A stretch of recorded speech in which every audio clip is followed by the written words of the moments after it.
When the protagonist woke up, he had no idea what character he was playing as. The cool graphics all around him seemed real to him. He decided to open the status window, and immediately realized he was playing as the ninth son of the Demon King. It would seem that the prince should have many skills, but in fact, all his stats were practically zero. According to this storyline, NPCs must destroy the Crimson Light bastards, so the protagonist had to go to war with a pack of orcs. Together, they traveled a long way, passing through dense forests and high cliffs, but eventually reached their destination. Suddenly, the protagonist felt a surge of powerful energy. He noticed that his level had increased, and all his stats had increased by 2 points.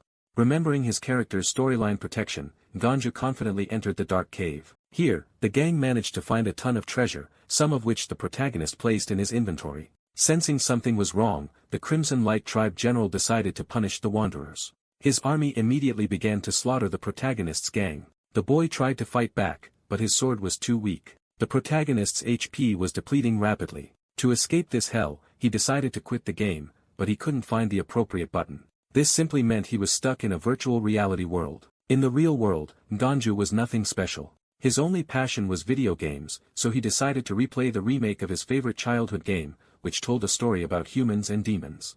After failing to complete the event, Ganju woke up in an empty space, where a mysterious girl told him he was destined to be here. A bright flash clouded the hero's mind, and he found himself back on the battlefield. Kaichan steps forward again, expecting no resistance from the prince he already killed. He mocks the patrol for coming with so few troops and orders the rest to be wiped out. Then he notices the prince standing again, now wrapped in unfamiliar golden power. Kaichan realizes this is some kind of awakening and is unsettled for the first time. Ju rises alive, and even the enemy cannot understand how he survived. A new notification appears, announcing that he has acquired telekinesis. Ju is baffled because he never learned such a skill, yet the power is now his. That impossible change jolts him into full alertness. His status has also changed, granting him the subclass Knight of Conquest.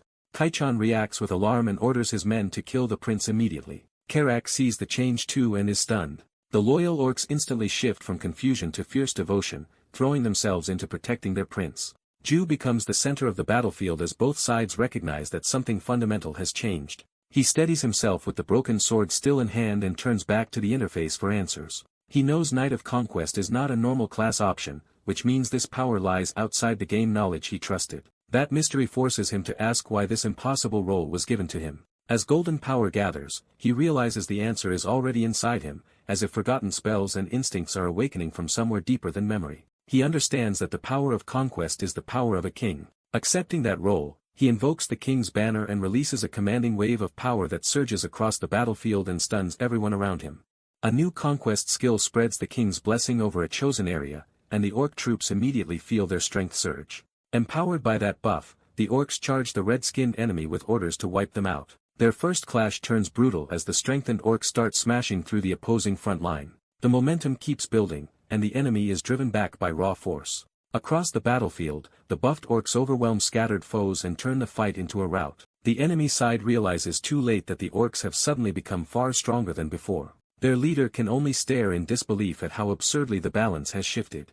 As the orcs press forward, that leader notices a new figure entering the battle behind them. He recognizes the white-haired prince as the likely source of this impossible change. Desperate to stop the tide, he hurls magic at the prince and demands that the enhancement end. The prince stays calm instead of panicking under the attack. Before the spell can reach him, Carrick bursts in and shields him by tearing through the impact. The prince watches Carrick's intervention and realizes how completely the orc general has committed to protecting him. He immediately sends Carrick after the enemy commander. Carrick obeys without hesitation and launches himself forward like a weapon. The enemy commander braces, but the charge is already upon him. He tries to protest and recover control, but he is too slow. Carrick cuts him down in a single decisive strike. The commander's fall shocks the remaining enemies and breaks what little order they had left. As the survivors flee, the prince orders the orcs to hunt them down and leave no one alive. With the battle decided, the system credits the prince for his general's achievements as service to his king. That reward triggers multiple level ups for the prince at once. He is startled by how quickly his level rises and turns to see Carrick still nearby. Carrick, still glowing with borrowed power, wonders what kind of strength the prince has given him. The orc studies that unfamiliar power with growing awe. The prince turns away, already trying to understand the cause of what just happened. He suspects the answer lies in his status as a prince rather than in ordinary combat mechanics. The scene shifts back to the camp after the battle, where the orcs settle down around the fires. Alone in his room, the prince panics because he still cannot find any way to log out of this world. He forces himself to calm down and starts reasoning through his situation instead of spiraling. His first explanation is that he is trapped inside a virtual reality system and might be freed if the real-world problem gets patched. But he cannot ignore a second, far more disturbing possibility. He considers that he may have actually entered the world of the game, or at least a reality that closely mirrors it. The world feels too real, its people respond like living beings, and that makes the possibility harder to dismiss. A crude physical check convinces him this place lacks the artificial limits of a game, which only deepens his unease. If this is truly another world, then death here might be permanent. He refuses to gamble with his life and clings to the fact that, for now, he at least occupies the body of a privileged prince. Carrick interrupts his thoughts by asking for time with the prince. When the prince calls his name, Carrick answers with silent seriousness. Outside under the night sky, Carrick questions why the prince suddenly wants a sparring match. The prince insists it is necessary because Carrick is meant to become his future leader, and he needs to know Carrick's swordsmanship. Carrick tosses him a practice sword, forcing the prince to commit. Even while agreeing, Carrick promises to hold back as much as he can. The prince mocks that caution and reminds Carrick he is still speaking to royalty. He demands a real fight, not a patronizing demonstration. Carrick accepts and finally takes a proper stance. The prince rushes in recklessly and immediately shows how little actual technique he has. Carrick stands almost motionless while the prince's flurry fails to trouble him at all. The prince's attacks become so ineffective that Carrick can endure them without even changing expression. When Carrick finally swings back, the prince barely blocks and is blown away by the force. Carrick worries he hit too hard, but the prince is already more interested in what that impact might have taught him. A system message appears and confirms that he has acquired basic swordsmanship. He is stunned that he gained the skill in the middle of the spar. That sudden realization makes him connect this moment to an earlier one. He concludes that, just as with telekinesis, directly experiencing an attack with his body may let him learn the corresponding skill. When Carrick tries to end the match, the prince refuses because he has found a way to grow stronger. He plants his foot and recommits to the fight. Now energized by discovery, he declares that he is only getting started. He charges again, this time with intent instead of panic. Their next exchange is sharper, and the prince begins reading Carrick's movements instead of blindly swinging. Carrick notices at once that the prince's form has improved dramatically. That leaves Carrick baffled, because the prince had looked hopeless only moments earlier. The duel continues as the prince starts matching timing and distance far better than before. He settles into a proper stance, visibly adapting in real time. Pleased with his progress, he asks Carrick how that looked. Then he asks Carrick's level to measure the gap between them. Hearing that Carrick is level 21 gives him a concrete target. Since he himself is only level 7, he decides he simply needs to catch up as fast as possible. He reflects that everyone in this world has levels, but unlike them he can inspect his own instantly. Being able to see his full stats and spend points directly gives him a major advantage over everyone else. Armed with that confidence, he throws himself back into the spar. He closes in aggressively, testing his growing control. What excites him is not just that he can become stronger, but that he can do it faster than anyone around him. That conviction hardens as he keeps pressing Carrick despite the level gap. He then recalls the larger story of Night Saga and the demon arc that defines this world's future. That arc follows Zephyr's rise as he surpasses his siblings and becomes the Demon King. Among all the events in that long story, one future massacre matters most to him.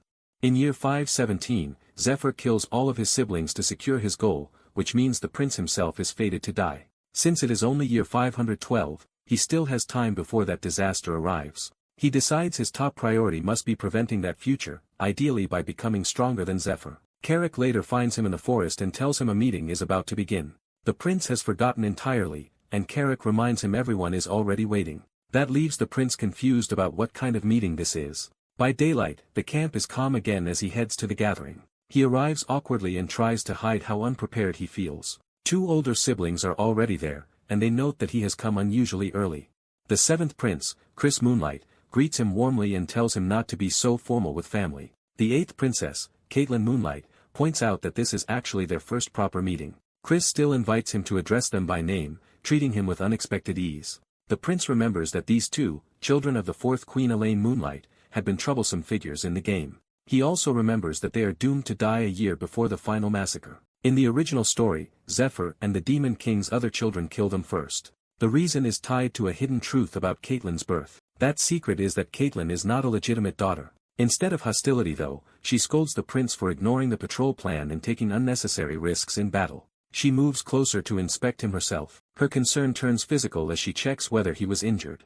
She calls him the weakest among them, and warns that he should have been more careful. The prince is thrown off because the Demon King's children were never supposed to be this close or protective. Chris backs her up and warns him not to do anything so dangerous again.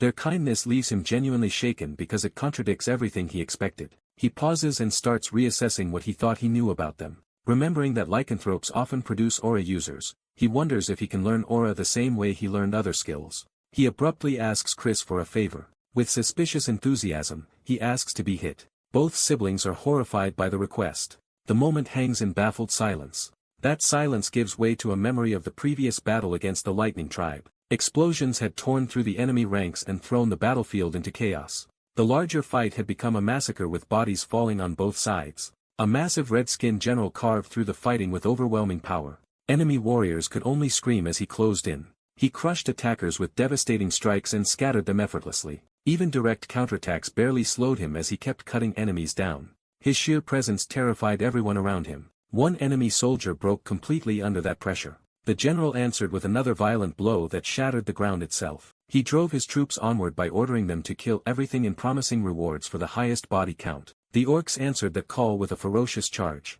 The entire battlefield erupted into a full-scale slaughter under his command. Back in the present, the prince suddenly finds himself in a dark, empty mental space. A radiant white-haired woman appears before him as if she already knows where he comes from. He looks around and realizes he is no longer alone in that strange realm. Other ominous figures stand nearby, and he is unnerved because none of them belong to the game's known cast. The glowing woman moves behind him, as if guiding or claiming him. He senses something changing inside himself. A flood of light engulfs him before he can understand what is happening. He wakes in bed, abruptly returned to his room.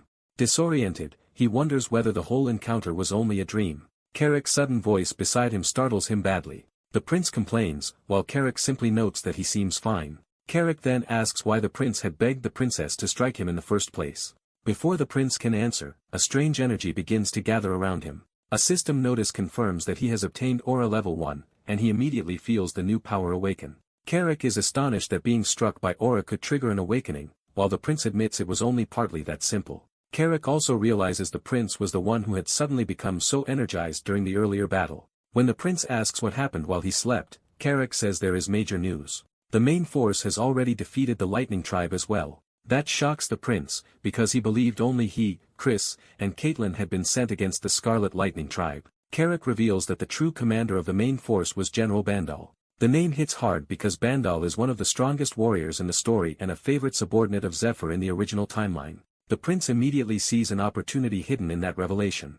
Bandal is not supposed to join Zephyr until year 515, which means the future has not locked him in yet. So the prince decides he can try to recruit Bandal for himself before Zephyr ever does. He knows Bandal's tastes, talents, and the kinds of rewards that motivate him. More importantly, he remembers that Bandal's loyalty is won by defeating him in a duel. With that knowledge, the prince believes he has a real chance to claim Bandal first if he grows strong enough. He sets his sights on Bandal as his first great recruit and declares that the general will become his subordinate. Elsewhere in Caitlin's camp, that bold declaration is met with stunned disbelief. When the prince demonstrates that he reached the first stage of aura expulsion in a single day, even Chris and Caitlin are left openly astonished. Shutra confirms that his recent gains were inevitable because he invested everything into aura. He explains that this was a calculated choice, since aura strengthens the body overall and suits him even better than telekinesis. The blonde warrior is stunned such growth is possible and wonders if Shutra's gone there of blood is the reason. Instead of dwelling on that, the warrior asks Shutra whether he can reproduce an underground map from memory.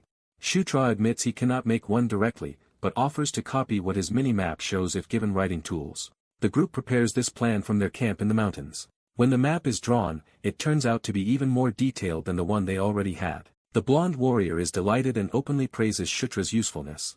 Using the fact that the Scarlet Lightning Tribe does not know their tunnel network has been exposed, they decide to set up an ambush through the underground routes. With that settled, Shutra is assigned another task and realizes he is being drawn deeper into the operation. The mission shifts from planning to action as they head into the mountains. Shutra joins an orc patrol and learns they are being sent back out because the youngest prince has no choice but to take responsibility. The orcs reassure themselves that reinforcements have made the patrol manageable and take pride in their own efforts. Their march is interrupted when Shutra notices two hooded figures blocking the way. He is shocked to recognize one of them as his sister. When he questions her disguise, she immediately silences him to keep her presence hidden. She reveals that she secretly followed him to protect him if anything went wrong. She insists she will only intervene in real danger so that any success will still belong to him, leaving Shutra both touched and baffled. Her companion introduces herself as Syra, and Shutra awkwardly returns the greeting. The two women promise to shadow the patrol without interfering, and Shutra reluctantly accepts the arrangement. The patrol descends into the abandoned dwarven caverns. They advance through the tunnels with the hidden escorts trailing nearby. Finding the cavern stripped bare, the orcs assume the dwarves took their valuables when they left. When Shutra asks about weapons found earlier, the orcs conclude those must not have been worth taking. They continue deeper, unaware that something is gathering ahead. Soon both Shutra and the orc prince hear movement approaching through the dark. Shutra checks his mini-map and sees a dense cluster of enemies converging on them. He immediately identifies the incoming threat as the enemy they expected. Preparing for a trap, he opens his inventory. He pulls out a flash item he had saved precisely for an emergency like this. Shutra orders everyone to shut their eyes when he gives the signal, even if the orcs do not understand why. The patrol braces as the tunnel ahead trembles with approaching monsters. A mass of glowing eyes appears in the darkness, confirming the ambush. The attackers reveal themselves as stone spiders, cave monsters that hunt in large packs and carry powerful paralysis venom. At the last moment, Shutra gives the signal for everyone to close their eyes. He throws the flash item into the middle of the oncoming swarm. The bottle bursts in a blinding explosion of light. The cavern is flooded with brilliance the spiders are not built to endure. The monsters recoil and shriek as the sudden light cripples them. Knowing their weakness, Shutra declares that light renders stone spiders helpless and orders the others to wipe them out. The orcs surge forward, turning the spiders' failed ambush into a rout. Even so, some spiders still lash out and the melee becomes chaotic. The orcs hack through the smaller monsters with brute force. Shutra hangs back just enough to keep reading the battlefield instead of getting swallowed by it. His mini-map shows the enemy formation spreading around the larger central presence. From that pattern, he realizes the spiders are hunting in coordinated groups. He concludes that such a pack must have a leader and pinpoints the largest signal as the boss. Shutra orders Carrick to follow him so they can strike down the leader directly. The two push through the fighting while the rest of the patrol keeps the smaller spiders occupied. They break away from the main clash and race toward the source of the swarm. At the end of the tunnel, they come face to face with a gigantic spider boss embedded in the cavern wall. Carrick attacks first with a heavy overhead blow. He follows with a powerful cross slash, trying to split the monster open. For a moment, he expects the attack to finish it. Instead, the boss's stone-make shell barely cracks, and Carrick realizes its exterior is far tougher than he assumed. Shutra quickly remembers that ordinary axe strikes cannot pierce this kind of exoskeleton. He also recalls that the boss is weak to fire, but he still cannot cast fire magic himself. Before they can regroup, the monster starts moving again and threatens to counterattack. The boss lunges toward Carrick, forcing them into a desperate scramble. Shutra shouts the weakness, but Carrick snaps back that he has no way to produce fire in the middle of battle. At that crisis point, a voice from behind orders Shutra to raise his sword. When he does, flames suddenly ignite along the blade. Shutra is stunned to realize someone has just used magic through him. His sister reveals herself and asks whether the enchantment will be enough. The boss attacks again before anyone can say more. Shutra meets the charge with his newly ignited weapon. He focuses completely, trusting the opening she created. The clash drives force through the monster's body and opens it up. Shutra follows through with a descending strike that carries the fire deep into the boss. He unleashes Burning Blade, turning the boss's weakness into a killing blow. The giant spider is consumed in flames and collapses. As the fire spreads through the remains, the battle ends in their favor. Shutra stares at the aftermath, realizing he survived and won. The system rewards him with multiple level-ups from the kill. Checking his status, he sees that he has reached level 9. His sister asks about the strange light that surrounded him during the victory. To avoid exposing the truth, Shutra lies that it was a Gandharv blessing that appears from time to time. When she praises his skill against the spiders, he claims he only knew what to do from books while privately admitting it came from gained knowledge. Carrick then calls everyone's attention to something hidden deeper in the cavern. They discover a sealed dwarven door built into the rock. The door opens, revealing a chamber beyond. Shutra, Carrick, his sister, and Syra enter the room together. Inside, Shutra immediately senses that the chamber contains something important. At its center they find a glowing structure that Shutra recognizes as a town portal. When Carrick asks how he knows that, Shutra dodges with a vague guess rather than a full explanation. He notes that the design is unmistakably dwarven. Privately, he reflects that he never saw such a portal while playing as Sephir, only during a different route as a hero. Relying on that memory, he reasons that the device should activate if mana is poured into it. He presents the idea to his sister as a possibility rather than a certainty. Syra agrees the design supports his theory and suggests there should be inscriptions nearby explaining the connection. Carrick soon finds a carved plaque and calls Shutra over. Shutra and his sister examine it together, both expecting someone else to decipher it. They identify the writing as Dwarven rather than common demon script. Neither Carrick nor Shutra's sister can read it, and both say so plainly. Syra also admits she cannot read Dwarven. Then, to everyone's surprise, Shutra suddenly reads the first line aloud as Gishka Mountains, portal number 2. He continues and reveals that this portal is linked to portal number 3. Only after speaking does he realize in shock that he somehow understands Dwarven. A system notice confirms that he has just acquired Dwarven language at level 1. Carrick is amazed that Shutra can truly read the inscription, while Shutra can only awkwardly admit that he apparently can. The others press him for the rest of the message, setting aside the mystery of how he learned it. Shutra interprets the lower text as instructions saying the portal activates when mana is infused into it. He immediately asks his sister to supply the mana for the test. When she asks why he will not do it himself, Shutra finally confesses that he cannot use mana at all. Accepting that, she channels mana into the device.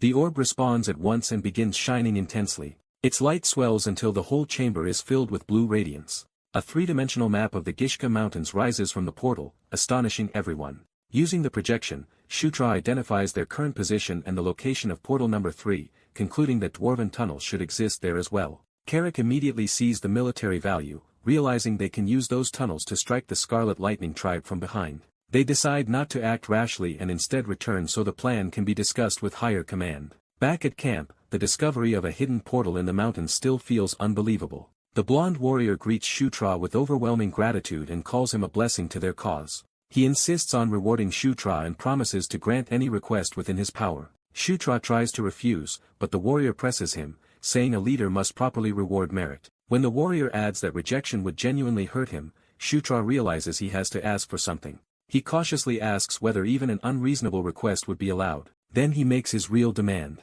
He wants to be taught the beast god fist art. The request catches the warrior completely off guard. Shutra reasons that while his current level still limits his weapon use, techniques are a different matter. He knows beast god fist art is a powerful S-ranked martial art passed down through the lycanthrope royal line. Even while bracing for refusal, he tries to withdraw gracefully so the request will not become insulting. To his surprise, the warrior agrees to teach him. He clarifies that the secret core techniques are forbidden, but basic instruction is possible. He offers at least to teach Shutra the aura methods tied to the art, which is more than Shutra hoped for. Shutra is so stunned by the offer that he momentarily cannot respond. Mistaking the silence for disappointment, the warrior worries the gift is not good enough, forcing Shutra to hurriedly insist it is perfect. The warrior then addresses Shutra with unusual seriousness. He asks whether, from now on, he may think of Shutra as a younger brother. Shutra is startled, but the word immediately changes the tone of their relationship. The warrior admits that brother is not a casual title to him. Shutra answers that he does not dislike the idea and in fact welcomes it. They seal that understanding with a handshake, formally turning mutual respect into personal loyalty. The warrior and his sister both look satisfied, recognizing that a real bond has been formed. Shutra accepts the partnership and commits himself to working with them from now on. The system immediately records that he has formed an alliance with Chris Moonlight and Caitlin Moonlight. That alliance is marked as a normal alliance for the time being, but it confirms a major shift in his standing. As evening settles over the mountains, the story briefly turns away from their camp. Attention moves to the Scarlet Lightning tribe's encampment, the enemy they plan to outflank. Inside the camp, the tribe remains on guard, unaware that their rear may already be compromised. One of their leaders suggests that someone came here with this place as the intended target from the beginning.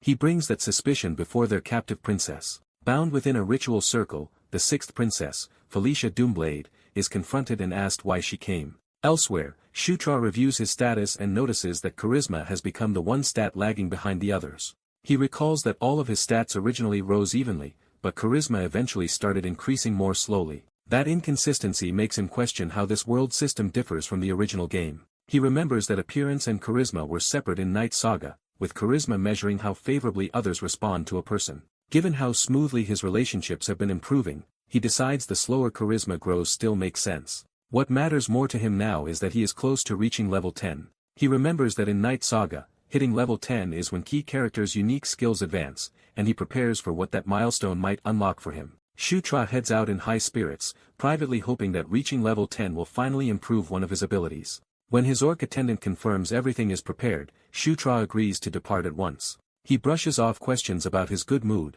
keeping his real excitement to himself. Shutra and his escort leave the tent and step into the military camp. They move through ranks of waiting soldiers as the operation begins in earnest. With growing confidence, Shutra urges the mission forward. Their destination lies deep in the mountains. They arrive at a hidden cave entrance connected to the target area. Inside, the route is secured as the group pushes through the cavern.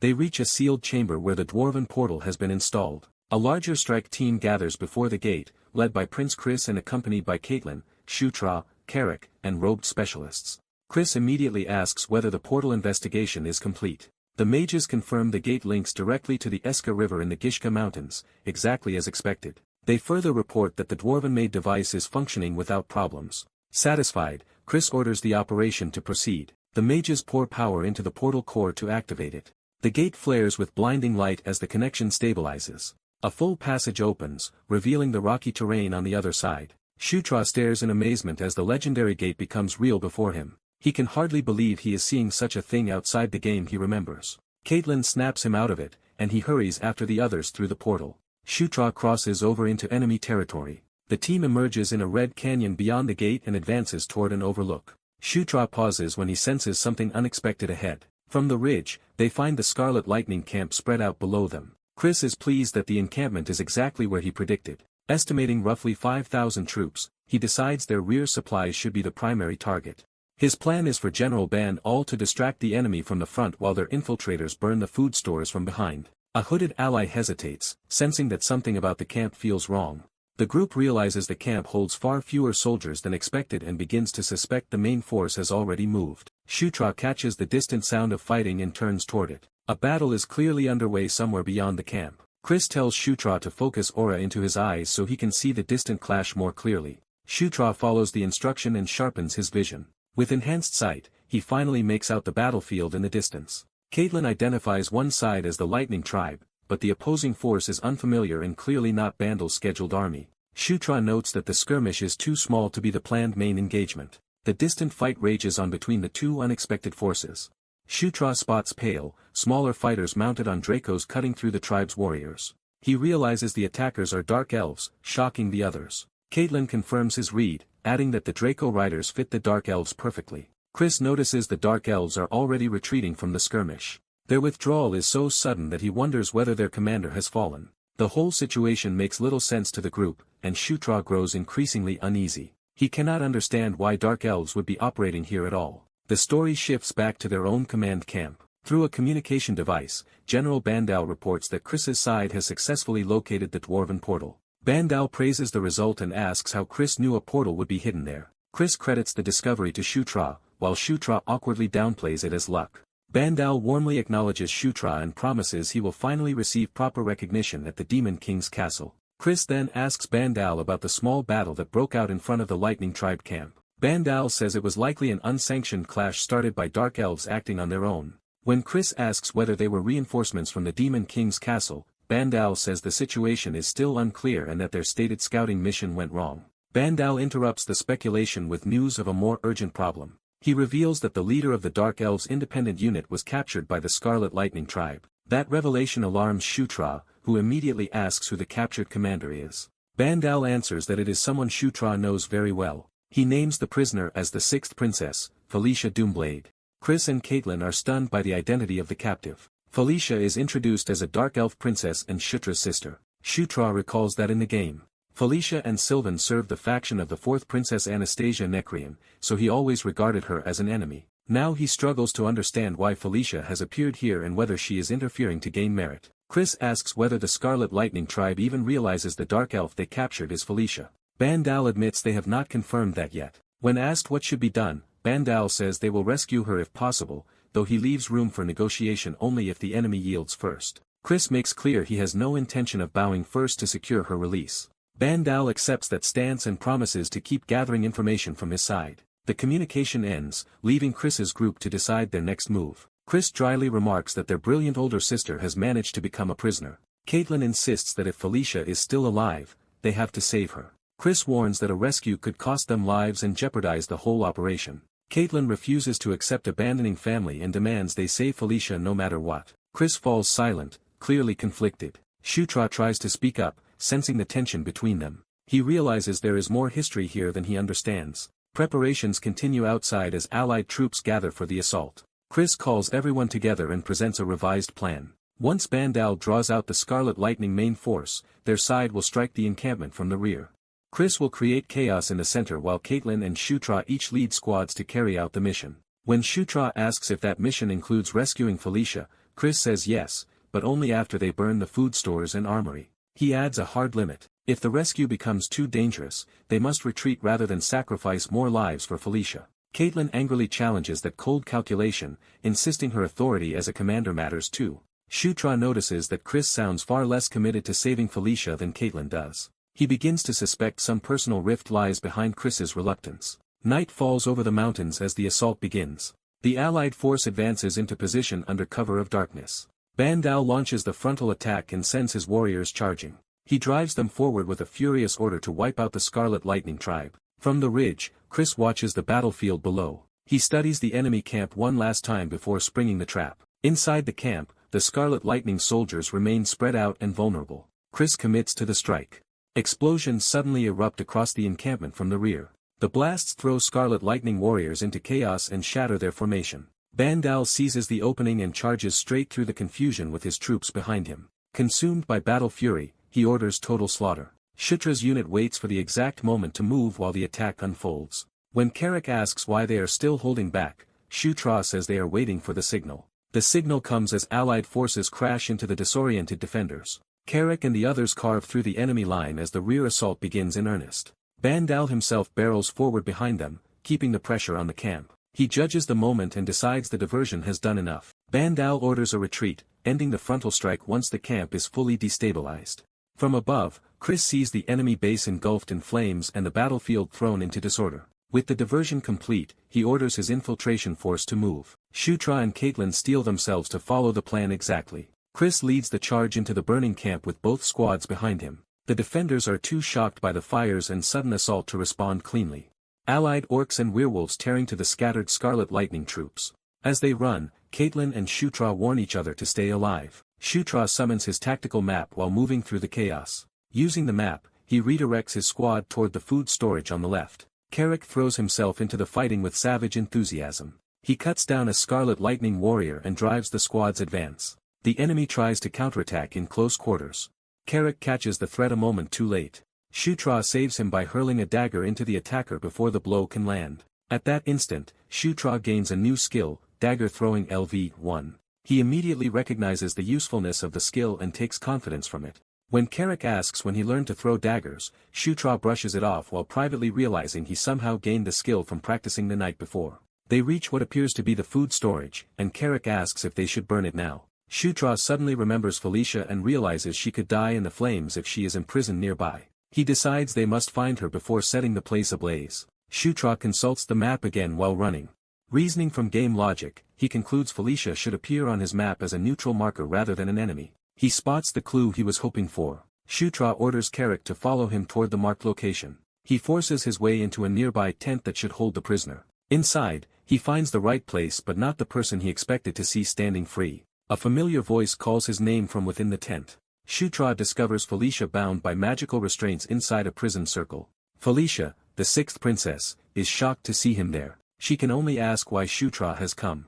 He tells her explanations can wait and starts freeing her immediately. While working, he urges haste and privately decides that earning Felicia's gratitude now could be valuable later. Felicia watches him in silence, trying to read his intentions. Once the restraints are off, Shutra says they barely made it in time and urges her to regroup with Chris and Caitlin. Felicia is startled to hear that Chris and Caitlin also came to rescue her. When Shutra treats that as obvious, she hesitates as if that assumption does not match her expectations.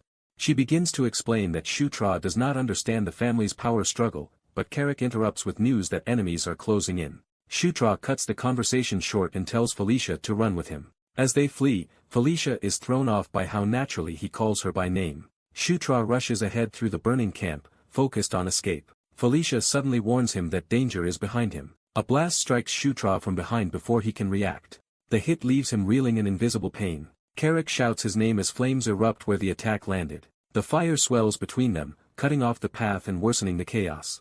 Felicia cries out in shock as Shutra disappears into the blast. A Scarlet Lightning warrior charges toward Felicia through the flames, turning the rescue into a desperate new crisis.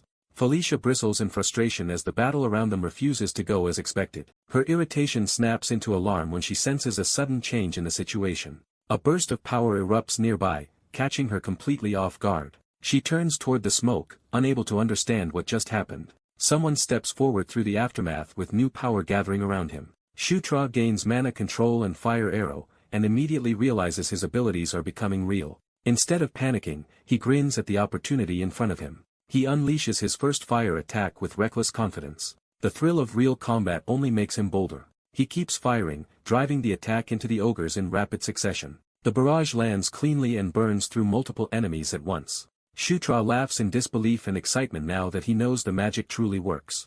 Even at level 1, the spell feels overwhelming to him, and he revels in it. That excitement is cut short when a new attack crashes down beside him in a burst of ice. He realizes another kind of magic has entered the fight. An enemy mage on a tower draws a glowing ice bow and takes aim from above. Shutra instantly understands the shot is meant for Felicia, not him. He tries to stop her from approaching because moving closer will only put her in the line of fire. Felicia is startled when he suddenly throws himself into danger for her sake. The ice attack descends, and Shutra positions himself to take it instead. He steels himself with a reason that matters more to him than caution. He claims the attack for himself because protecting this moment has become his choice. The ice spell slams into the battlefield and engulfs the area in freezing force. Snow and frost swallow the scene, hiding the result for a moment. When the haze settles, Shutra is still standing inside the frozen blast. He acquires Ice Arrow as he expected, confirming he can gain abilities by enduring them. But the cost of that gamble hits him a second later. His body gives out and he collapses from the damage he just took. His health plummets to a critical level, making it clear one more hit could kill him. He realizes his reckless move was nearly fatal and silently curses Felicia for forcing the issue. Felicia walks over unharmed, and his relief is mixed with confusion. Instead of thanking him, she sharply demands why he acted like she needed saving. She reminds him that among their siblings he is the weaker one, so in her eyes he was the one acting foolishly. Shutra is left stunned by how completely she misunderstood his intention. Her attention shifts when she notices the fallen mage and realizes Shutra has somehow learned magic. The fact that he even brought down the enemy caster forces her to reassess him. Shutra finally understands that she thought he was trying to protect her pride rather than steal the attack for himself. Before he can explain, a warm light suddenly gathers around him. Felicia kneels beside him and begins healing him despite her earlier harshness. Shutra watches in surprise as her magic closes his wound. The torn flesh visibly knits back together under the spell. He acquires heal and is amazed that the injury vanishes instantly. Felicia reveals why she is famed as the genius mage Felicia Doomblade, then checks whether he can stand while he awkwardly tries to hide his strange wording. Their brief calm ends when both of them sense a new threat approaching. A monstrous blood ogre charges into the battlefield, far more dangerous than the enemies before. Felicia identifies it as a mutated blood ogre, and Shutra realizes escaping now means getting past that monster. She confirms that grim reality just as the ground trembles under its advance. The blood ogre lunges, and Shutra is horrified by the sheer difference in power. Its strike smashes the ground with terrifying force, barely missing them. Shutra cannot believe something that large can move so fast. Felicia orders him to distract it while she prepares a spell strong enough to blast it away. Before he can protest properly, another shockwave throws them both back. Forced to accept the plan, he tells her to prepare while he somehow draws the monster's attention. He calls for Karak, and the ogre warrior answers immediately, ready to repeat their old coordination. Shutra opens his interface in the middle of the chaos, searching for another edge. He decides to try using the dwarf dagger he has obtained. The weapon materializes in his hand, confirming he can summon it for battle. He drives the dagger into the ground to activate its power. Golden force erupts around him as the weapon answers his call. Invoking the king's banner, he channels that power outward like a battlefield command. Karak is caught in the golden aura and immediately empowered by it. The buff surges through Karak, sharpening his strength and resolve. Karak roars with renewed fighting spirit. The blood ogre notices the sudden shift and turns toward this new resistance. Karak charges straight at the mutant without hesitation. Their weapons collide, and Karak proves he can now meet the monster head-on. The blood ogre is rattled for the first time as Karak's blow actually hurts. Karak presses the advantage with another heavy swing. He slams into the blood ogre's body and drives it backward. The mutant snarls in pain and anger as its momentum is broken. At the same time, Felicia releases a spirit-infused charge and enters the fight herself. She closes the distance with overwhelming speed, no longer waiting behind Shutra. With perfect timing, she strikes where Karak has opened the monster up. Her attack lands cleanly and destabilizes the blood ogre's footing. The mutant is blasted off balance and hurled away by the combined assault. Karak leaps after it to finish what they started. He declares the fight over as he commits to the final blow. Karak crashes down on the blood ogre with crushing force and drives it into the ground. The mutant coughs and falters, finally broken. Karak's finishing strike caves in its chest and ends the threat. As the dust settles, Shutra walks toward the fallen body in disbelief. He lets himself celebrate, convinced he has removed the worst obstacle on the field. Then the system reacts to the kill and draws his attention again. A new notification appears as golden energy gathers around him. He levels up to 10 and is thrilled to finally reach the milestone. His protagonist's buff rises as well, signaling another hidden advantage. He accepts the result with quiet satisfaction. The upgraded buff grants him a new passive skill, and he eagerly opens the reward. The new skill, Battlefield Blessing, slightly reduces the accuracy of ranged attacks aimed at him. Shutra instantly recognizes it as the absurd hero luck that makes enemy shots miss the protagonist. He compares it to the familiar spectacle of impossible near misses in action stories. To him, this means he can now reproduce that same narrative protection in reality. Before he can enjoy it, more older surgeon from every side. Felicia snaps him back to the battlefield as the next wave closes in. She braces herself, ready to handle the crowd. Calling on the wind, Felicia unleashes a raging vortex that sweeps the charging ogres away. Shutra watches the storm spiral around him and realizes this power is different from ordinary spellcasting. He concludes that what she is using only resembles magic. Seeing the spirit-like forms within the attack, he identifies it as a true spirit's power. He recalls that despite being dark elves, Felicia's people are still elves, and Felicia herself was born with talent as a spirit user before becoming a mage. Even so, he wonders whether that power can be exploited the same way as the others. With dangerous curiosity, he asks himself if he can somehow take that power too. A yellow flare suddenly shoots into the sky from elsewhere on the battlefield. The nearby ogres notice the signal as well. Karak explains that yellow means a retreat order, leaving Shutra confused about why it was given now. Shutra immediately suspects the retreat means someone important may be in danger. When Karak asks for orders, Shutra tells him to withdraw the troops while he heads for Caitlin. Karak is stunned that Shutra intends to split off instead of retreating with everyone else. Shutra insists there must be a serious reason behind the signal and orders Karak to obey for now. Felicia steps in and decides she will accompany Shutra. She says she cannot stand owing him a debt and wants the chance to repay it. Karak adds that he still has unfinished business with the ogres, accepting the separation. He agrees to wait above and tells Shutra to be careful while Shutra promises to return soon. As they move out, Shutra worries that Caitlin may have been overwhelmed, though he hopes the retreat is only precautionary. Felicia notices how personally concerned he seems about Caitlin. He claims it is because Caitlin is his sister, though even he knows his explanation is only partly true. Felicia studies him quietly, sensing more beneath the answer. She repeats his excuse to herself with a faintly skeptical tone. Elsewhere, more ogres continue pressing the fight. Caitlin cuts through them alone with swift, disciplined sword work. Her focus never wavers as she reads the battlefield. She follows with a burst of magic that detonates among the surrounding enemies. The ogres howl as she stands her ground against the encirclement. When two rush her together, she slips away from the trap instead of meeting it directly. She draws a blue, crackling blade and shifts into a more lethal stance. Then she sweeps through the group in a single fluid assault, cutting down multiple attackers at once. By the time Shutra and Felicia arrive, the remaining ogres are already collapsing around Caitlin. Felicia realizes there was never any real danger here after all. Caitlin turns and asks why Shutra came instead of retreating with the others, and he awkwardly admits he came to help her before correcting himself. Caitlin starts to respond, then notices Felicia beside him. The moment freezes as recognition hits both women at once. Caitlin rushes forward and throws her arms around Felicia without hesitation. Overcome with relief, she tells Felicia how glad she is that she is safe. Felicia answers with embarrassed composure, insisting she is fine while quietly accepting the affection. Watching them, Shutra realizes their bond is much closer than he expected. His tactical map suddenly updates with a new cluster of enemy movements. The alert snaps his attention back to the larger battle. He warns that the enemy appears to be circling back toward them and orders an immediate retreat, putting Caitlin in front while he and Felicia cover the rear. They withdraw into a chamber where a massive portal stands active and waiting. Caitlin runs ahead toward the portal path. The three of them emerge into the portal chamber together as allied troops look on. Caitlin proudly tells Felicia that Shutra was the one who found the portal and made a major contribution to the expedition. Karak is left marveling at how much Shutra has changed in such a short time. A new figure greets the returning group and notes that they all made it back safely. Caitlin addresses the man as her brother, revealing his importance at once. She reports that Felicia has been brought back alive and unharmed. Felicia steps forward and greets Chris after a long separation. Chris answers first with silence, taking in the sight of her.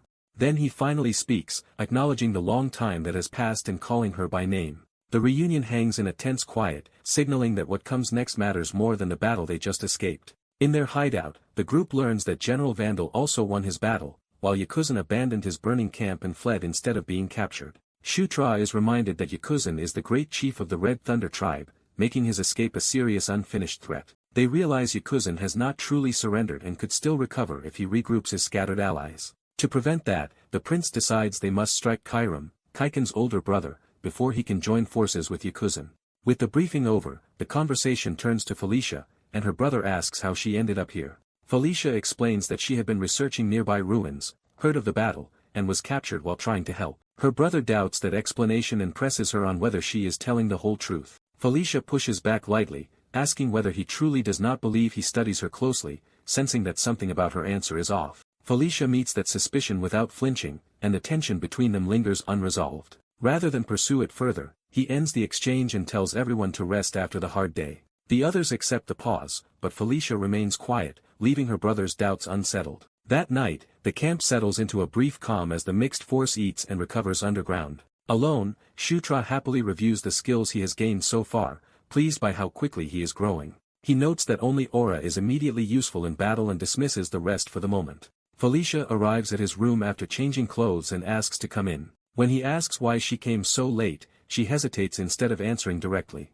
Her silence gives way to a sudden, decisive step forward. Caught off guard, Shutra can only stare as she closes the distance. Felicia abruptly grabs his shirt and takes control of the encounter. Shutra panics, unable to understand what she is doing. To his shock, Felicia asks him to remove his shirt. He freezes in embarrassment, convinced for a moment that she means something else entirely. Felicia clarifies that she only means his clothes, not anything intimate. Still flustered, Shutra asks why she wants that. Felicia explains that she wants to treat him properly, not leave his injuries half-addressed. Only then does he realize he completely misunderstood her intentions.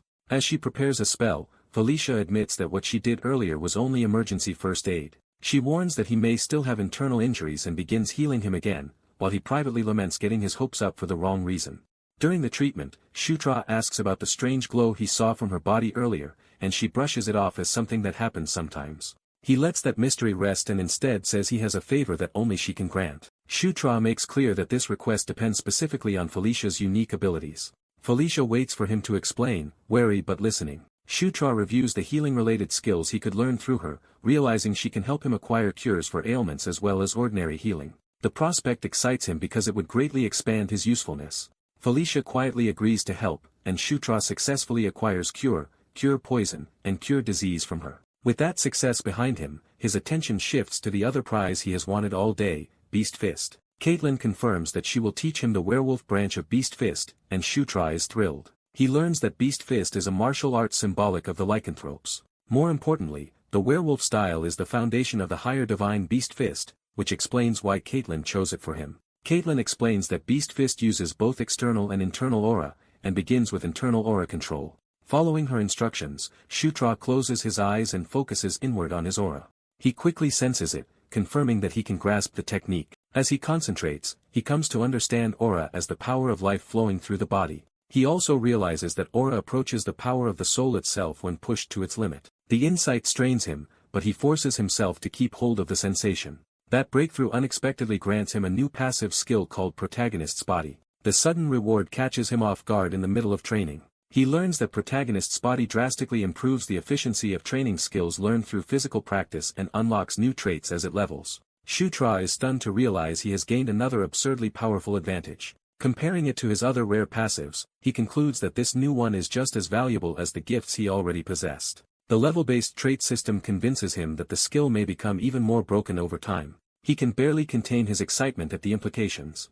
For Shutra, this feels like proof of what it means to truly be the story's chosen lead. Caitlin snaps him back to reality and scolds him for drifting off instead of focusing on the lesson. Chastened, he apologizes and commits himself to learning Beast Fist seriously. His body adapts immediately, and he acquires Beast Fist itself. Caitlin is amazed that he can already perform the basic motion so quickly. Shutra feels aura gathering around his bare hands as if he were holding an invisible weapon, finally understanding Beast Fist through direct sensation. Just as Caitlin moves to teach the next step, a werewolf messenger interrupts with urgent news. The messenger reports that a major problem has arisen. Kairam's forces have vanished before the planned strike could begin.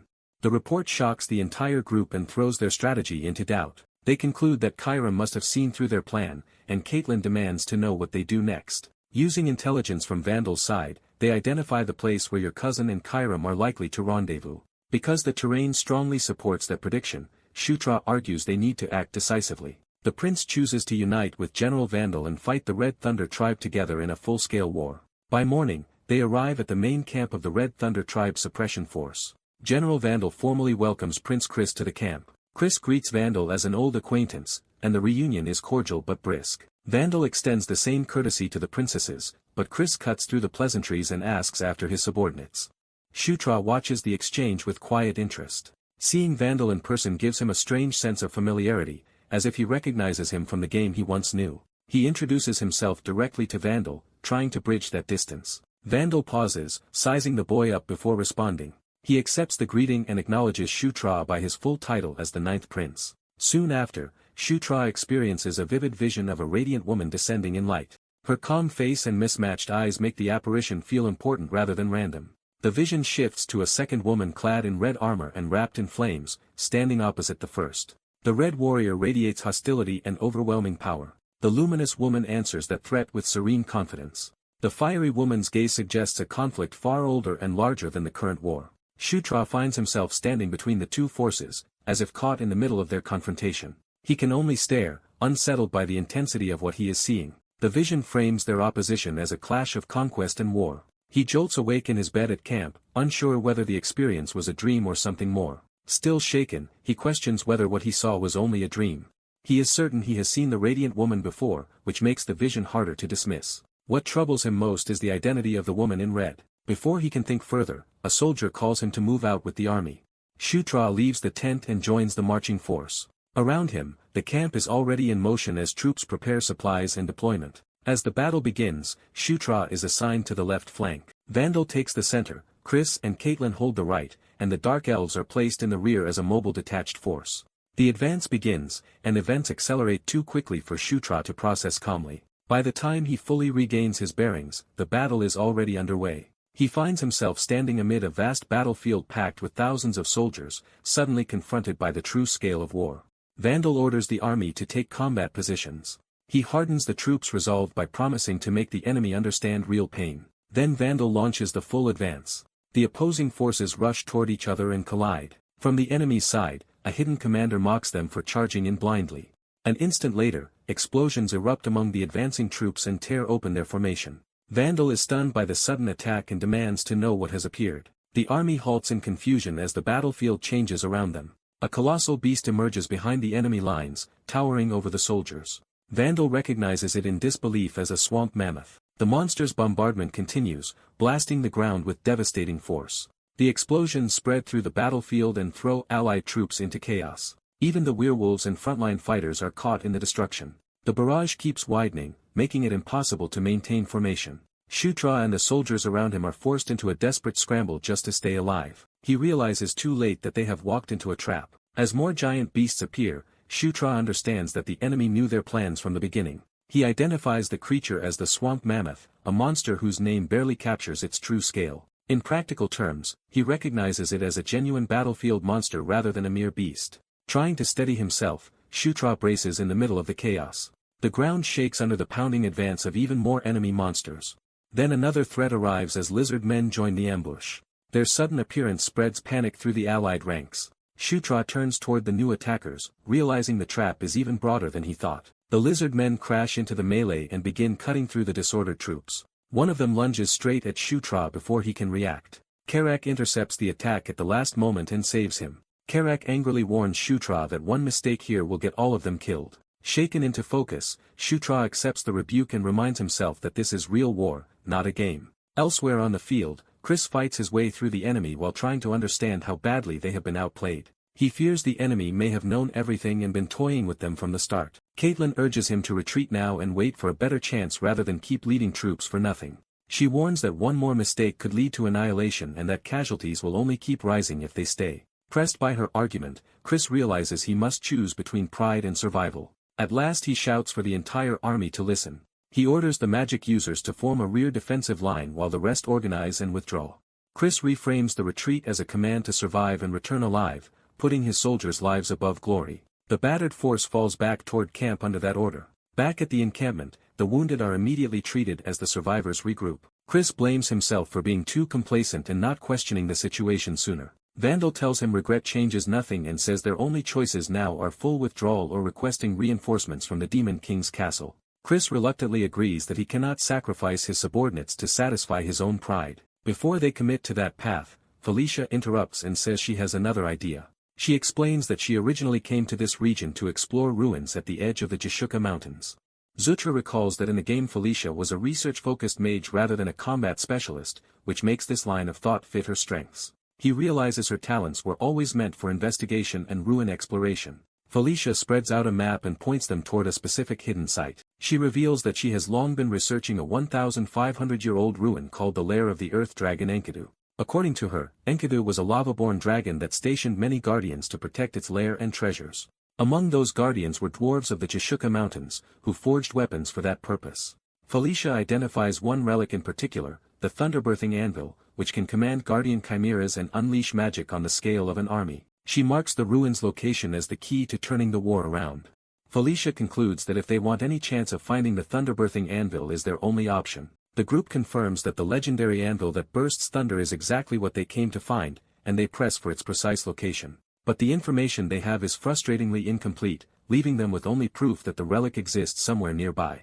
With enemies still threatening them, Chris refuses to gamble everyone's lives on a treasure hunt without something more solid. Felicia is stunned when Chris suddenly insists the anvil is definitely here after all. He steps forward before anyone can stop him, forcing the others to take his claim seriously. Chris reveals that he saw this relic once before in his past life while playing as the hero Locke. He adds that old dwarven records he studied also mentioned a related legend, giving his claim more weight. Then he makes his real move by declaring that he trusts Felicia's judgment, deliberately appealing to her. Felicia is caught off guard by that sudden vote of confidence. Chris privately admits he is also trying to win her over while he pushes his risky plan. Chris's insistence clashes with Chris's earlier caution, and the others push back that this is about survival, not trust. To support him, Felicia points out that her own people preserve a similar legend tied to the same place. Chris seizes on that and argues the ruin's hidden entrance should be somewhere close if the legends match.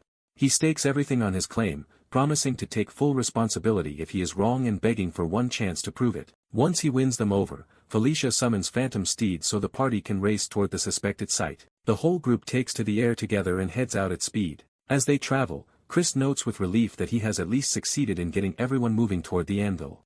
The rough flight unsettles the others, but Chris hides that he is actually more comfortable with these mounts than he lets on. While riding, he pulls out his map and starts working through the problem in earnest. Using his mini-map, he estimates they should reach the area in about an hour and that locating the ruins themselves will not be difficult. What worries him is how to guide everyone there naturally without exposing that he knows too much. He struggles to improvise a believable explanation before they arrive. With time running, he decides he will just have to figure it out before the hour is up. Then he suddenly realizes he can match the surface terrain to the tunnel patterns he saw earlier and use that to estimate the anvil's location. The others notice his strange confidence but still do not understand what he is talking about. His bluff nearly collapses when they demand clarity, yet instead of pressing harder, they unexpectedly tell him to lead the way. Felicia backs him openly, saying she understood enough and is willing to follow his lead. Chris is amazed that his improvised explanation sounded convincing, but he quickly takes command and moves everyone forward. Felicia watches him with growing suspicion and curiosity. After following Chris deep into the mountains, the party begins to doubt him. Their doubts peak when they arrive at what looks like nothing more than a dead end in a cliff face. Even Carrot questions whether Chris has brought them to the wrong place. Chris calmly reveals that he never intended to use the official entrance at all. Instead, he asks Caitlin to break through the cliff itself and create a shortcut. Caitlin nervously agrees, while Felicia starts realizing Chris may have meant something outrageous. Felicia confirms his intent and disbelief, asking whether he thinks the anvil is literally hidden inside the cliff. Chris claims that breaching this exact spot should let them bypass the dungeon guardians entirely. Felicia mocks the idea at first, assuming he expects Caitlin to smash solid rock with brute force. Chris awkwardly leaves the method to Caitlin, and Felicia realizes he is relying on magic rather than strength. Caitlin gathers a concentrated sphere of power in her hands.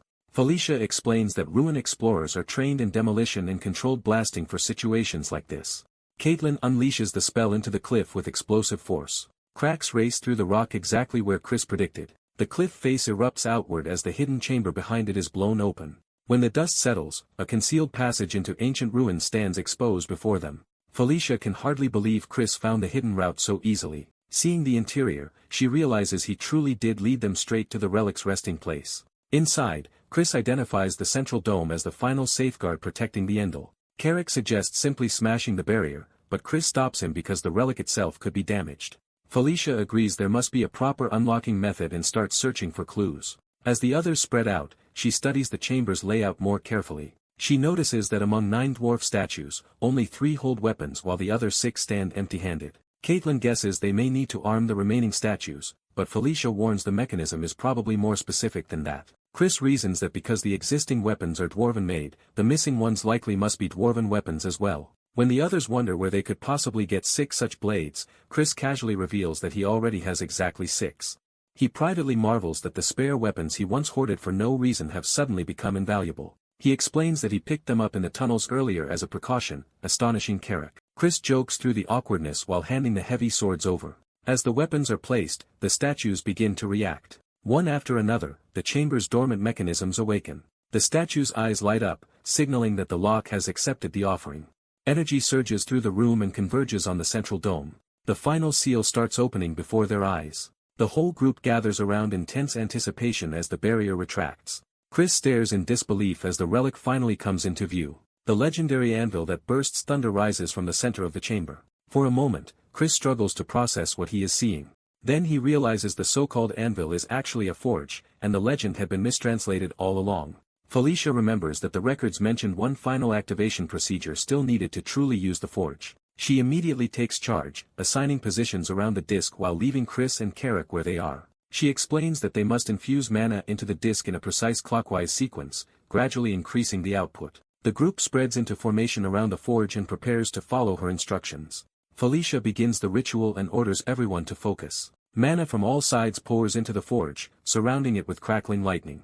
When the flow falters, Felicia orders Chris to raise his output to keep the sequence stable. She warns everyone to hold steady and not lose concentration for even a moment. Chris and Felicia push more power into the forge as the ritual intensifies.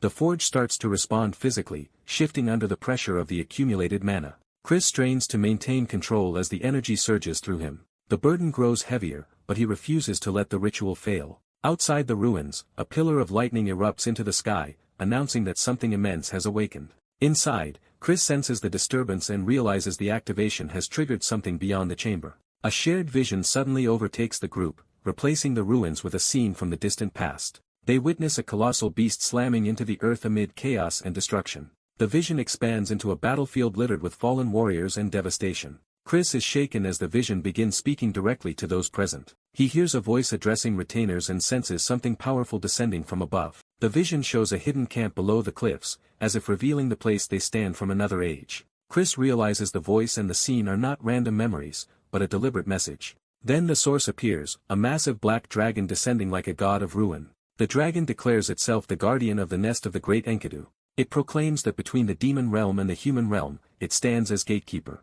The vision makes clear that this guardian exists to bar passage and judge intruders. The force of the revelation knocks Chris backward as if the message itself has weight. He is left terrified by how real the encounter feels. Chris identifies the creature as a black dragon and suspects it is the earth dragon Enkidu from legend. Trying to confirm he is not imagining things, he asks whether Felicia saw the same dragon. Felicia confirms every detail, including the lava coursing through its body. Carrick confirms he saw it too, proving the entire group shared the same vision. Felicia concludes that whatever the vision means, it was shown to all of them on purpose. She turns back to the forge, thinking through the implication of the warning. Her conclusion is simple. The only way to learn the truth is to keep using the forge. She steps up to the relic and commits to pushing forward despite the danger. The moment she touches the forge, dark power erupts from it instead of lightning. A violent surge of purple-black mana explodes upward and engulfs her. Felicia tries to resist, but the corrupted energy lashes through her body. She grits her teeth as the force starts overwhelming her from within.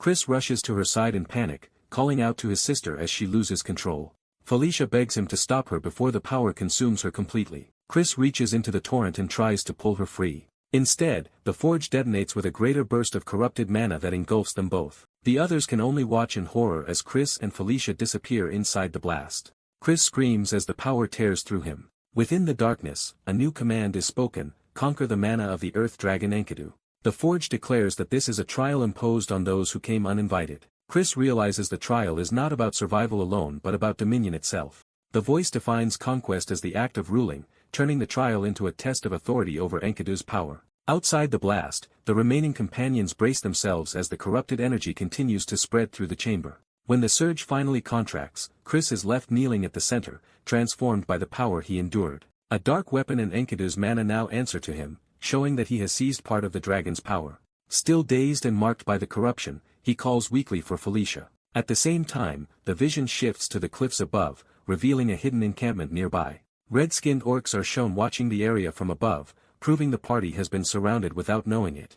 One scout peers down and confirms the intruder's location to his superiors. The enemy mocks the group for thinking they could hide in the ruins unnoticed. A subordinate asks whether they should attack at once. Their leader is revealed as Yakuzan, great chief of the Red Thunder tribe, and his warriors await his command. Yakuzan decides the time has come and orders everyone to prepare. He sends his forces to wipe out the weakened survivors below. The first enemy troops begin moving into position around the camp. The unsuspecting orcs below look up too late as something descends from the sky. Flaming projectiles rain down into the camp and explode among them. The bombardment tears through the camp, scattering bodies and throwing the enemy into chaos. More blasts follow, turning the attack into a massacre before the Red Thunder tribe can organize.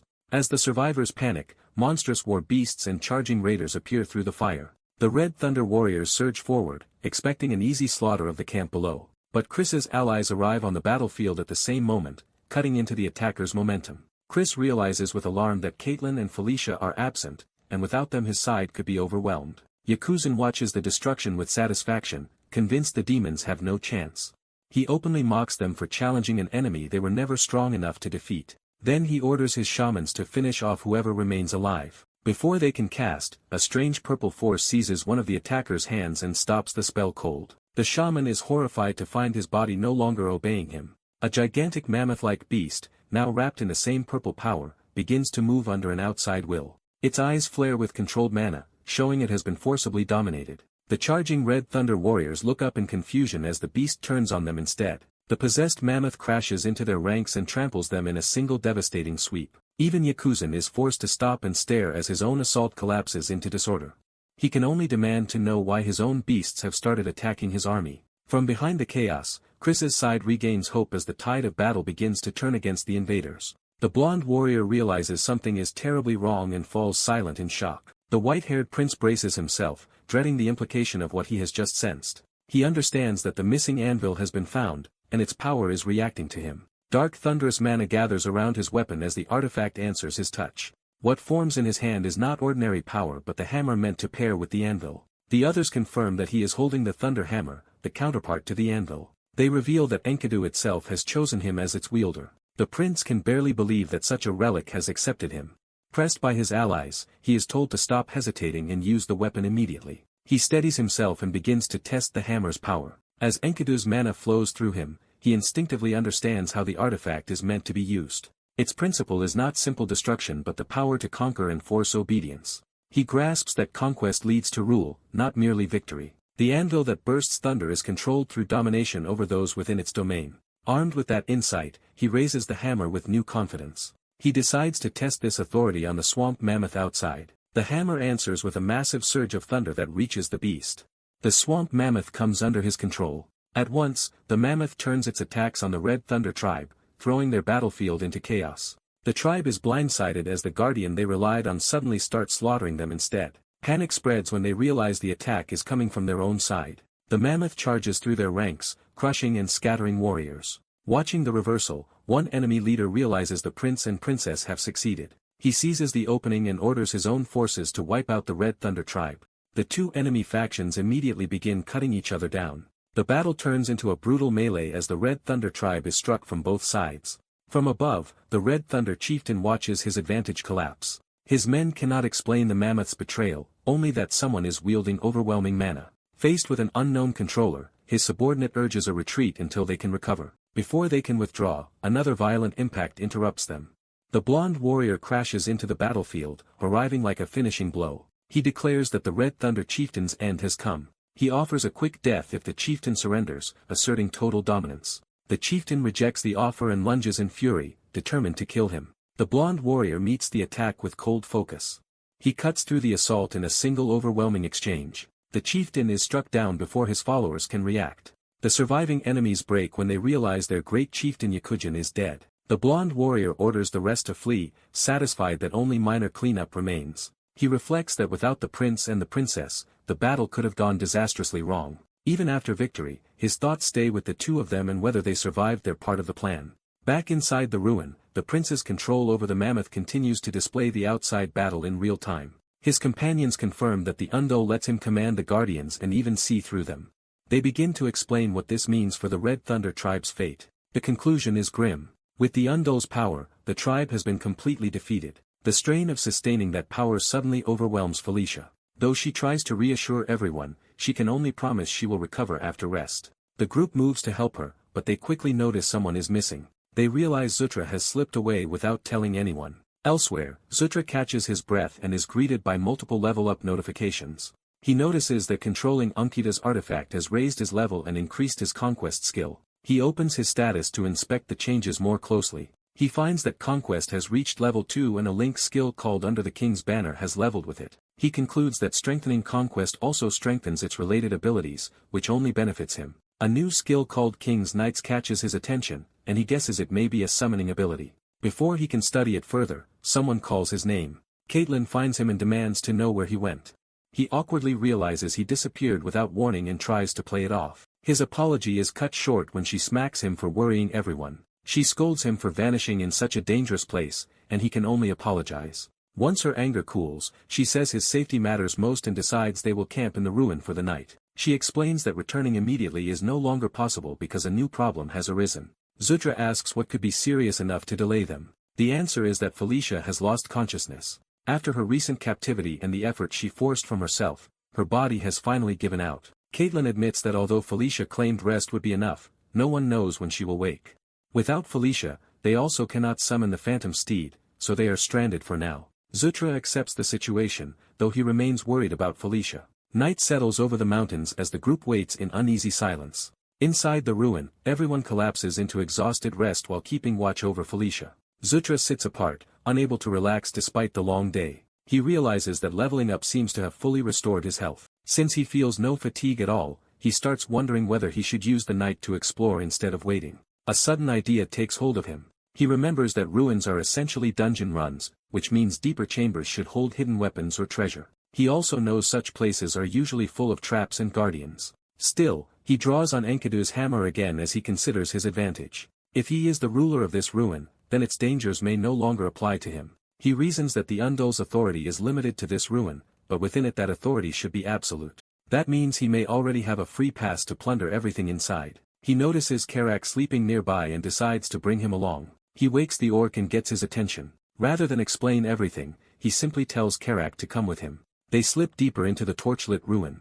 Karak worries that entering unknown chambers so casually is reckless. Zutra brushes that aside, arguing that a ruin this old must contain valuable weapons. Karak suddenly spots something alarming ahead. He warns that a huge monster is lying in their path. He identifies it as a griffin-shaped archgolem, a construct powerful enough to kill intruders outright. Zutra realizes that without the Undul's authority they might have died here, and Karak urges him to stop tempting fate and move on. Karak admits he wants no part in fighting something that massive, while Zutra teases him for his caution. They pass through another doorway deeper inside. Beyond it they discover a treasure vault packed with gold, weapons, armor, and supplies. Karak is immediately drawn to a gleaming suit of armor and excitedly shows it off. Zutra senses at once that the armor is more than decorative. He confirms it carries magical power and recognizes it as valuable magic armor. Since it is too large for him, he offers it to Karak. Karak is overwhelmed with gratitude as he accepts the gift. While searching the room, Zutra notices a smaller chest tucked away among the treasure. He examines some ancient-looking gold but decides useful items should go into his inventory before mere money. He tells Karak to take anything worthwhile while he continues searching. Something about the chest catches his attention. He opens it to see what is hidden inside. The moment he does, he senses a concealed mechanism or passage. A hidden doorway opens within the vault. He realizes the treasure room concealed a secret space beyond it. Excited, he becomes convinced the real prize lies inside. He steps through without hesitation. Past the corridor, he enters a broad hidden chamber. Something in the room immediately draws his attention. At the center floats another relic wrapped in familiar mana. He recognizes the energy at once even before understanding why. The name rises in his mind on its own, as if the artifact is introducing itself. He identifies it as Enkida's gauntlet. Its true title follows Earthshaker. The relic hovers before him like it has been waiting for this meeting. Its nature becomes clear to him as an aura weapon tied to the Night of Conquest. He understands that this is the Gauntlet Earthquaker, another part of Enkida's legacy. Drawn in by its call, he reaches out to claim it. His fingers make contact with the relic. The system immediately rejects him, warning that his level, mana, mental strength, and physical strength are all insufficient. He is stunned to learn he still cannot wield it. Then the gauntlet itself intervenes and grants special permission. Earthquaker recognizes him as its master despite the failed requirements. The relic begins transferring its ownership. The registered user is changed to Shutra. The gauntlet surges onto his arm in a violent burst of power. He braces himself as the force courses through him. Once it settles, he realizes the artifact has truly accepted him and massively boosted his stats. He is left awestruck by how much stronger he became just by equipping it. That only deepens his ambition for what will happen once his own level catches up. He judges the relic to be even more valuable than he expected. The system formally records the acquisition of the Gauntlet of Enkida. Carrick arrives and asks what just happened, catching Shutra off guard. Carrick admits he saw the entire scene, including the gauntlet vanishing into Shutra's possession. Shutra tries to laugh it off, but inwardly curses the fact that his inventory-like ability has been exposed. Carrick points out that if others learned about such a power, it could become dangerous for him. He immediately promises to keep the secret between them no matter what. Relieved, Shutra decides they have taken enough and suggests returning. Even as he agrees, he admits the place gives him an uneasy feeling.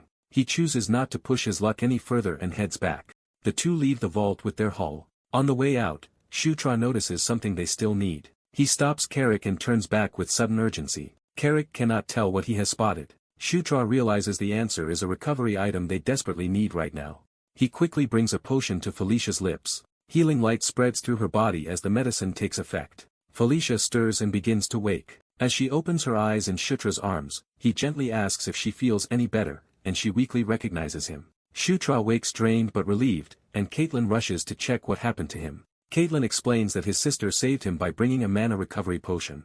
Still groggy, she wonders where such a rare potion could have come from. Shutra reminds her that they are inside ancient ruins, pushing her to think it through.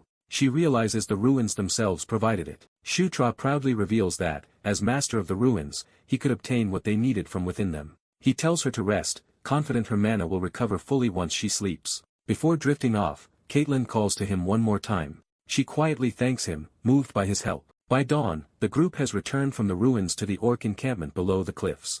Their return is greeted with loud relief and celebration. The orcs praise the prince and princesses for succeeding and thank everyone for their efforts. As the praise continues, someone clears his throat to redirect attention. Chris steps forward, awkwardly trying to speak up. He struggles to put his thoughts into words. Then he formally praises his sister for her outstanding performance. Felicia accepts the compliment with obvious satisfaction while pretending it was nothing. Shutra notices how pleased she is beneath the modest act. Chris tries to wrap things up and send everyone to rest, assuming the mission is over. But he reveals that remnants of the Red Thunder tribe still remain and must be eliminated within half a month. Shutra immediately treats that timetable like a chance for a short vacation. Caitlin shuts that idea down at once and physically drags him back to reality. He is left stunned by how abruptly his hopes collapse. Caitlin cheerfully informs him that the two of them still have more work to do. The scene shifts from camp to the forest where that extra work begins. Without warning, Caitlin's training starts with a brutal blow that sends Shutra flying. Her attacks come so fast and hard that he can barely react. Even while calling his name, Caitlin warns him that losing focus now could get him seriously hurt. Shutra collapses in pain as she orders him back up. He realizes that Caitlin's idea of unfinished business is merciless beast fist training. What she meant by more work turns out to be a punishing combat regimen. For the first 5 days, Shutra does little but get beaten down. Only after a full week does he finally begin to perceive Caitlin's fists. By the 11th day, his progress reaches a turning point.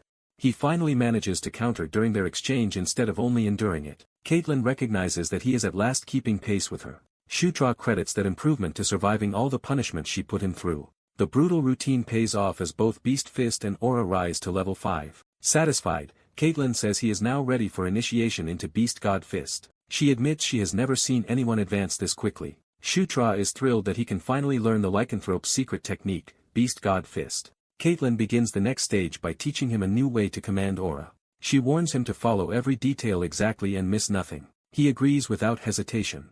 Their hands connect as she starts guiding his aura directly. A massive surge of power erupts around them as the lesson begins in earnest. Inside that flow, Shutra senses Caitlin's aura for the first time. He feels her aura pulling his own along, similar to Beast Fist but operating on a deeper principle. As he follows it, he begins to grasp the structure and depth of aura itself. He comes to understand aura as the essence of life that, when pushed to its limit, becomes the power of the soul. That awakened force reveals itself to him as conquest, a power of domination and subjugation. Overwhelmed, he realizes he is touching true aura at last.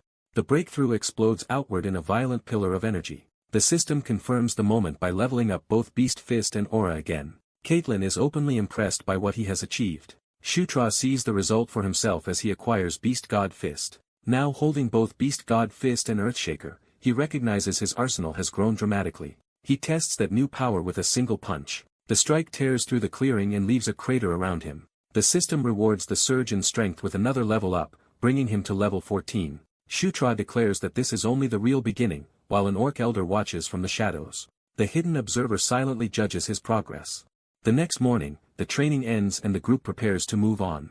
Over breakfast, Shutra and Caitlin finally have a quiet moment to talk. He asks Caitlin about the relationship between Chris and Felicia. The question catches her off guard immediately. Shutra explains that Felicia, like Chris, is someone he needs firmly on his side, so any weakness in that bond could become a problem. Caitlin admits the two are not openly hostile, but there is a clear distance between them. She says there was no single incident that caused it. Shutra suspects the tension probably traces back to Chris's issue with Sylvan. Caitlin sharply warns him not to speak that name so casually, showing how sensitive the matter is. She reveals Sylvan Doomblade is Felicia's twin brother, and Shutra recalls him as a formidable opponent from his past life as Sephir. Shutra starts to connect the dots between Chris and Sylvan. Before Caitlin can explain further, Chris suddenly appears and interrupts them. Felicia greets her brother naturally, but Shutra is startled by his sudden arrival. Chris announces that the mission wrapped up faster than expected, and they will leave that very afternoon. Shutra is caught off guard and asks where they are going. Chris reminds him that once the mission is complete, they must report back. The group bids farewell to the orcs, who thank the prince and princesses for their help. Vandal parts from Shutra with respect and anticipation for their next meeting. Shutra returns the sentiment, treating Vandal as a valued ally. With farewells finished, Chris gathers everyone to depart. Their destination is finally named outright as the Demon King's Castle. The story shifts to that ominous stronghold looming under a blood-red sky. Inside the castle, a solitary ruler waits in silence. The Demon King sits on his throne, a looming presence over the realm. On the road back, Shutra notes that the route to the castle itself is straightforward. The plan is to reach a transfer gate capable of long-distance warps and use it to teleport the rest of the way. But the nearest gate is still 3 days away, even if they travel without stopping at ends. That means another night of camping before they can reach it. As he sits by the fire, Shutra admits that the closer they get to the Demon King's castle, the more nervous he feels. He reviews the political reality awaiting him there. 3 factions currently dominate the castle. The first is led by the Demon King's second son, Zephyr Ragnaros, whom Shutra knows as the most dangerous enemy. The second and third are the first Prince Baikal Ragnaros and the fourth Princess Anastasia Nekrian. He reminds himself that birth order means little in the struggle for the throne, where merit and strength decide everything. Among the contenders, Baikal and Zephyr stand above the rest as true brothers of equal ability, strengthened by draconian blood and immense influence. Even so, Shutra judges Baikal the calmer and more suitable heir, though he knows that preference alone changes nothing. He remembers that when the decisive day comes, the entire balance of power will be overturned. Because of that future, he resolves to prepare for every possibility. His first goal is to raise his level high enough to fully master Earthshaker. After that, he intends to squeeze every bit of value from his newly gained King's Knight skill. When he activates it, the system announces that a Knight Order has been formed. Reading the details, Shutra realizes the skill is far more than a simple summon and functions almost like a guild system. With buffs, training functions, and a summon built in, he recognizes the skill as absurdly overpowered. He is still marveling at it when Karak finds him hiding out alone. Karak scolds him for being awake so late when they leave at dawn and insists he should be resting. Shutra instead decides Karak has arrived at the perfect moment for an experiment. He asks Karak to help him test something. Karak is immediately suspicious and confused. Shutra grandly addresses him as Karak, the mighty orc warrior. A ceremonial sword manifests, signaling the skill's next function. Using that power, Shutra formally names Karak as his knight. Karak is stunned as the bond takes hold. He feels something inside him change at once. The effect spikes his devotion dramatically, and the system identifies him as Knight Commander Karak, level 24. Shutra is ecstatic that the skill worked exactly as he hoped. Even while marveling at the power boost, he is unsettled by how mysterious the system itself remains. He immediately tempts Karak further by asking if he wants to become the strongest orc alive. Shutra promises to train him into an ultimate orc emperor capable of standing against Dragonin, while Karak can only stare at him in disbelief. Karak wonders if the prince has lost his mind. By the next day, the journey resumes toward the transfer gate. The whole group arrives before the gate together, now with Karak accompanying them. Chris asks if everyone is ready to depart. Shutra answers calmly, though he is still processing everything ahead. He steps onto the gate to begin the transfer. The teleportation magic activates around the party. As the warp takes hold, Shutra is hit by the force of it more violently than expected. The transfer flares into a blinding surge of light. Shutra feels himself being dragged through the warp and loses control. He tries to protest, but the spell overwhelms him. The teleport hurls him through the passage in a panic tumble. He lands disoriented while the others recover around him. Caitlin immediately checks whether he is alright, and he insists he is fine despite the shock. Before he can settle himself, attention shifts to Felicia's arrival. A welcoming crowd rushes to greet Felicia with adoration and flattery the moment she appears. She receives the praise with practiced ease, clearly used to this kind of attention. Watching the scene, Shutra realizes her faction resembles an idol fan club more than a political camp. The same crowd politely welcomes Chris and praises Caitlin as well, but their enthusiasm is centered elsewhere.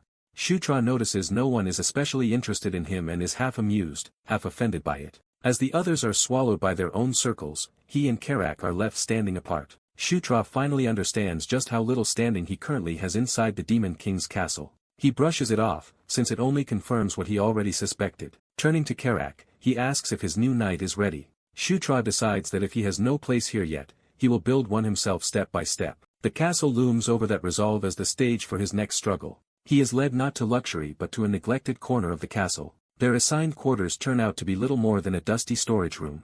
Karak tries to make the best of it, saying they can at least unpack there and be grateful to have a room at all. Shutra learns that official events do not begin until tomorrow, which leaves him free for now, though he bitterly notes it feels more like being ignored than being given freedom. Just as he starts to brood over that treatment, something at the door draws his attention. A real estate official named Flora formally introduces herself to the ninth prince with unusual respect. When Stratus wonders why such an office would visit his shabby quarters, he learns his recent campaign has raised his achievement rank. The reward immediately changes his situation by granting him the right to choose a new residence. A second official from the merit office, Isabella, arrives to handle the matter directly. Stratus confirms the offer, and Isabella assures him he is indeed eligible for a new home. She opens the official records to review his status and rewards. Isabella explains that his success in the Red Lightning campaign raised him to achievement level 5, expanded his access within the castle, and increased his monthly support from almost nothing to a substantial allowance. She adds that no one has ever earned so much merit on a first mission, leaving Stratus pleased and a little disbelieving. Without wasting time, he asks to see his housing options at once, and Isabella agrees. His orc companion is stunned by how suddenly the prince's fortunes have changed. The shock deepens when they arrive before an extravagant mansion that is now apparently Stratus' new residence. Before they can process it, a maid greets them as if she has been expecting her new master. Flora reveals that she has not merely processed the property transfer but has also become the estate spiller and head maid under Stratus. When the orc questions how a real estate employee became household staff, Stratus casually explains that he hired her with merit points. His explanation sounds so strange that his companion can only conclude the prince has started speaking nonsense again. By the next day, the new life has already begun to settle in. As they prepare for an audience ceremony, the orc's nerves get the better of him, and Stratus brusquely tells him to stop panicking and handle himself. Even Stratus admits the tension is contagious and is struggling to stay calm. Two women arrive and praise how well Stratus and his companion clean up for the ceremony. Stratus realizes Felicia chose the outfits, and the other woman eagerly credits her for the transformation. Felicia accepts the praise with quiet satisfaction, pleased that her effort paid off. The other woman warmly tells Stratus the formal look suits him perfectly. Embarrassed but sincere, Stratus returns the compliment and calls them both his sisters. That simple response delights one of them and leaves the mood light and affectionate. Chris then reminds Stratus that this will be his very first audience ceremony before the Demon Lord. He urges Stratus to treat the moment as his debut and show the entire demon castle who he is. Stratus accepts that challenge with renewed confidence. As the great hall opens before him, he steels himself against those who will dismiss his rise as luck. The gathered nobles and monsters turn their attention toward the ceremony. Stratus resolves that whether they believe in him or not, they will have to notice him now. Chris and the two women advance with him, lending him visible support. Stratus walks forward determined to overturn the image of himself as a worthless prince. They enter the throne room and kneel before the ruler of the demon realm while the court watches. Chris formally presents himself first as the seventh prince. He offers the proper greeting to the sovereign of the demon realm. The ruler is revealed as Demon Lord Matra, Stratus's father, and the most dangerous presence in the castle. The ceremony proceeds to the formal reporting of the prince's and princess's achievements. As Stratus prepares to speak, he reminds himself that this is the father of every royal child in the hall. That realization makes him remember just how terrifying this audience truly is. Facing Matra directly, Stratus feels the crushing force of the one being in the castle he should fear most. The pressure nearly drives him into the floor, and he struggles to understand what is bearing down on him. He feels as though his body might collapse simply from standing before the Demon Lord. At that breaking point, a remembered command rises within him and tells him to conquer. He gathers himself around that inner light instead of yielding to fear. Another inner voice reminds him that he too is meant to stand as a king. Rather than shrinking from the Demon Lord's gaze, he decides to face it head-on. He resolves to conquer even this intimidation instead of submitting to it. That decision transforms his bearing, and his own power surges up against the oppressive aura. Stratus realizes this is the strength of conquest taking form within him. Matra notices the change and studies him with new interest. For the first time, the Demon Lord directly calls Stratus by name before the entire court. Felicia is visibly shaken by the unprecedented attention. Chris and the others are equally stunned that Matra singled out the neglected ninth prince.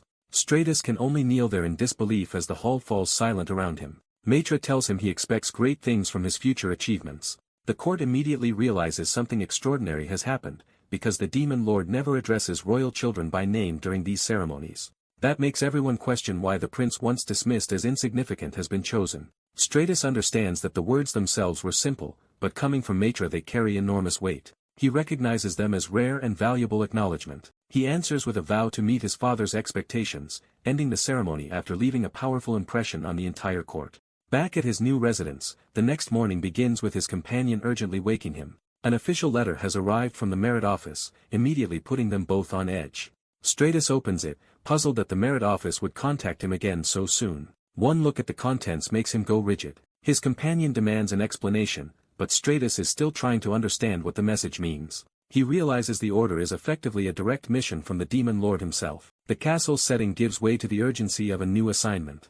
Chris explains that the mission is the subjugation of the Cassius Pack, a monster threat in the Anger Plains. Stratus recognizes the region as Centaur territory and learns that this kind of subjugation is practically a recurring event there. Chris and his companion want to help, but their own duties prevent them from joining, so they can only encourage him. Chris has one more warning before Stratus departs. He tells Stratus that after the audience ceremony, people throughout the castle will start paying attention to him. That attention will come from both those seeking his favor and those who now see him as a threat. In other words, his rise has created new dangers as well as new opportunities. Stratus accepts that reality and notes that even the famed Zephyr was never publicly named by the Demon Lord, which shows how unusual his situation has become. Chris promises support whenever Stratus needs it, and Stratus gratefully accepts his brother's goodwill. Before leaving, Chris tells him to visit Felicia, who has prepared something for him. That final errand sends him to her with curiosity. Felicia has arranged swift reptilian mounts for the journey, knowing he will need speed to keep up with centaurs. She presents the mounts as a practical gift, and Stratus thanks her warmly. Then she gives him something else, far more personal and significant. Stratus is shocked to find that she is handing him Dark Elf's tear, a treasured Dark Elf elm. He knows how extraordinary this is, because in the game's logic he would normally have had to kill Felicia to obtain it. Felicia explains that Dark Elves never forget either gratitude or grudges, making this gift a serious acknowledgement of what he has done for her. She embraces him and sends him off with heartfelt wishes for his safety. Stratus is flustered by the unexpected affection but accepts it as best he can. When she realizes how embarrassed she has made herself, she abruptly pulls back. She tries to recover her composure, and Stratus understands that she is simply too embarrassed to continue. He says goodbye with genuine warmth and promises they will meet again. Felicia watches him depart through the teleportation gate, quietly satisfied. Left alone, she reassures herself that this was the right thing to do. The teleport sends Stratus and his party to the Anger Plains in a burst of light. They arrive together, momentarily disoriented by the sudden transfer. Once the light fades, they confirm they have reached their destination. A local escort greets the ninth prince as soon as he arrives. She introduces herself as Karma, the ranger assigned to guide him. Stratus politely introduces himself, while privately noting her beast-like lower body. He identifies her race as Satyr, adding another unfamiliar ally to the mission. With introductions over, Karma pushes for an immediate departure. Their mounts launch into a fast run across the rocky plains. Karma warns that the Centaur settlement is still at least 2 days away and asks whether Stratus can handle a hard ride with little rest. When Stratus asks why she has so few soldiers, she explains the mission order came too suddenly, leaving only the 2 of them to respond for now. She adds that with Centaurs as allies they should not be outnumbered once they link up, framing the coming conflict as one pack against another. Stratus starts thinking ahead to mounted combat, and what kind of weapon would suit the battlefield. That planning is interrupted by a strange sound in the distance. Karma immediately moves to investigate while Stratus stays alert. The threat reveals itself as something racing toward them at high speed. Karma sprints ahead to get a better look. What she sees leaves her speechless. A pack of Cassius beasts is already chasing a fleeing Centaur scout, far earlier than expected. The monsters close in on the scout with lethal speed. The Centaur runs desperately, but the pack is about to overtake him. One of the beasts lunges, forcing the scout into panic. His fear turns into a scream as death seems certain. Stratus suddenly intervenes from above, knocking the attack aside before it can land. The impact blasts the charging beast away and buys the scout a moment to live. Their mount digs in as Stratus forces the battlefield to shift around him. The saved Centaur stares in shock at the prince who appeared between him and the pack. Stratus coolly remarks that the welcoming party has arrived earlier than expected. He activates the power in his gauntlet, and decides the timing does not matter. Instead of retreating, he welcomes the fight he has been craving. He openly provokes the Cassius beasts, while the rescued scout realizes this reckless savior is the prince. The lead beast answers by digging in for another charge. It roars and commits to the attack. The monster rushes straight at Stratus and his mount. Stratus identifies it as the pack leader and focuses on ending the threat at its source. Karma and the orc rush after him in alarm, warning that charging in alone is too dangerous. Stratus refuses to be restrained and orders them to watch. He uses the momentum of his mount to launch himself into striking position. In Madeira, he decides this is the perfect moment to test the beast god fist technique he has been training. He meets the lunging beast head-on instead of dodging. The Cassius opens its jaws to tear him apart. Stratus drives his glowing fist forward with all the force he has gathered. His fist of explosion detonates through the beast in a single devastating blow. The onlookers are left too stunned to speak as the result sinks in. The leader's body is destroyed so violently that the rest of the pack is thrown into confusion. Stratus lands over the corpse, suddenly looking far more dangerous than anyone expected. The surviving beasts hesitate, shocked that their strongest member fell instantly. Their aggression breaks, and some begin to retreat in frightened confusion. Stratus realizes the earthquake gauntlet has amplified his aura and made the technique far more destructive than he anticipated. Delighted, he judges the result to be nearly on the level of one of the game's top-tier powerhouses.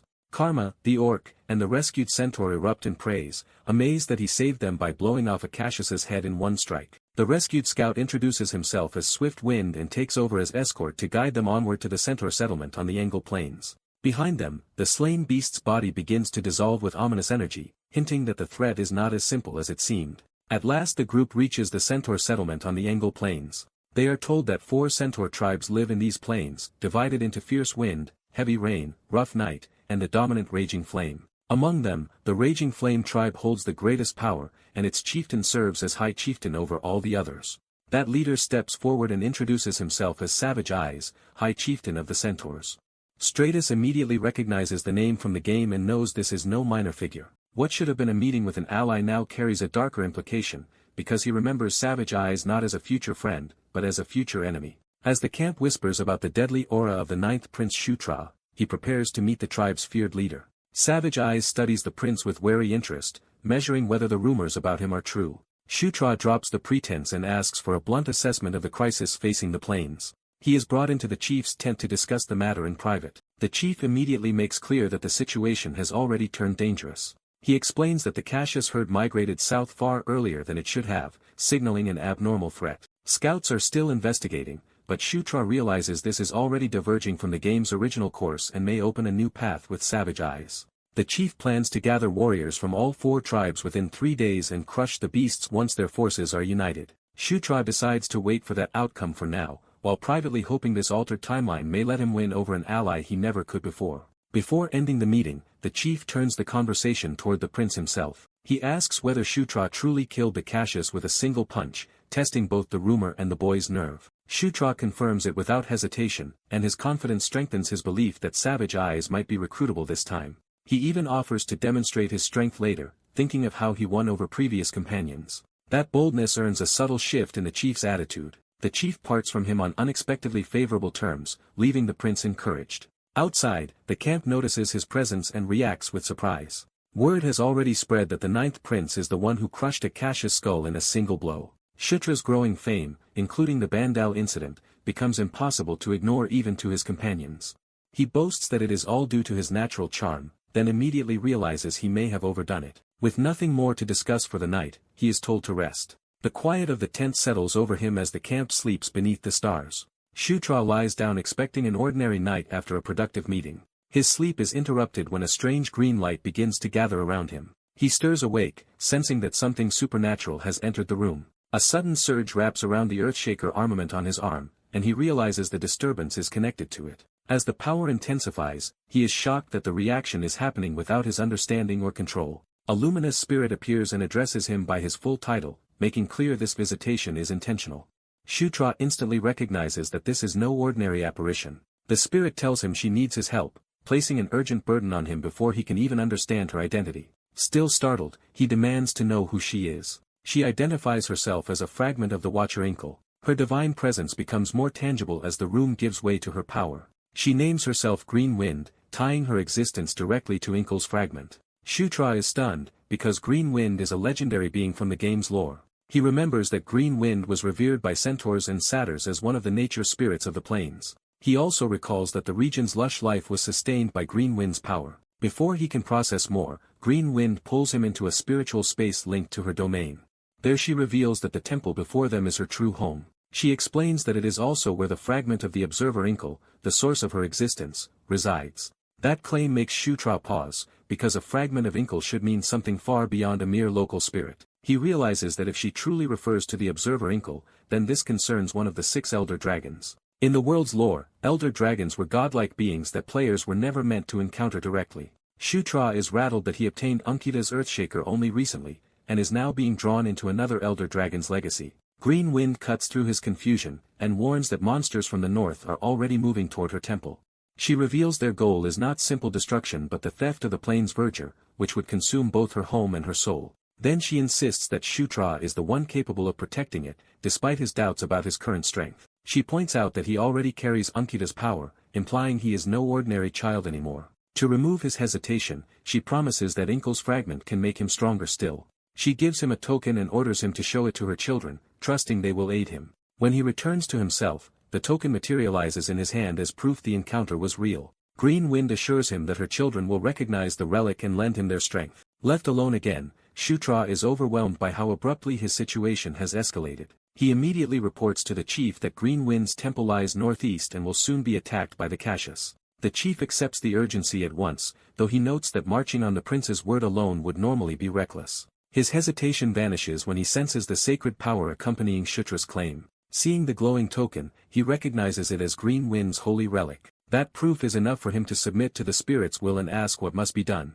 By dawn, the tribe is already moving toward the threatened sanctuary. Mounted warriors thunders across the plains in answer to the warning. Green Wind's children, the centaur fighters, arrive armed and ready for battle. Shutra rides with them toward the temple, now at the center of a crisis no one else fully understands.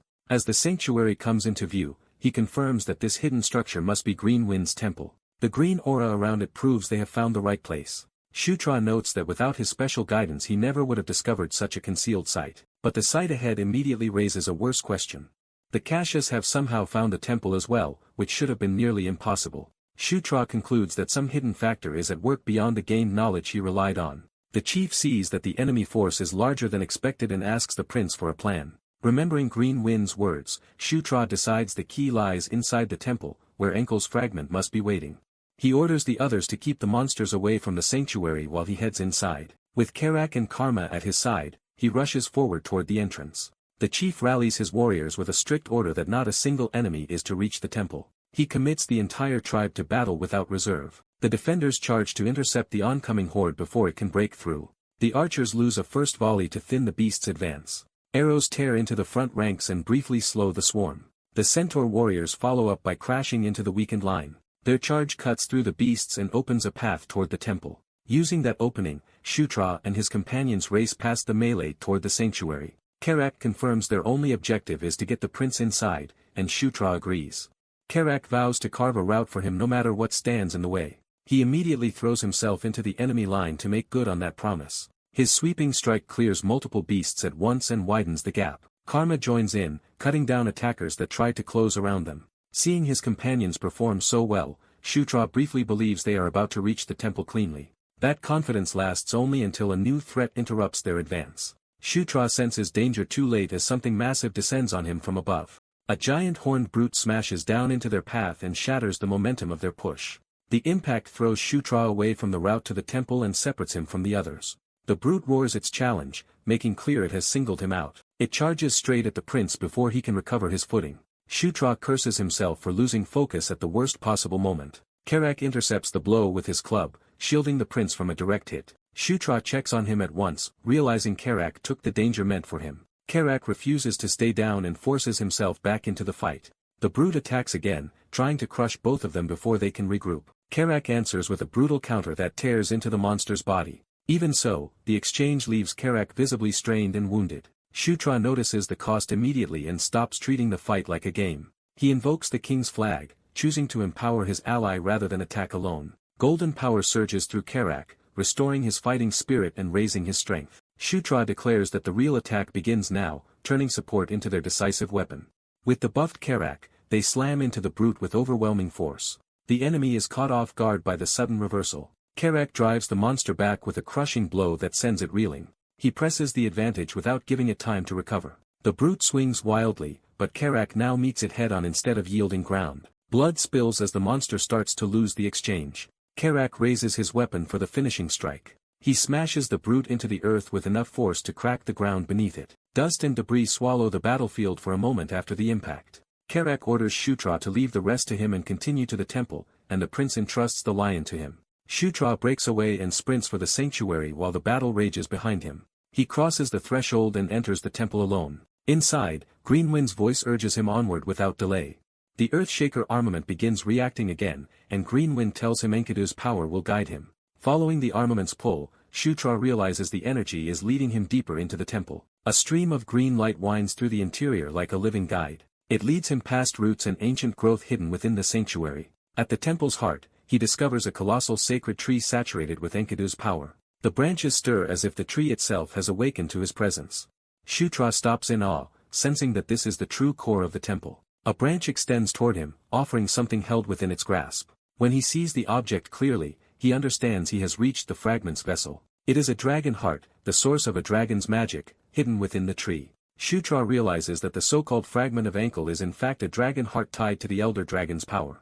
Greenwind appears again and explains that the plane's long peace has been maintained through the observer Ankle's magic. She reveals that this temple is the center of that protection, and if it falls, the peace of the Anger planes will collapse. She begs Shutra to awaken the ancient magic left here and stop the invaders before that happens. Outside, the chief keeps the defenders from breaking, insisting the enemy must never reach the temple. Karak continues fighting at the front, holding back stronger foes through sheer force. Karma also keeps cutting down beasts as the defense line strains under pressure. Within the temple, Greenwind places her final trust in Shutra as the ninth prince. She asks him to use the magic she leaves behind to protect both the plains and her children. Shutra accepts by placing his hand on the dragon heart. The moment he makes contact, green power engulfs him and drags his consciousness elsewhere. He can only stare upward as the world around him dissolves. He finds himself before the vast true form of the observer Ankle in a cosmic vision. Faced with the elder dragon at last, Shutra can only name what stands before him. Ankle's gaze falls on him, acknowledging him as a worthy recipient. The dragon commands him to take the power being offered. At once, the temple erupts with a blinding surge of awakened magic. A pillar of green light shoots into the sky, halting fighters on both sides as they look up. Even in the middle of battle, Karak and the others realize something inside the temple has changed. Karak looks toward the light, wondering what has happened to the prince. Then the awakened magic bursts outward from the temple and spreads through the battlefield. Towering roots and trunks rise around the sanctuary, reshaping the field into a living fortress. The ground itself splits as the forest answers the call. Wooden guardians emerge from the awakened trees, turning Ankle's ancient magic into defenders of the plains.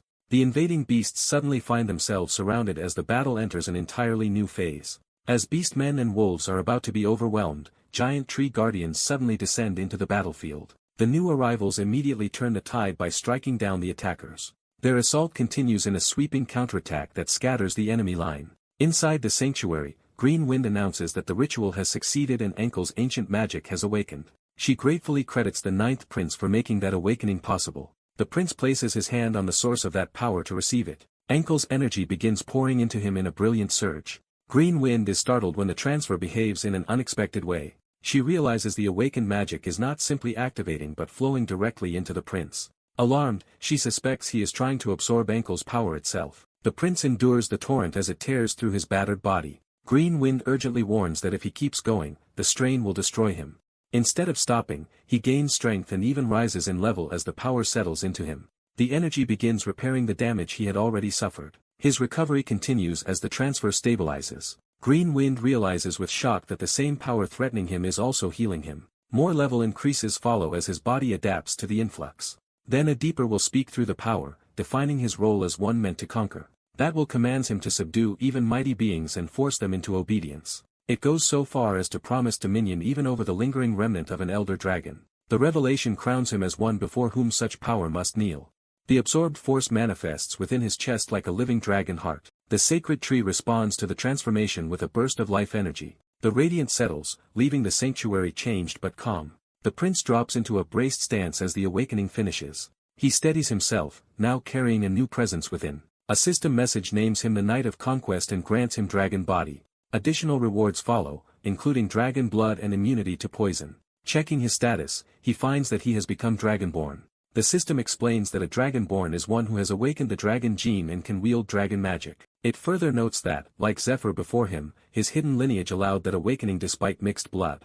Green Wind confirms that he now possesses both the spirit and body of a dragon, along with Ankle's power. Rather than resent this outcome, she accepts it because the sealed power had slept in use for 1,000 years. She acknowledges him as Ankle's true successor and asks one thing of him. Her request is that he protect the Angle Plains and the beings who live there. He accepts that responsibility without hesitation. Back outside, the battle still rages despite the Tree Guardian's intervention. One of the Tree Guardians senses a greater threat, moving among the invaders. That threat cuts through the chaos with overwhelming force. A massive Drake Ogre reveals himself as the commander driving the Cassius forces.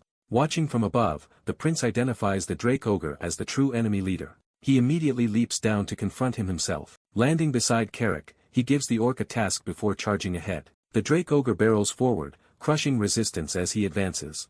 He roars a challenge, eager for a direct clash. The monster notices the prince's sudden approach at the last moment. The prince strikes first with a fast, precise blow to the ogre's body. The Drake Ogre answers with a brutal sweeping counterattack that forces the prince back. The shockwave throws the prince while the ogre keeps pressing. Unfazed, the prince prepares a stronger attack and dares the monster to stop it. He unleashes Fist of Explosion, driving explosive force into the Drake Ogre. But the impact hardens his own arm into a dragon-like gauntlet, revealing a new bodily change. Even with that power, he is stunned by how thick and durable the monster's hide is. The Drake Ogre retaliates with another crushing charge before the prince can capitalize. The prince concludes that ordinary explosive strikes will not be enough to bring this enemy, so he decides to test the dragon blood power he just obtained. Activating the Dragonborn exclusive skill, he calls on dragon blood. That power partially unlocks Earthquaker's true nature.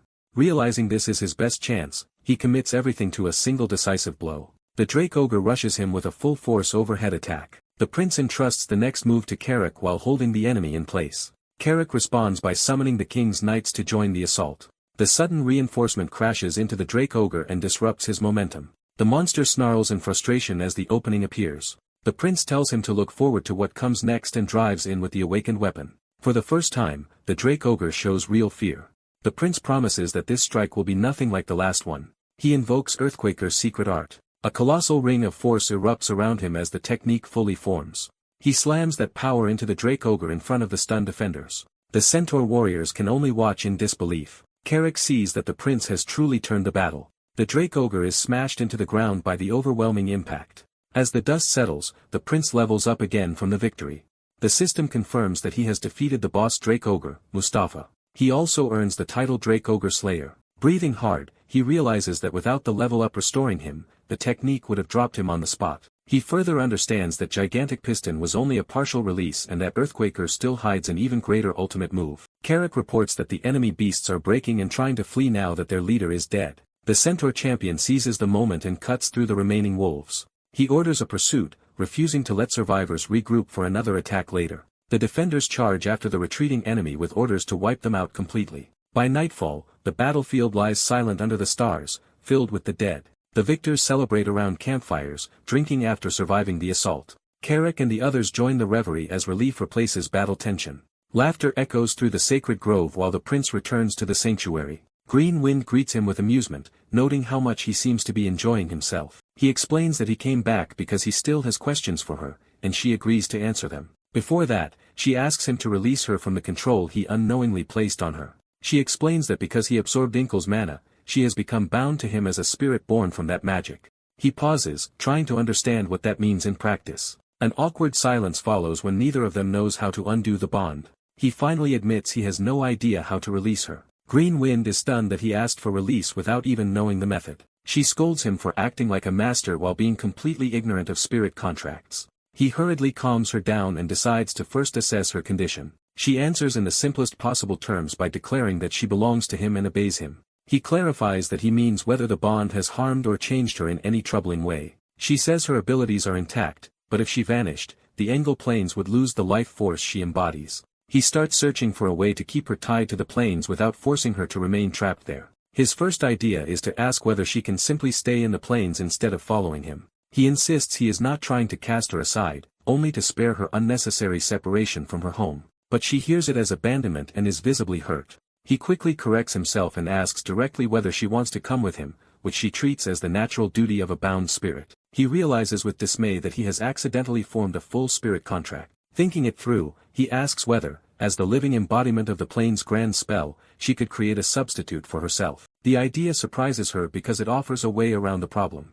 She says it is possible, though it will take time, and he immediately accepts that solution. She warns that doing so would leave most of her power behind for a while, making her less useful to him. He happily accepts anyway, seeing a contract with a high-ranking natural spirit as a huge gain regardless. Moved by that answer, she embraces her role as his masterbound companion and invites his questions. His first real question is how and when Engel died. The question catches her off guard.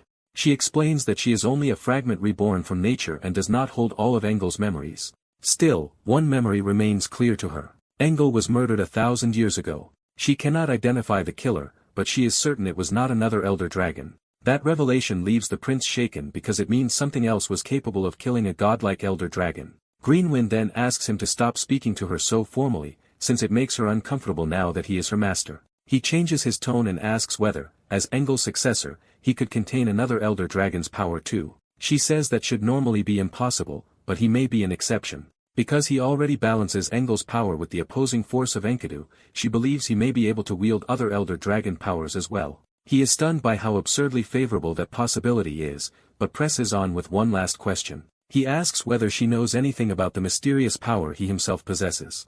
She warns again that her knowledge is incomplete because she lacks many of Engel's memories. Even so, she says she can tell him part of the truth. As she begins, a sudden surge of green power overtakes the chamber. The prince is caught off guard by the abrupt change.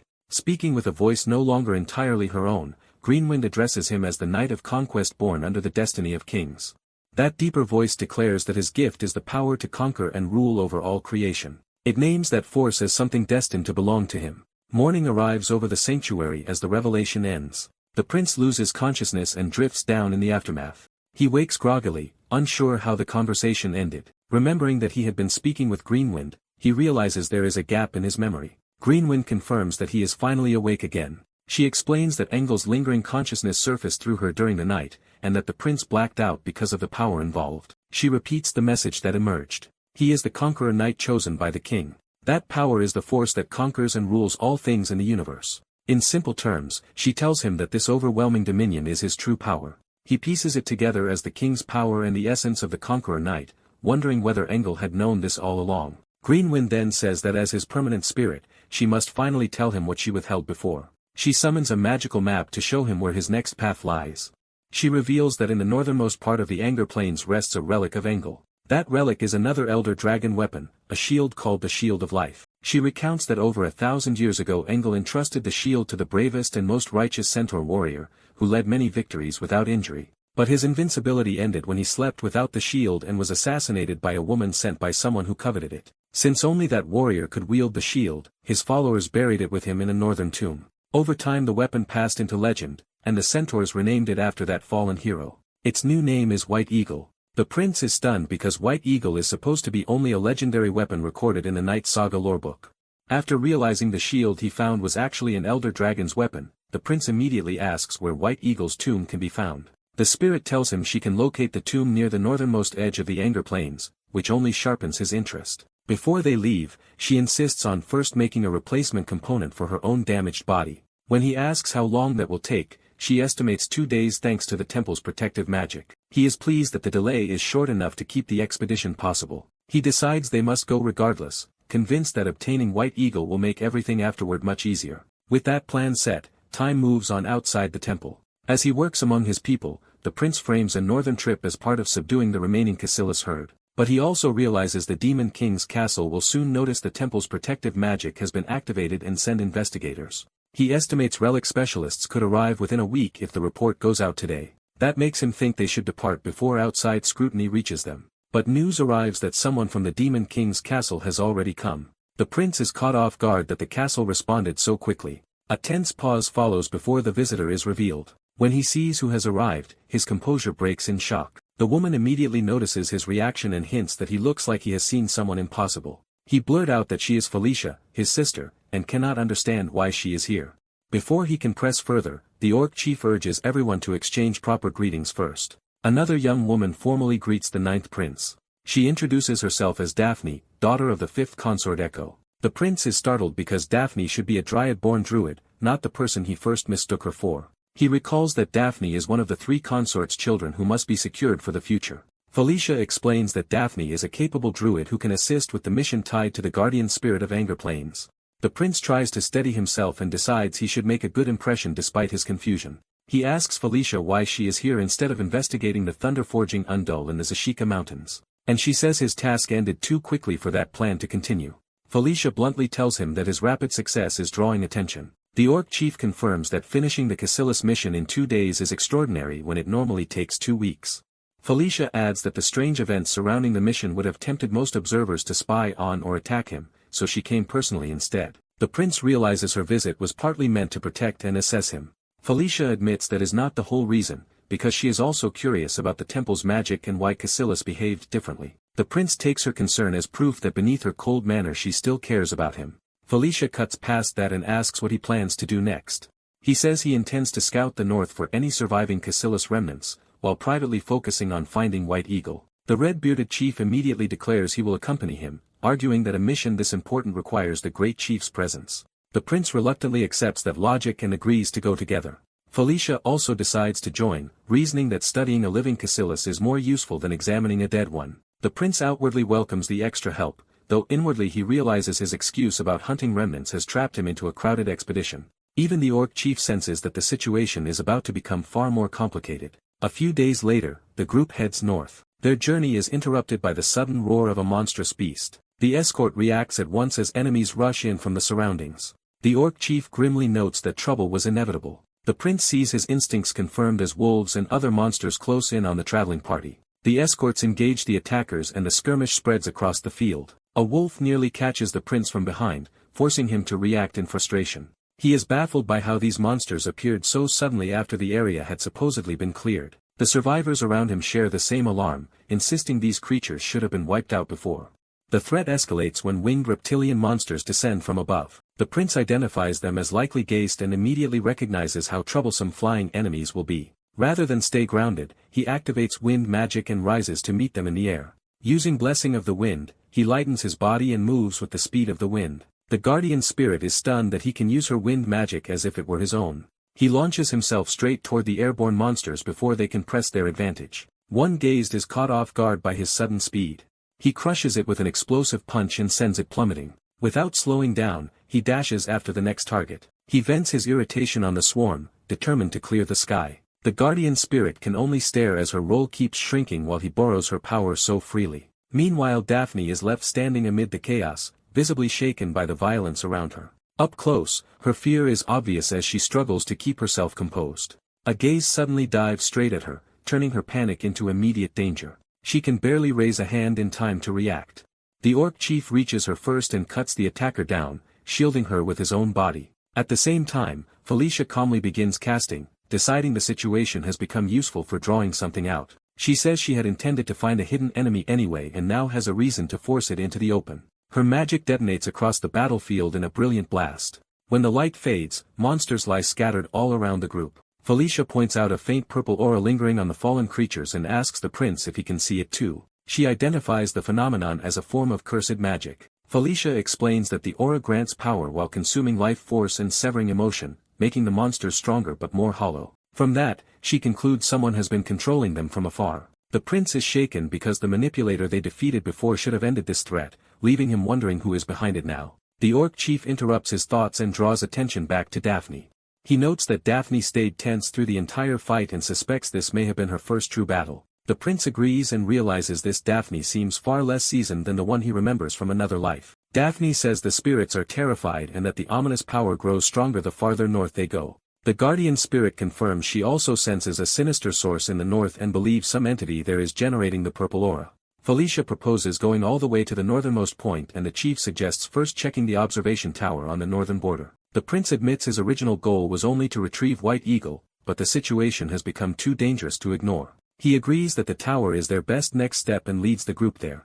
By nightfall they arrive at the lonely border observation tower. From the top, the group scans the darkness for the source of the disturbance. They spot a huge mass of enemies gathering in the distance, numbering at least 200 or 300. Felicia warns that only an undead of very high rank, at least lich level, could gather that many creatures together. Before they can plan further, Daphne suddenly collapses under the pressure of the energy saturating the area. The orc chief rushes to help her and she insists she is still conscious. Felicia explains that the ominous force is too direct here and affects Daphne badly because she is half-spirit. Seeing the scale of the threat, Felicia judges that their current force is insufficient and recommends retreating for now. In the middle of that warning, she senses something approaching and freezes. Felicia realizes an enemy is already coming straight for them. The prince quickly opens a detection display to identify the incoming threat. The map shows their small group surrounded by hostile signatures, with something unusual closing in. The orc chief spots the danger first and calls the prince to look outside. A barrage of blazing projectiles is already flying toward the tower. The prince understands too late that they have been lured into a kill zone. He shouts that it is a trap and orders everyone to get out of the tower immediately. The tower is struck and begins exploding apart before they can escape cleanly. The blast throws the group and their escorts through fire and collapsing stone. As the ruins fall, the distant undead formations remain visible beyond the wreckage. Felicia reacts instantly and gathers magic around herself. She uses wind control to catch the falling group and slow their descent through the debris. The shattered remains of the tower crash down around them instead of on top of them. Once they land, Felicia checks that the orc chief and the prince are still alive and able to move. The escorts thank her for saving everyone, but Felicia refuses any relief because the real danger has only begun. Looking out across the field, she sees an overwhelming number of enemies closing in and urges an immediate withdrawal. The prince points out that retreat may already be impossible because they are surrounded, and Felicia asks him to buy her time. She resolves to force open an escape route somehow if she can finish her spell. The prince accepts that plan, placing his trust in Felicia. He draws his weapon and promises to hold the line for as long as he can. He then invokes the king's banner, spreading a strengthening blessing through his allies. The chief and the others feel power surge through their bodies as the prince's support magic takes hold. The guardian spirit asks if he truly intends to fight here, and he answers without hesitation that he does. He admits he has no better option than trusting Felicia to create their path out. He hardens his resolve and prepares his transformed arm for battle. With his allies empowered, the prince orders everyone to prepare for combat. The group charges together into the approaching undead horde. The prince rallies them not to yield. The orc chief tears into the front line with sweeping force. The red-bearded chief and the others follow, cutting down the first wave. The prince detonates another explosive strike that blasts skeletons and beasts apart in all directions. For a moment, the front ranks of the undead are blown back. But new undead continue advancing, their eyes burning with the same purple control. The prince feels his transformed arm straining again and curses the worsening situation. He realizes the battle will never end if they keep only destroying disposable minions. More skeleton soldiers surge toward him from every side.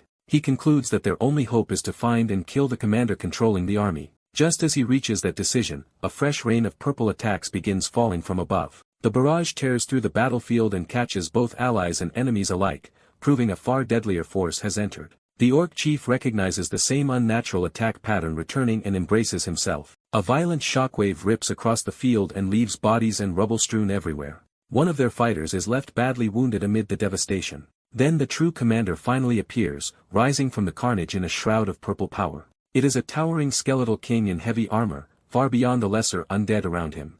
The prince immediately identifies him as the leader he has been searching for. Before the prince can strike, the red-bearded chief charges the skeletal king head-on to protect him. The chief's blow lands, but it barely seems to matter. The skeletal king counters with overwhelming force and sends the chief crashing away. The orc chief roars and rushes in next rather than let the prince face the monster alone. His attack also detonates on impact, yet the enemy remains standing. Even the orc chief is shaken by how little effect his strength has.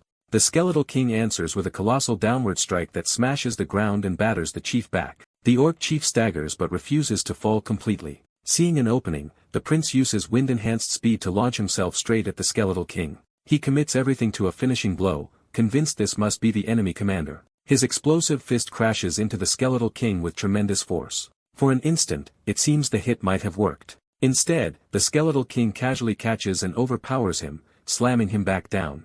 The prince rises in pain and finally understands he is facing something monstrously beyond expectation.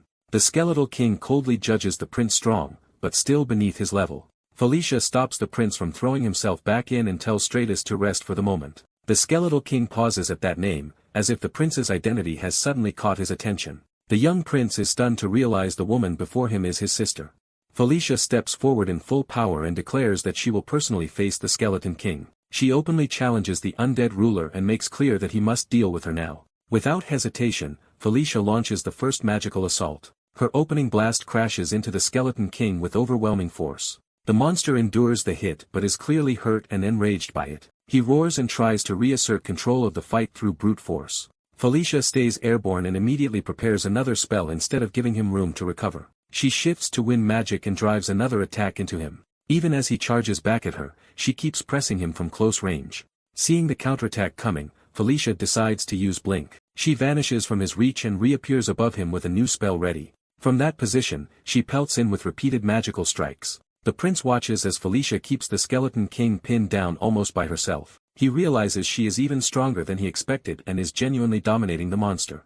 That admiration is interrupted when he senses a new presence nearby. Daphne arrives in a green aura, checking on the prince and joining the battlefield. She releases the Dryad's blessing across the area, spreading a support field over allies. The buff immediately strengthens the nearby warriors. Even the other fighters feel their bodies respond to the blessing. They notice the sudden change and realize something has shifted in their favor. The prince recognizes Daphne's unique area buff and is pleased that she has finally taken action.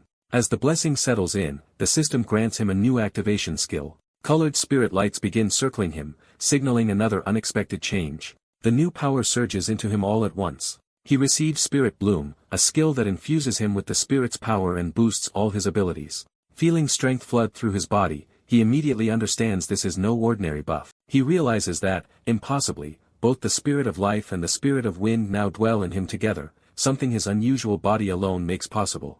Elsewhere on the field, explosions continue hammering the skeleton king. Felicia keeps firing, but the strain is beginning to show on her. When the skeleton king tries to retaliate again, she uses Blink once more to avoid him. Her teleportation carries her clear of the immediate strike. Still, she is frustrated that the monster refuses to stay down. Determined to finish it, she dives in with another killing blow. At the last instant, something about the exchange catches her off guard. A nearby orc warrior suddenly cries out as the battle turns chaotic.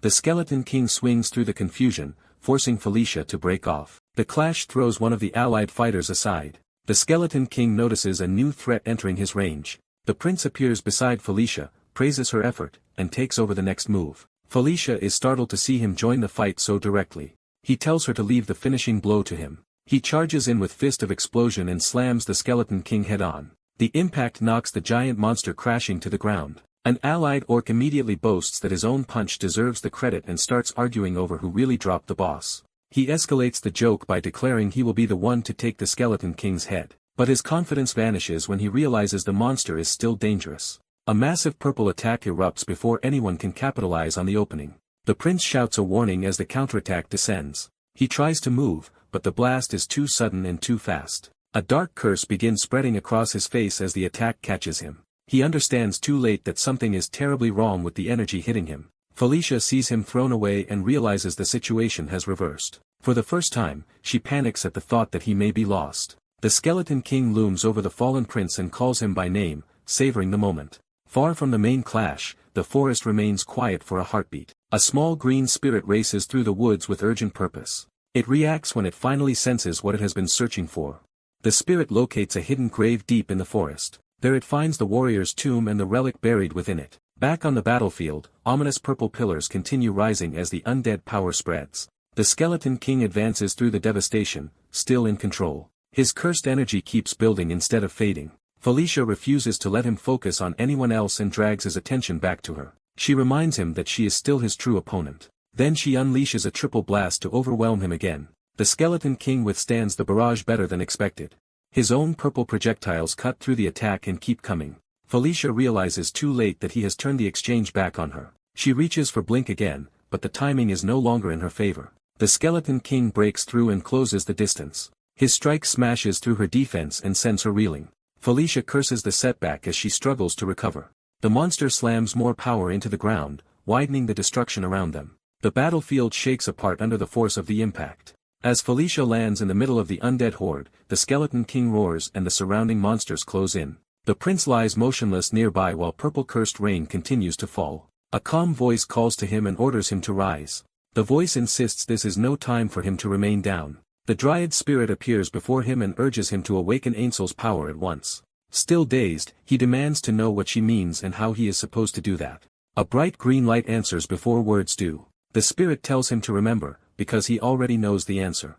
That prompt leads him to the truth he had overlooked, dragon blood. At that realization, a green power descends from above toward the battlefield. Felicia, surrounded by enemies, suddenly feels that new force arrive. She looks up in confusion as the tide begins to shift again. A sweeping green shockwave tears through the monsters around her and clears space. From the edge of the blast, she sees the power gathering around the fallen prince. The green explosion expands over him like a protective awakening. He looks up and sees something descending through the light. The relic White Eagle appears before him, answering the spirit's call. He cannot understand how the spirit managed to bring it here. The spirit explains that she searched for the White Eagle's grave during the battle and succeeded in making the relic accept a new master. The prince realizes how much she risked for him, but she brushes aside any praise. She tells him to focus on the enemy still standing in front of him. Before he can fully adjust, the Skeleton King attacks again and hurls him through the air. The prince is sent tumbling, but the White Eagle moves with him. He tries to stop the monster from pressing the advantage. The Skeleton King answers by charging a deadly blast in his mouth. The prince is shocked by how quickly the attack forms. The beam fires before he can evade it normally. Felicia shouts in alarm as she sees the shot about to hit him. The Skeleton King advances, expecting the blast to finish the job. Instead, the prince rises inside a new green radiance with the White Eagle before him. He instinctively takes hold of the relic as if it were always meant to answer him. The spirit explains that Ainsl's fragment had already transformed his body into a dragon-demon hybrid, and this new relic is adding another layer of power to that form. She urges him to feel the new strength now fused into him. She reveals that the White Eagle has preserved Ainsl's magic for 1,000 years. That ancient power immediately reacts against the Skeleton King's curse. The prince accepts the transformation and revels in how powerful it feels. For the first time, the Skeleton King senses genuine danger from him. The prince taunts the monster for underestimating him. He promises that this time he will crush the Skeleton King for real. Testing the relic's response, he calmly studies how to use it in battle. A casual motion sends green energy lashing out through the surrounding undead. The attack tears through skeletons, beasts, and flying monsters alike in every direction. Felicia can only stare as the battlefield is suddenly being erased around her. The Skeleton King roars and gathers himself for another direct assault. He swings a massive purple strike toward the prince. The White Eagle intercepts the blow and holds firm. The relic unfolds, revealing its true winged form. Its awakened shape shines like a guardian spirit made solid. While the Skeleton King is distracted by the transformation, the prince slips into his blind spot. He drives in with another fist of explosion and smashes the monster's face. The Skeleton King grits through the damage and refuses to fall. In retaliation, he conjures multiple flaming projectiles and hurls them down at close range. The prince shields himself and bursts through the bombardment instead of retreating. Using the White Eagle's power more deliberately now, he redirects the green energy into a focused attack. A piercing beam punches straight through the Skeleton King's torso. The White Eagle circles him like a living weapon, readying follow-up strikes. Successive green lashes bind and batter the Skeleton King from all sides. The monster howls as his body begins to break apart under the sustained assault. The prince closes in from above with his explosive fist blazing for the final exchange. He commits fully, pouring everything into one last decisive punch. Gigantic piston lands squarely on the Skeleton King and crushes through his remaining defense. The Skeleton King's body cracks apart as his power finally gives way. Knowing victory is certain, the prince calmly declares the fight over. He releases the finishing strike. A concentrated green blast tears through the Skeleton King's core. The boss disintegrates from the chest upward, his body collapsing into ruin. With their king destroyed, the surrounding undead lose direction and begin to falter. The last of the Skeleton King's power erupts and vanishes in a final purple explosion. The system confirms that the prince has defeated Skeleton King Valkarova, and multiple level-ups follow immediately. He catches his breath, acts unimpressed by the reward, and receives the title King Slayer. Felicia hurries over to report that the curse on the monsters has been lifted, and the two decide to slip away while the freed creatures turn on one another. Behind them, the former undead army descends into chaotic infighting without its master's control. Later, the surviving group regathers around the campfire after escaping the battlefield. The prince confirms that the relic he used is indeed the legendary White Wren. The others are left in awe that the old legend was real all along. Felicia senses that the White Wren still holds back much of its true power, and Cert realizes the legendary weapon is restraining itself to match him. Instead of feeling threatened, Cert grows excited at the thought of how much stronger the White Wren may become. Felicia lets him keep the White Wren and decides not to report it to the Demon King's castle, trusting him to care for it. The Northern warriors formally recognize Cert as the successor to the great warrior White Wren. Their leader goes further and offers the prince their support whenever he calls for it. Cert accepts their loyalty and feels the northern affair has ended cleanly. Just as he relaxes, he remembers there is still time to profit from the tomb. Back in White Wren's tomb, Cert eagerly resumes looting treasures and equipment with Carrick. As he is about to declare the job finished, an unseen voice interrupts and insists the matter is not over. The spirit Green Wind appears, upset that her master has not praised her yet. Her sudden appearance startles both Cert and Carrick, but she quickly shifts from complaint to embarrassed apology. Cert immediately rewards her efforts with praise and sincere gratitude for helping them win. Green Wind relents and decides to forgive him this once. Even so, she demands more praise to make up for being forgotten. Cert indulges her, patting her head and promising as much praise as she wants. With Green Wind finally satisfied, the northern incident truly comes to an end.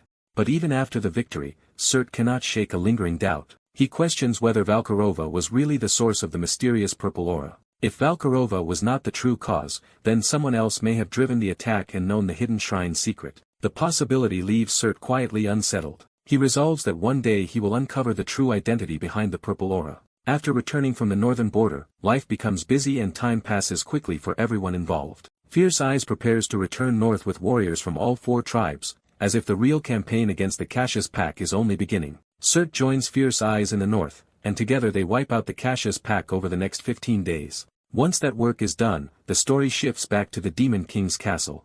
Felicia notices that Cert seems to have grown stronger again since their return. Cert brushes it off as natural growth, hiding the true extent of his progress. He then asks Felicia what she learned from investigating the shrine. Felicia admits the results were mixed, but says she uncovered something remarkable. The magic placed on the shrine belonged to Ankle, one of the 6 elder dragons known as the Watcher. Cert feigns simple amazement, though the revelation clearly means more to him than he lets on. Felicia grows suspicious of his odd reaction and wonders whether he already knew. He denies it, and Greenwind quietly notes how awkward he looks before urging them to go make their report. The scene moves to the Demon King's castle, where court politics quickly reassert themselves. Felicia is warmly welcomed back by the women of her household, who are delighted by her return. She answers their concern with easy affection while Cert and Carrack arrive behind her. Watching the reunion, Cert remarks that nothing in the castle has changed. Greenwind nervously worries about leaving the Anger Plains, and Cert reflects that the ones who truly changed are his own side. Carrack notices the strange looks directed at them and wonders if the prince has done something wrong. Cert follows those hostile stares and realizes they are coming from succubi. He immediately suspects they belong to Anastasia's faction. Anastasia is identified as the 4th princess and the leader of one of the 3 major factions in the castle. Her faction was the largest during the Day of Slaughter, and even Felicia and her twin brother Sylvan once belonged to it. Cert concludes that news of what happened on the Anger Plains has already reached Anastasia. Rather than flinch, he tells Karak to get used to the attention because there will only be more of it from now on. Soon after, Surt heads to the merit office to receive the rewards for his recent accomplishments. Isabella informs him that his merit rank has risen to 10, his monthly support has increased, and more castle facilities are now open to him. She adds that he now has access to the treasure vault as well, which immediately catches his interest. Pleased by the upgrade, Surt decides it is finally time to spend some money. He heads to the armory, where rank 10 grants him entry to the first treasure vault. The armory manager explains that equipment can be bought either with merit points or with money. With that settled, Surt and Karak begin browsing for useful gear. Surt tells Karak to choose whatever he needs, treating his companion's equipment as an investment. He makes it clear that if Karak is going to support him properly, then Karak needs proper gear. Surt reminds himself that being cheap about equipment is a mistake, then starts selecting his own armor. He chooses a light chest piece that resists elemental magic and will not interfere with Beast God Fist. Satisfied, he decides to wear that armor beneath his clothes and turns to the next missing piece. For that, he consults the blacksmith Kader about making special greaves. Surt explains that ordinary leg armor would hinder Beast God Fist because the style relies heavily on footwork. Kader says the design itself is simple and could be finished in about 2 days, but when asked about materials, he recommends dragon leather and scales. Surt is stunned by the suggestion, since such materials should be impossibly rare for him to obtain. Kader casually reveals that those exact materials arrived that day under Surtra's name and that he intends to use them for the greaves. Surtra immediately demands an explanation because he never ordered anything like that. Kader tells him the delivery was made on the direct orders of Lord Ishgard. The name shocks Surtra because Ishgard is no ordinary benefactor. Ishgard is the demon realm's greatest swordsman and swordsmith, a Sura elder, and the legendary master who taught the demon king himself. Neither Surtra nor Karak can explain why such a figure would suddenly support him, though Karak finds the backing reassuring. Surt privately notes how strange this is, since in the original story he never received support from the Sura side and can only guess that the demon king is intervening. Before he can think it through, a messenger rushes in with urgent news for the 9th prince. Karak asks why the man is so panicked, and the messenger struggles to catch his breath. He announces that there will be another audience ceremony the very next morning. This ceremony will honor 3 people for their achievements on the Anger Plains, and Surt realizes he and Felicia are only 2 of them. When he asks who the 3rd honoree is, the answer instantly unsettles him. The 2nd prince, Zephyr Ragnaros, has returned. The messenger repeats the news plainly, but for Surtra it lands like a nightmare made real. Karak notices his reaction at once. Surtra can barely process that the prince he feared most is suddenly here. He remembers Zephyr as the 2nd prince and a terrifying force in the story's future. In Surtra's memory, Zephyr is the one who eventually slaughters everyone and kills him, so seeing him now feels impossible. The castle itself seems to close in around that revelation. Later, Karak checks on him and asks whether he is truly alright. Karak points out that Surtra has looked uneasy ever since hearing the news. Surtra admits that although he always knew this meeting would come, he did not expect to be this nervous. Trying to steady the moment, Karak asks about the other prince expected at the ceremony and learns Zephyr will enter directly without waiting. Surtra answers that Zephyr has always been treated as exceptional. Felicia then reminds him that his own achievements are significant too and should not be overshadowed by fear. When Surt falters, she urges him not to shrink back. She tells him to show everyone just how remarkable he is, giving him the encouragement he needs. The next day, the audience ceremony begins before the Demon King.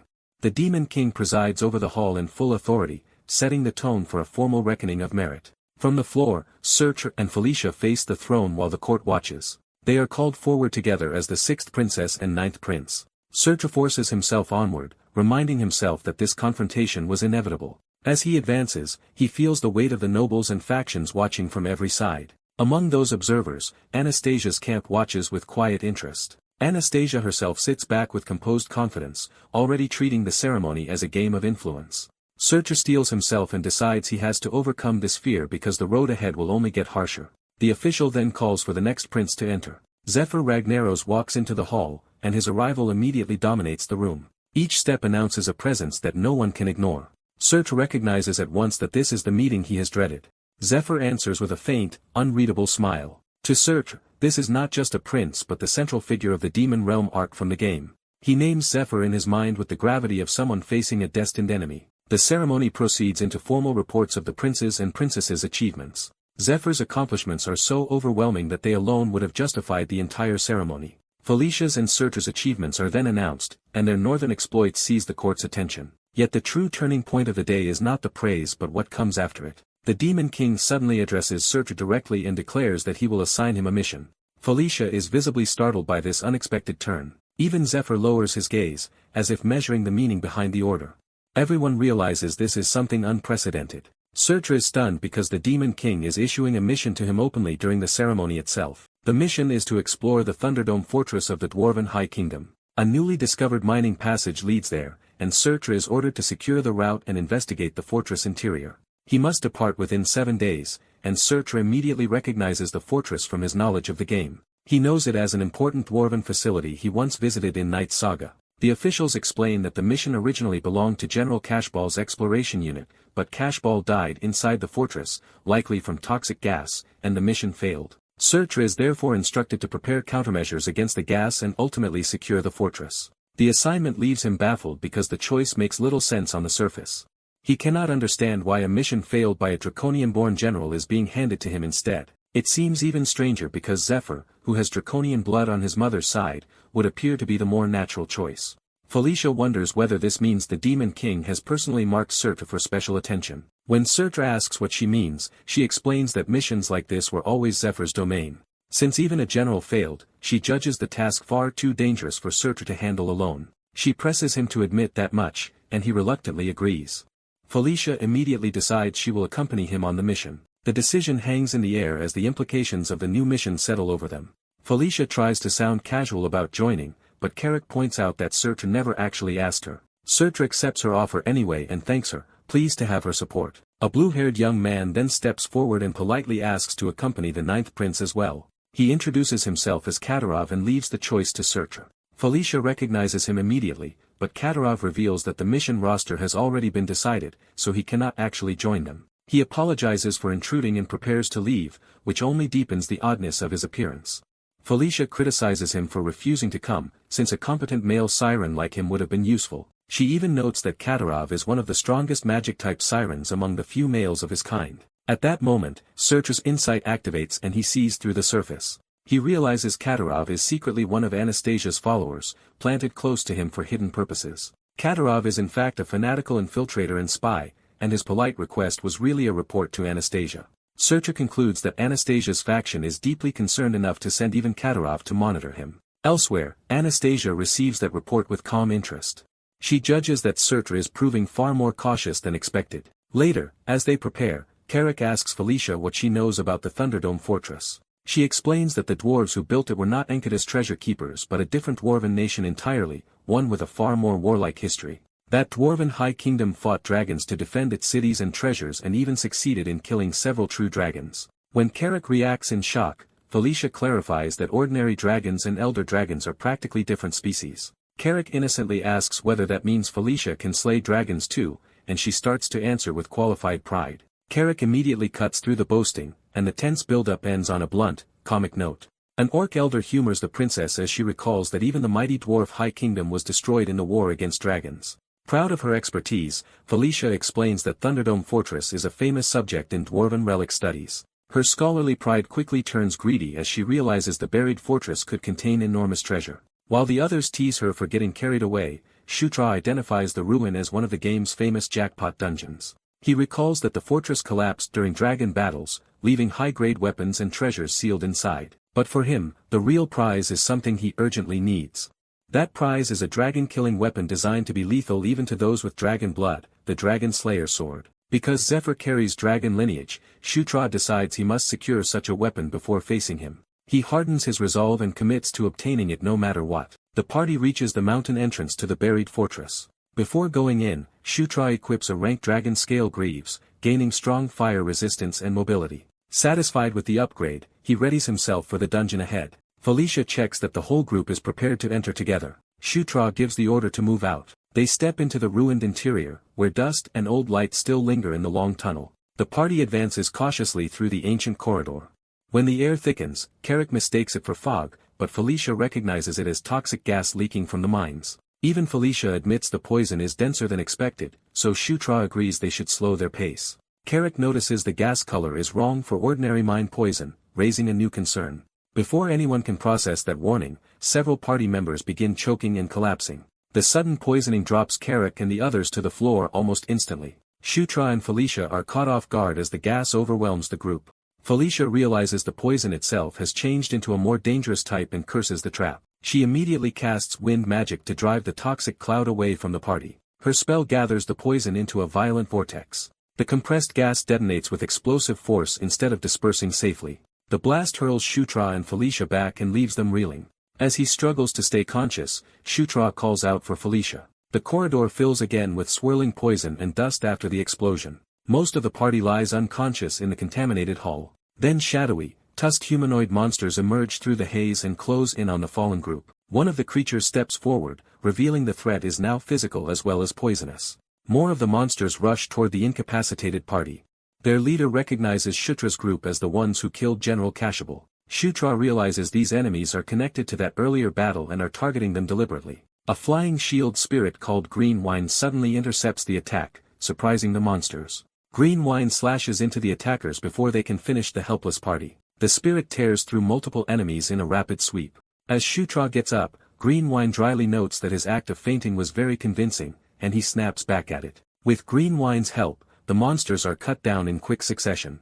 The surviving creatures panic as the shield spirit keeps carving through them. Any attempt to counterattack is shut down immediately. Shutra takes control of Green Wind and uses it as both weapon and guard. After the brief massacre, he realizes the enemies had armed the corridor with an unusually potent poison. He also reveals why he survived. His poison resistance has advanced all the way to full immunity. Before he can relax, the fortress begins shaking violently around him. Chunks of the ceiling start crashing down, turning the corridor into a death trap. Shutra is forced to react to a second disaster before he can rescue everyone. As more mechanisms activate, he realizes the enemy prepared trap after trap without pause.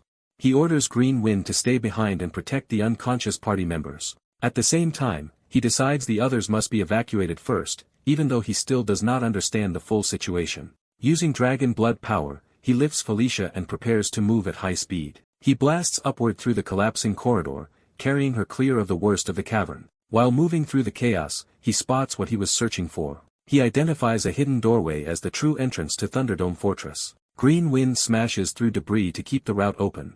The spirit rejoins him and warns that the fortress is behaving abnormally. Shutra races back to drag more of his companions toward safety, frustrated by how little time he has. He tells the unconscious Carrick to hold on while he returns for the others. He carries another party member through falling rubble toward the entrance. He lands hard but keeps moving. Once several companions are inside, he briefly thinks the worst is over and plans to go back for Carrick. That hope vanishes when he senses a new collapse beginning. The tunnel behind him caves. Shutra panics, believing Carrick may have been buried inside. Green Wind urges him not to lose control, but he refuses to abandon Carrick. The spirit reminds him of a powerful spell he used before, giving him a desperate option. Shutra remembers it and seizes on the idea immediately. He casts Summon King's Knights to create a rescue opening through the rubble. The spell reaches Carrick through the collapsed stone. It yanks the orc warrior bodily out of the buried passage. Carrick crashes down in front of Shutra alive. Shutra sprints to him even as more debris continues to fall. After checking him, Shutra realizes Carrick is battered but not critically injured. Relieved, he finally lets himself breathe. Even so, he is left wondering what kind of disaster just unfolded and what those monsters really were. He concludes they are unlike anything he has ever encountered in Night Saga. Meanwhile, Felicia and the others begin recovering from the poison and coughing themselves awake. Shutra decides the immediate priority is detoxifying the party before anything else. But another of the black creatures steps into view before he can finish helping them. A whole crowd of the monsters gathers around him, cutting off any easy escape. Shutra realizes the situation has become even worse than he thought. When the swarm charges again, he braces for another mass attack. He answers with Fist of Explosion, smashing the first attacker with overwhelming force. The blow drops one monster, but many more remain and keep closing in. He complains bitterly as he is forced to fight while still trying to protect and heal everyone. The creatures roar and surge at him from multiple directions. Shutra decides to stop holding back and invites them all to come at once because he cannot afford delay. The swarm leaps together, trying to overwhelm him by numbers. His gauntlet flares with explosive power as he prepares a wide-area counterattack. He slams the ground and blasts the surrounding monsters away in a violent shock wave. Then he follows with a sweeping kick to keep the survivors off balance. The green edge strike tears through the crowd and scatters them. For a moment he stands in the center of a ring of staggered enemies. He roars and pours even more power into the assault.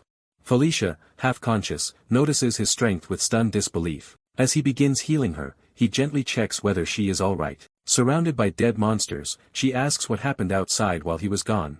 He downplays the battle and pretends it was nothing serious. After detoxifying everyone, the party resumes the assault and heads for the fortress control room, where they must choose between a long safe route and a short trap-filled one. The choice is between caution and speed, with the shortcut promising danger but saving precious time. Felicia asks which path he will take, noting the long route is safer. Before he can answer, an alarm begins blaring through the fortress. Chutra immediately realizes the situation has changed and they can no longer afford to move slowly.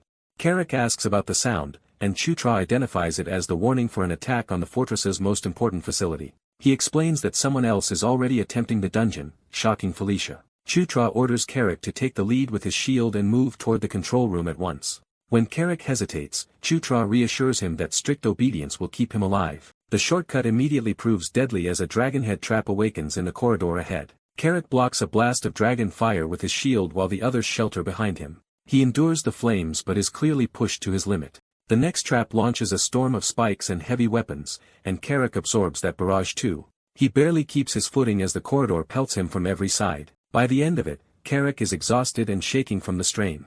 Chutra praises him for surviving, while Carrick protests that he nearly died. Chutra points out that Carrick's effort got them to the control room quickly after all. Inside, one of the women notices something wrong. The gargoyles that should be guarding the room are missing. Felicia decides they should investigate the room directly despite the unease. The group enters the control room together. Chutra and Felicia immediately notice a suspicious object inside. They find the skeleton of the last city lord, who apparently stayed behind alone to operate the fortress so the dwarves could escape. Another discovery draws their attention before they can dwell on the corpse. At the center of the room sits a mysterious black sphere unlike anything they expected. Felicia guesses it is some dwarven device that requires an activation key, and Chutra wonders if the dead lord carried one. He finds a key hanging from the skeleton's neck. He brings the key to the sphere and tries it. The sphere reacts instantly, accepting the key and awakening with blue energy. A glowing portal-like surface blooms across the sphere, startling the group. The room fills with floating blue screens that begin displaying scenes from elsewhere in the fortress. Chutra is baffled, while Felicia is awestruck by how advanced dwarven technology truly was. Then the screens pick up another disturbance, and everyone tenses again.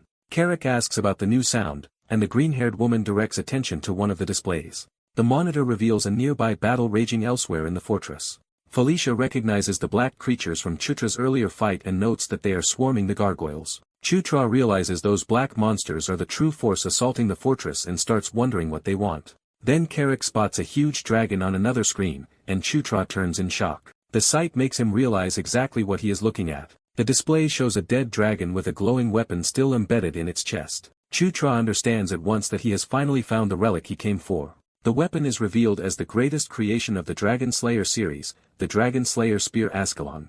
The screens recount that the Black Dragon Partisan was the brutal conqueror who led the war against the Dwarf High Kingdom. His legion relentlessly assaulted Thunderdome Fortress until they finally broke through its outer defenses.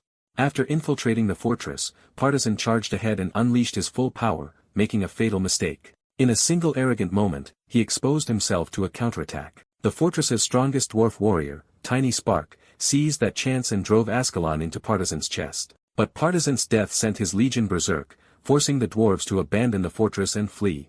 The ruined stronghold became a vast grave where the dead dragon and countless dwarves were buried together. Carrick pieces it together aloud. The dragon is Partisan, and the spear in his chest is Ascalon. Another screen shows the black creatures still surging toward that burial site in great numbers. From that, the group concludes the pitched black monsters may be attacking the fortress specifically to seize Ascalon. The white-haired elf refuses to let the raiders escape after attacking her group and taking what they came for. When her younger companion asks whether they can seize the fortress guardians for themselves, she admits that option is gone. A massive electrified hammer rises elsewhere in the fortress, signaling that another power has taken command. The dwarf golem begins crushing the black-clad invaders and undead under its authority. From cover, the elf's party watches the golem drive their enemies back. She realizes the dying fortress lord must have transferred all control to the dwarf golem, the highest-ranked guardian. She urges Stratus to wait and observe, but he rejects caution. Stratus decides the chaos is exactly the opening he needs. He argues that waiting is more dangerous because too many unknowns could ruin their chance. Ignoring her protest, he rushes off alone and tells her to stay behind. Using his mini-map, he tracks the shifting battle inside the fortress. He slips past the fighting while the golem and monsters remain focused on each other. Stratus reasons that if he secures Ascalon first, he can profit no matter who wins the larger battle. His plan is simple. If the Guardians win, he can hunt the surviving raiders, and if the raiders win, he can judge whether to fight or flee. As he nears his destination, he realizes he has almost reached the spear. The Black Dragon partisan spots him on the mini-map and alerts its side to his position. Stratus appreciates how much easier the mini-map makes navigating the chaos just as danger closes in. The dwarf golem suddenly slams down near him, nearly crushing him in the process. A second blow follows, forcing him into a desperate scramble to survive. He hurriedly insists he is not there to fight the golem. The golem's attack stops just short of killing him. It studies him instead of continuing the assault. The golem seems confused by his presence and words. A green force suddenly streaks in toward the scene. Green Wind arrives in time to save Stratus, and he greets the spirit with relief while she complains about his nickname for her. Their brief bickering shows she is exasperated, but still willing to help him. While they talk, the golem keeps battering Partisan in the background. The spear's resting place cracks open under the pressure of the battle. Stratus finally sees the legendary dragon-slaying spear Ascalon in person and is awed by it. He immediately claims it as his prize, but when he tries to pull it free, it does not budge. He strains with all his strength, and still cannot move it. The weapon proves absurdly heavy, far beyond what he expected. In frustration, he pours all his remaining stat points into strength. With his body reinforced, he makes another all-out attempt. This time the spear finally responds, and even the golem notices the change. Ascalon begins to loosen from the stone. Stratus tears the spear free with a final heave. The release sends a golden shock through the battlefield and knocks nearby enemies away. His companions stare in disbelief at the burst of power. Even the other onlookers are stunned by what he has just awakened. A hooded figure watches from the shadows still hidden from the others.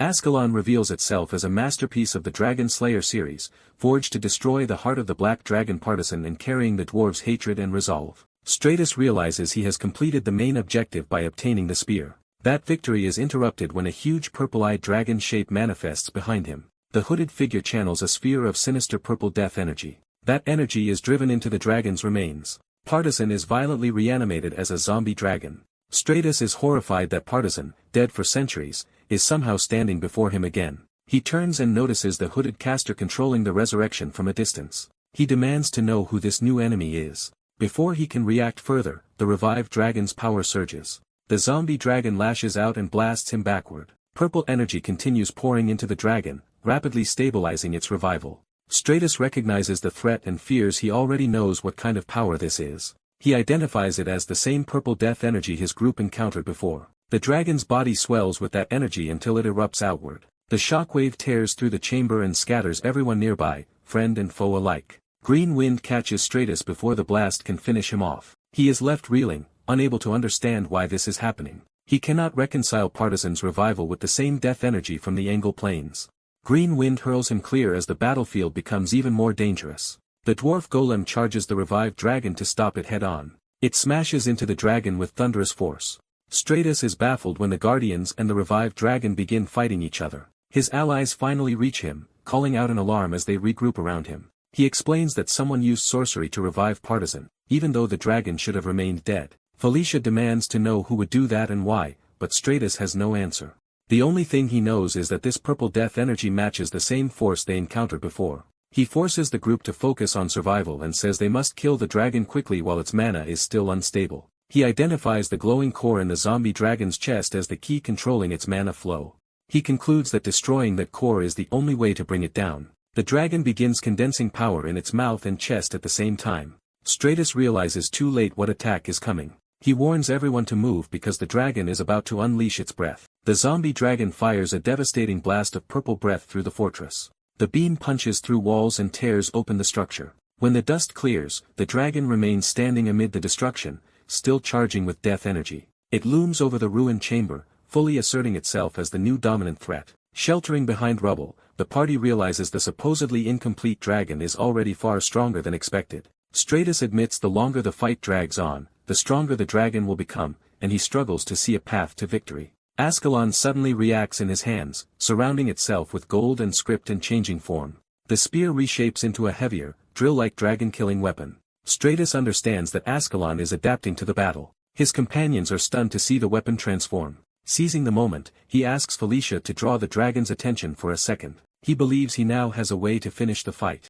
The dragon turns toward the new dragon threat gathering around Ascalon. It answers by launching another burst of destructive power. Felicia steps forward and unleashes a barrage of fire to force the dragon back. Her flames hammer the dragon and interrupt its momentum. Even under the assault, the dragon keeps pressing forward, while Stratus senses Ascalon's will guiding him. He realizes that if he gets one clean opening, the spear can end the battle.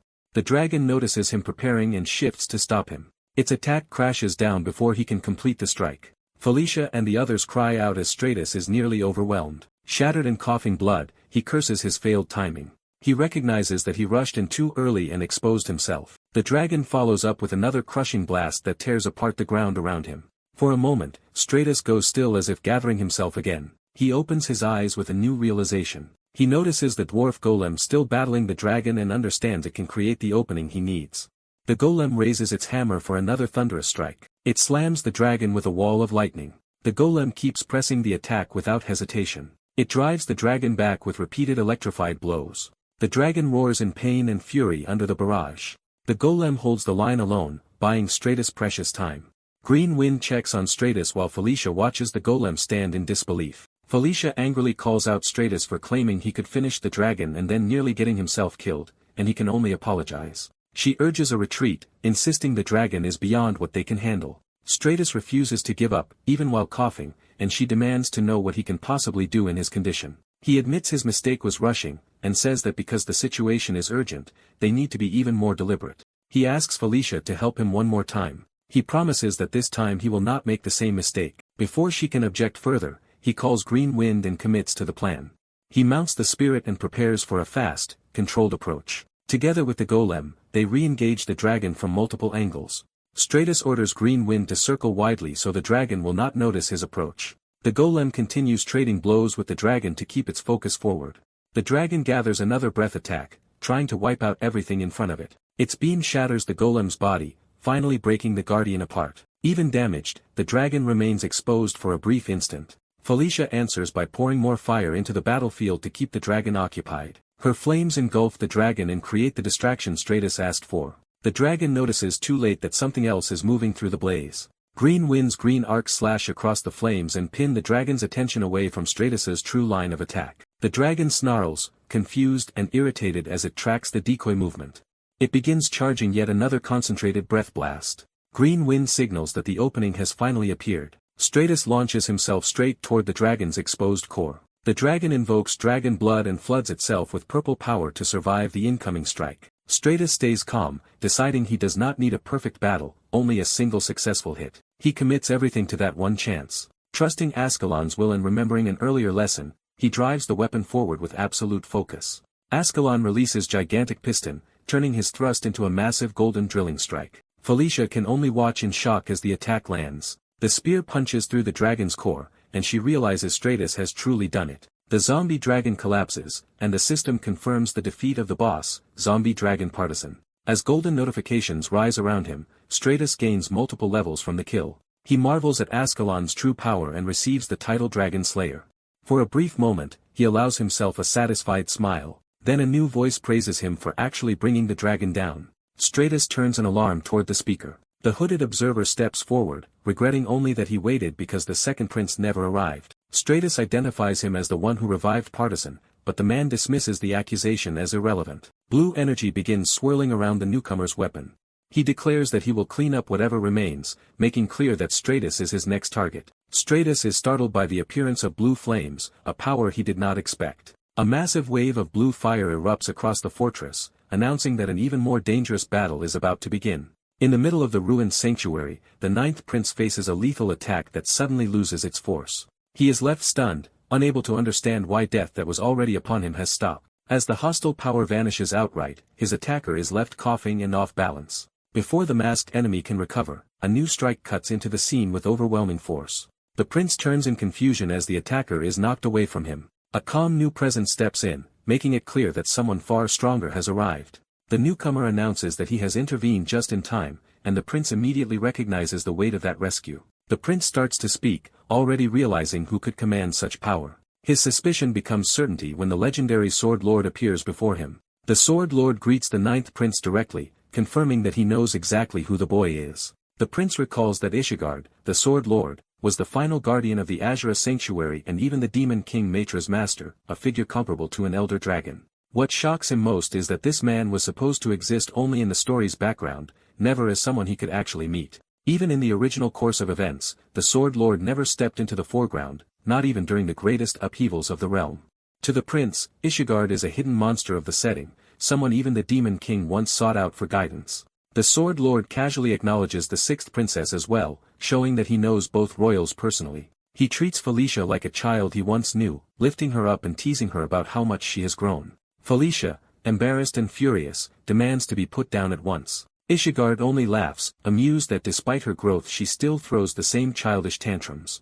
Felicia can do nothing but stew in humiliation while the prince watches this absurd reunion unfold. Changing topics, the Sword Lord asks the ninth prince whether the gift he sent was useful. The prince gratefully confirms that the dragon hide helped him forge valuable equipment. That answer is cut short when a strange purple light suddenly flares nearby. In the next instant, hidden devices all around the ruins activate at once. Blue explosions erupt in every direction, turning the sanctuary into a trap. As the blasts multiply, the prince and his companions realize they have no idea what these things are and focus on escaping first. The prince braces himself as the detonations close in on them. The chain of explosions tears through the ruins with enough force to wipe out everyone present. Outside, the fortress itself shakes under the violence of the blasts. The Sword Lord dismisses the chaos as mere noise and effortlessly raises a golden barrier around the group. Protected by the Sword Lord, everyone survives unharmed and can finally catch their breath. Felicia is baffled by the attackers' objective, because the self-destruction of their own devices makes no immediate sense. The masked spearman, still hidden nearby, begins to wonder whether passively observing had been a mistake now that the second prince never appeared. The ninth prince remembers that one of the enemies said something odd before. Since they showed no real interest in Ascalon, he realizes the relic was probably never their true goal. The thought suddenly leads him to a far more troubling possibility. He turns to Felicia to test the idea. The prince suggests that the real target may have been the second prince. Felicia is caught off guard by how abruptly he reaches that conclusion. He explains that the spear-wielding enemy admitted they only watched because the second prince failed to appear. That timing makes the whole ambush feel less like a raid and more like a waiting game. Since General Castable's failed mission happened half a month ago, the prince concludes the enemy faction may have been lying in wait for someone specific ever since. Felicia begins to see where his reasoning is heading. The prince concludes that Castable may have been killed from the beginning as bait to draw out the second prince. Felicia finds the theory plausible, because Zephyr was usually the one sent on missions of this kind and the enemy may have expected the same pattern again. That leaves a darker question hanging in the air. Who is targeting Zephyr so carefully, and why erase every trace afterward? Ishigard listens with interest, treating the prince's deductions as more than idle speculation. When Felicia protests that this is a serious matter, Ishigard makes clear that he is taking the prince seriously as well. Felicia then asks the Sword Lord why he came here in the first place. He answers that the Demon King has taken a deep interest in the ninth prince, so he came to judge the boy for himself. Because the Demon King never acts without purpose, Ishigard assumes that interest must have a worthy reason behind it. Now that he has met the prince face to face, he believes he can roughly understand what the Demon King saw. The prince senses the mood shift and realizes the Sword Lord is no longer merely observing him. Ishigard suddenly offers to teach the ninth prince himself. Because the prince and Felicia are stunned by an offer that should have been impossible, Ishigard clarifies that he is not taking a disciple, only passing on insight, and notes that the prince already possesses the beast god fist art. Felicia is shocked to learn this, while the prince is even more shocked that Ishigard could see it at a glance. The Sword Lord explains that he can sense many different energies coexisting inside the prince's body. Rather than clashing, those powers are harmonizing with one another in a way he finds extraordinary. Because of that rare state, Ishigard decides to share some of his own understanding with the prince. The prince knows this is unprecedented, since the Sword Lord had never offered his teachings first to anyone but the Demon King.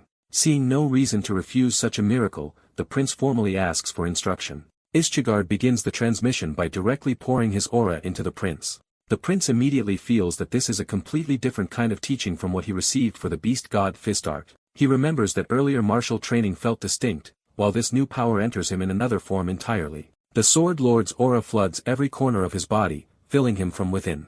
As the transfer continues, the prince acquires multiple Azure cultivation techniques tied to wind, mountain, lightning, and the core Azure method. Ishigard is impressed that the prince is absorbing the techniques faster than expected. Inside the prince, the new Azure power collides with the beast god fist art. Instead of destroying him, the two systems begin to fuse into something new. Felicia and the others can only watch in alarm as the prince is engulfed by the violent transformation. Even Ishchigard is shaken, because what is happening should not be possible. The prince's internal energies spiral together in perfect balance rather than mutual rejection. The fusion raises his physique, strengthens his resistances, grants him harmony, and pushes the beast god fist art to evolve. A pillar of light erupts from the fortress, announcing the breakthrough to the entire area. When the radiance settles, the prince stands transformed within the storm of power. He has unconsciously created a new SS rank martial art, the Azure Divine Fist. The overwhelming energy finally subsides and drops him back to the ground.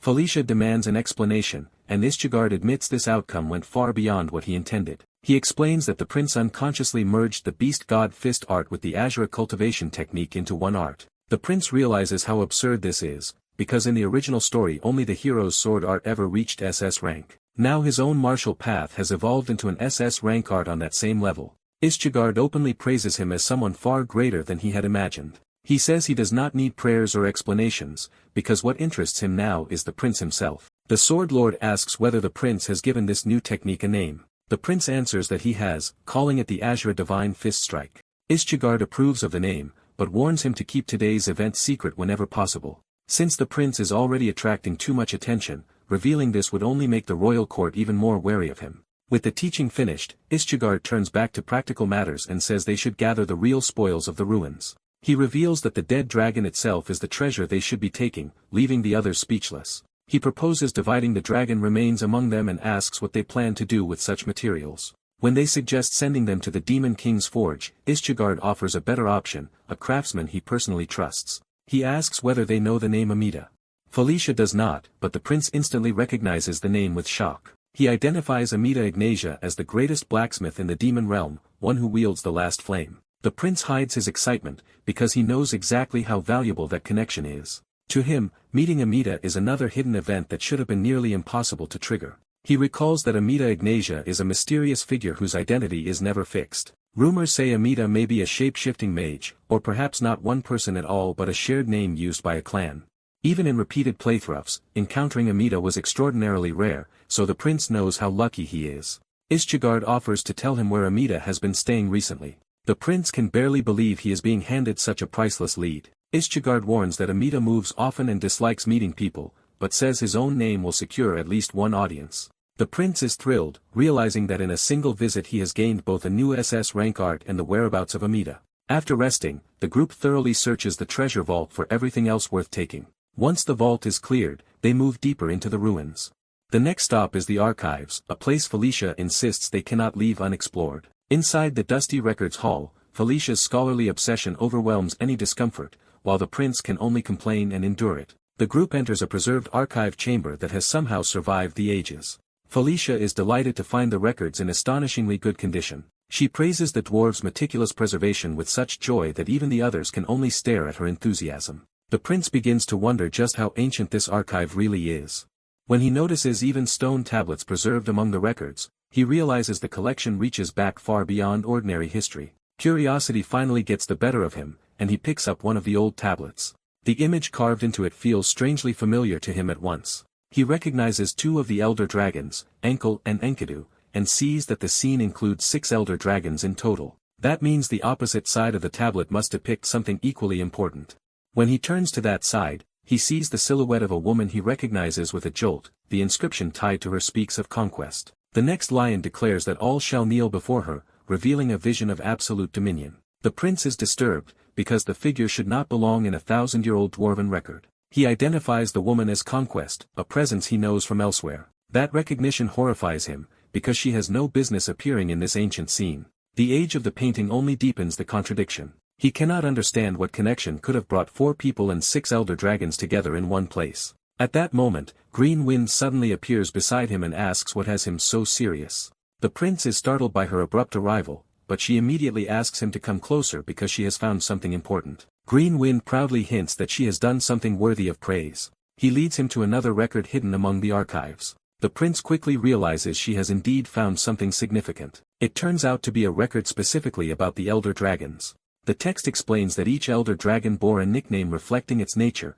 beginning with Enkidu, the tyrant of destruction. Enkel is described as a gentle mother, benevolent to all. Gwyn is recorded as a wise and thoughtful sage. Kalteen is named a fierce and intense warrior. Yet despite that fierce reputation, Kalteen's true nature is said to be closer to ice than fire, a cold flame. The records add that Kalteen is a silent warrior who rarely draws his sword, but once he does, his ferocity can reduce the world to ash. From the rest of the archive, the prince realizes most surviving records focus on Kalteen, including legends and the location of his lair. One detail suddenly catches his eye and changes everything. A marked map points to the Lake of the Sun as the site tied to Kalteen.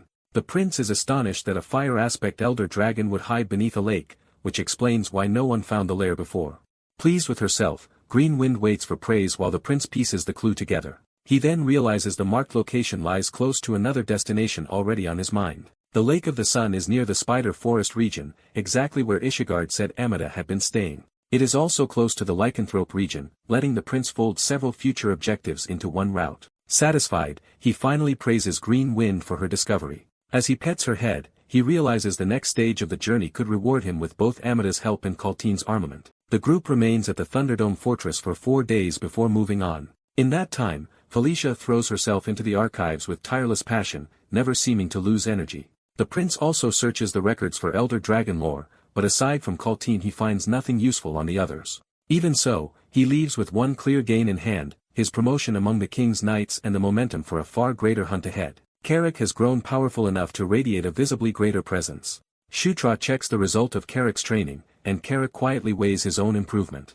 To answer, Carrick demonstrates his strength with a forceful punch. He proudly credits Shutra's harsh training for his progress and is identified as Knight Captain Carrick, the barracks commander. By the next morning, the story shifts back to the Demon King's side. A new mission plan from Felicia reaches the Demon King's castle. The accompanying report warns that General Cashable's death may have been staged to lure Zephyr into a trap. Elsewhere, the party prepares to move out. Shutra urges an immediate departure, but Felicia suddenly tries to delay them. She awkwardly asks to stay longer because she still wants to look around. Shutra refuses, reminding her that the Sword Lord ordered them to find Amida before she vanishes. He presses the urgency and orders Felicia into the carriage despite her annoyance. Once everyone is assembled, Shutra tells Carrick to get them moving, and Carrick obeys. Carrick drives the carriage out at once. As they travel, Shutra reflects that the mission was dangerous but ultimately profitable, and he looks forward to showing Caitlin his new Azure Divine Fist Strike. He grows impatient to reveal that new power as soon as possible. 3 days later, a separate expedition is formed to investigate the people who targeted Zephyr. The new team advances under tense conditions. Zephyr takes command of the expedition himself. Because he was directly involved, Zephyr personally leads the operation. At the same time, ominous figures associated with famine are introduced. Death is named as another looming force. War is named as the third, completing a threatening triad. Zephyr is unsettled by these names and demands to know who they really are. The mystery deepens as the question of their identity remains unresolved. A fiery vision begins to answer him through symbolic imagery. The vision reveals a battlefield ruled by overwhelming destructive power. A command is given for the confrontation to begin. The first revealed figure is the Knight of Conquest, a blazing female warrior. The vision shifts into Shutra's training, where he repeatedly casts Fire Arrow. He launches the spell with practiced control. The fire projectile curves forward in a tight arc. Carrick watches Shutra train in an extreme and punishing way he has never seen before. Felicia worries that this pace should be destroying Shutra's body, but Carrick notes that he remains strangely unharmed. Shutra immediately heals himself and keeps going. His relentless repetition pays off as Fire Arrow, Heal, and Mana Control all improve. Instead of stopping, Shutra becomes even more eager to continue. Carrick and Felicia conclude that his growth is clearly abnormal, but since it is working, they leave him alone. Their routine becomes training by night and travel by day as they cut through Lycanthrope territory to reach the Spider Forest, where Amida is. That journey is interrupted when someone orders their carriage to halt. Local guards block the road and declare it closed, ordering the group to turn back. Carrick demands an explanation, but the guards invoke the authority of the Lycanthrope royal family and insist the travelers step aside. Felicia finds that claim suspicious, since royal business in such a place makes little sense. She stops arguing politely and demands the road be opened so she can meet whoever is in charge. A guard mocks her arrogance by asking if she thinks she is royalty, and she answers that she is. The guard is thrown off, but Felicia calmly repeats herself. Her certainty leaves him even more confused. The scene shifts to the camp behind the blockade, where the real leadership is gathered. Caitlin rushes out in surprise when she sees Shutra and Felicia there. Felicia immediately turns the question back on her, asking why Caitlin blocked the road and what she is doing in such a place. Chris joins in, joking that Shutra has already caused chaos at the Demon King's castle and asking what he has been up to now. Shutra says he was about to show them and calls everyone outside. He draws the camp's attention to a distant blast. Caitlyn attacks him to test his growth, and Shutra blocks her sudden strike. She follows through with another fast martial assault. Shutra answers by gathering power into his fist. Their clash erupts with enough force to shake the area. Caitlyn is knocked back, stunned by what she just felt. She realizes Shutra's technique is no longer ordinary beast god fist and demands to know what it is. Shutra names the new art Suragod Fist.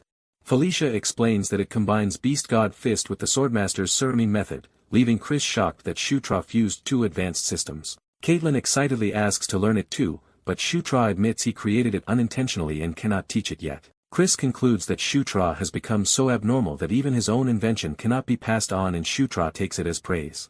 Chris privately recognizes that Shutra's growth rate is frightening and resolves to train harder himself. After witnessing Shutra's progress, Chris says it is time to discuss their own secret business. He warns that what follows must remain confidential, which immediately raises Shutra's suspicion. Chris reveals that a prisoner from the lowest floor of the Grey Tower has escaped. Shutra realizes that means someone truly monstrous has broken free from Lycanslope's worst prison. Chris identifies the fugitive as Gerard Moonlight, their maternal uncle. Felicia is shocked to learn they even had such an uncle, and Chris explains that Gerard was imprisoned 20 years ago, long before she would remember him. He says Gerard was once a mighty royal warrior who would have inherited the throne if he had not gone mad. Gerard's obsession with strength drove him beyond beast god fist into dangerous methods that eventually destroyed his sanity. In the end he became a living disaster, and hundreds died just to subdue him. Chris adds that the massacre was contained within the palace and buried from public knowledge, which makes Shutra realize such a monster could still be nearby. Caitlyn reassures them that reports say Gerard fled east and already lost half his aura in the final battle, so he should not be an immediate threat here. Shutra notes that east is the opposite direction from their current location and asks how Gerard escaped at all. Chris says the investigation is ongoing, but the evidence suggests outside help. That answer triggers Shutra's memory of a game event in which freeing Gerard was used to weaken the Lycanslope people, and he realizes that scenario may now be unfolding for real. Night falls as the danger closes in. A Lycanslope guard is suddenly seized and wounded by an unseen attacker. The attacker coldly demands information in exchange for the man's life. The victim is held helplessly before a brutal interrogator. The question is specific and urgent. Where is the Moonlight Herb? That name jolts Shutra as if he has been pulled into the scene. He finds himself in a strange luminous space before a golden woman who calls herself Conquest. She confirms her title, deepening the mystery around the earlier names. Shutra is disoriented and demands to know where he is and what is happening. Before he gets an answer, a dark vortex opens and drags the vision away. Shutra recognizes that the black force is something significant. The darkness takes on the same ominous presence tied to the earlier revelation. He jolts awake in bed, breathing hard from the experience. Still shaken, he wonders what that black aura was and why it felt so hostile. He cannot explain why the word famine surfaced in his mind, but the association terrifies him. Carrick bursts in with urgent news that the enemy has broken into the camp. Shutra demands details, and Carrick reports that the intruder is already inside. The description matches a scarred man fighting barehanded while spewing strange black energy and slaughtering soldiers. Shutra immediately realizes who it must be. He identifies the attacker as Gerard Moonlight. Outside, Chris and Caitlyn see the devastation Gerard has already caused and understand the situation is far worse than expected. Carrick and Shutra rush to reinforce them while Chris prepares to face the threat head-on. Shutra demands to know why Gerard is here when he was supposedly headed east, forcing Chris and Caitlyn to confront their own incomplete information. He presses them to stop hiding things and tell him the full truth about why they came here. Chris hesitates, but Shutra insists on the real reason for their presence. Caitlyn finally admits it is because of the Moonlight Herb. She explains that the herb was their original objective and that they only learned of Gerard's escape afterward. The Moonlight Herb is revealed to be a Lycanslope treasure that blooms once a century and can restore someone even from the brink of death. Shutra immediately understands Gerard came for it to recover the aura he lost. At that moment, Felicia's magic erupts nearby, signaling that the battle has already begun. Her flames spread across the camp as she moves to intercept Gerard. Felicia throws up a wall of fire to block his advance. She strains to hold him back with magic alone. Gerard tears through the flames with black energy still clinging to him and reaches for her anyway. Felicia realizes her barrier is not enough and curses the situation. Shutra intervenes with a green shield, knocking Gerard away before he can strike her. He checks on Felicia even while staying between her and the attacker. Gerard recovers instantly and kicks off the ground to re-engage. Chris and Caitlyn launch themselves at him together, and Gerard recognizes them as Elaine Moonlight's children. The siblings attack in tandem, trying to overwhelm him with coordinated blows. Caitlin denounces Gerard as a traitor and orders him to surrender, but he shows no intention of yielding. Instead, Gerard remarks that Caitlin resembles her mother, unsettling her. He counters by driving a crushing strike downward and smashing Caitlin into the ground. Chris shouts for her as nearby lichen-sloped warriors and beasts form rush in to help. Gerard casually catches one of the charging beasts by the throat and crushes the attack. He invokes a power called Dry Up, revealing that his black energy can wither what it touches. The beast warrior is drained and ruined almost instantly under that effect. Shutra watches in shock as the victim collapses, realizing how lethal Gerard's ability is. Another transformed warrior roars and surges forward despite the danger. Shutra connects the black energy to the name that haunted him and fears it may truly be famine. The suspicion hardens as Gerard stands amid corpses and black aura, embodying that same concept. Gerard gathers the dark power into his hand, preparing another devastating strike. He slams Chris away with overwhelming force, shattering the ground beneath him.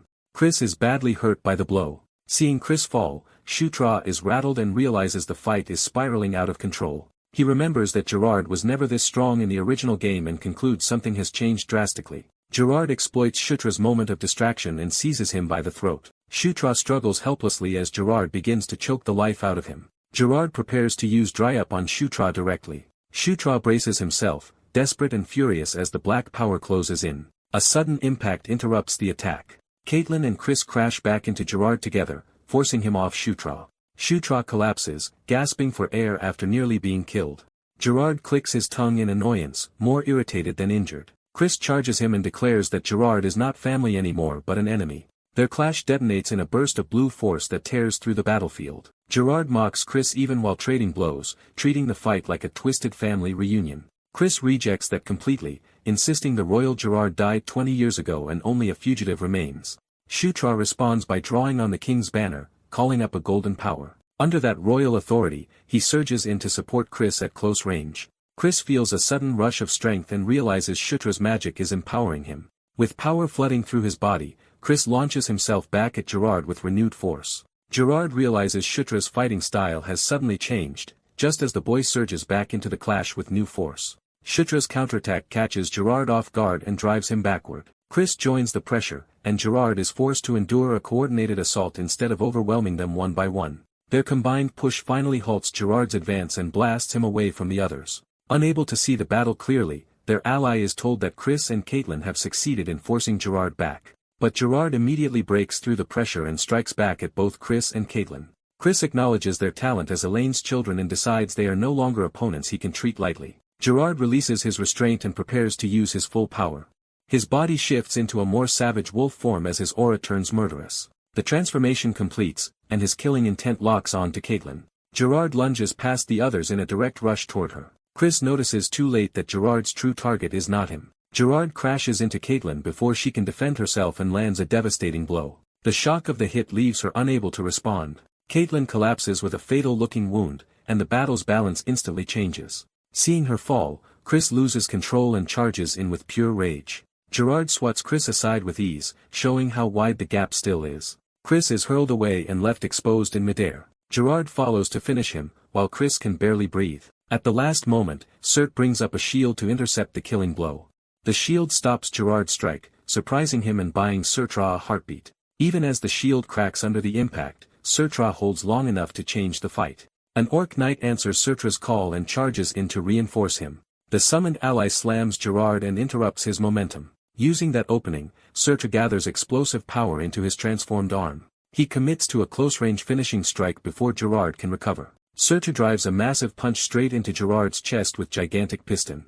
The blow caves Gerard inward and visibly shakes his core. Gerard answers with the Beast God Fist Secret Arterung, trying to crush Surtra in return. His counterattack barrels down the path between them like a killing charge. The Orc Knight can only watch in alarm as Surtra faces the technique head-on. Gerard's strike lands and tears into Surtra, leaving him badly hurt. Even so, Gerard is impressed that Surtra can stand again after taking a rung. Surtra forces himself back to his feet, proving he is still in the fight. He coughs blood but refuses to yield. Gerard moves in to end him for good before he can recover. Surtra rejects that outcome and decides the next exchange will belong to him.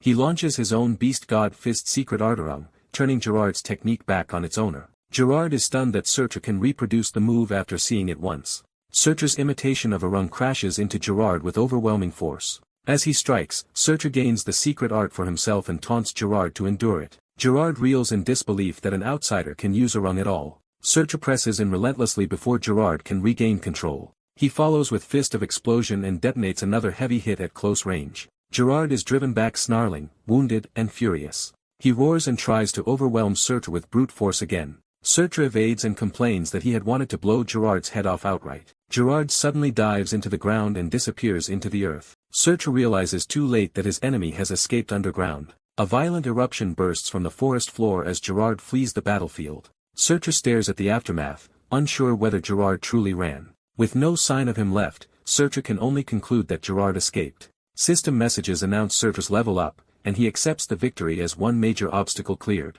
He rushes back to the others and asks about Caitlyn's condition. The healer tells him Caitlyn's injuries are too severe for ordinary magic to save in time.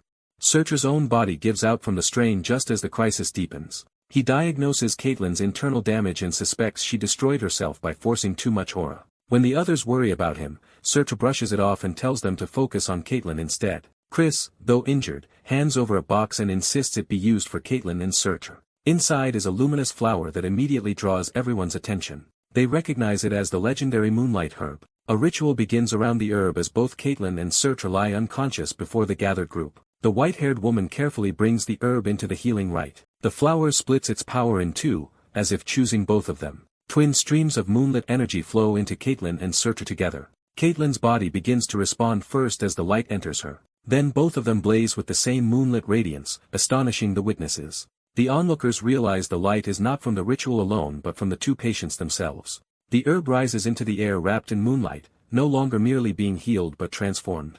Chris recognizes the phenomenon from old stories even though he has never seen it happen before. He recalls the ancient legend tied to the Moonlight Herb. Long ago, the primordial Wolf King united the scattered Lycanseal people and founded their nation. When the Red Dragon Castan invaded, the Wolf King fought for 7 days and won a desperate victory. But the battle left the Wolf King's heart destroyed and his life nearly over. At death's edge, he found a pure white flower and took it by instinct. That flower became a new heart filled with moonlight, and from then on he ruled under the name Moonlight. Yet no later descendant ever repeated that miracle, even though the flower was preserved through generations. The Moonlight Herb itself is revealed as the source of that impossible rebirth. Chris realizes the old legend is unfolding again in front of them. What shocks him most is that the miracle is happening to Searcher, someone outside their race. The system confirms Searcher's body is reacting to the Moonlight Herb and strengthening the fortunate encounter. The transformation is defined as the birth of 2 hearts and 2 starting points within Searcher's eyes open with a changed presence as the process nears completion.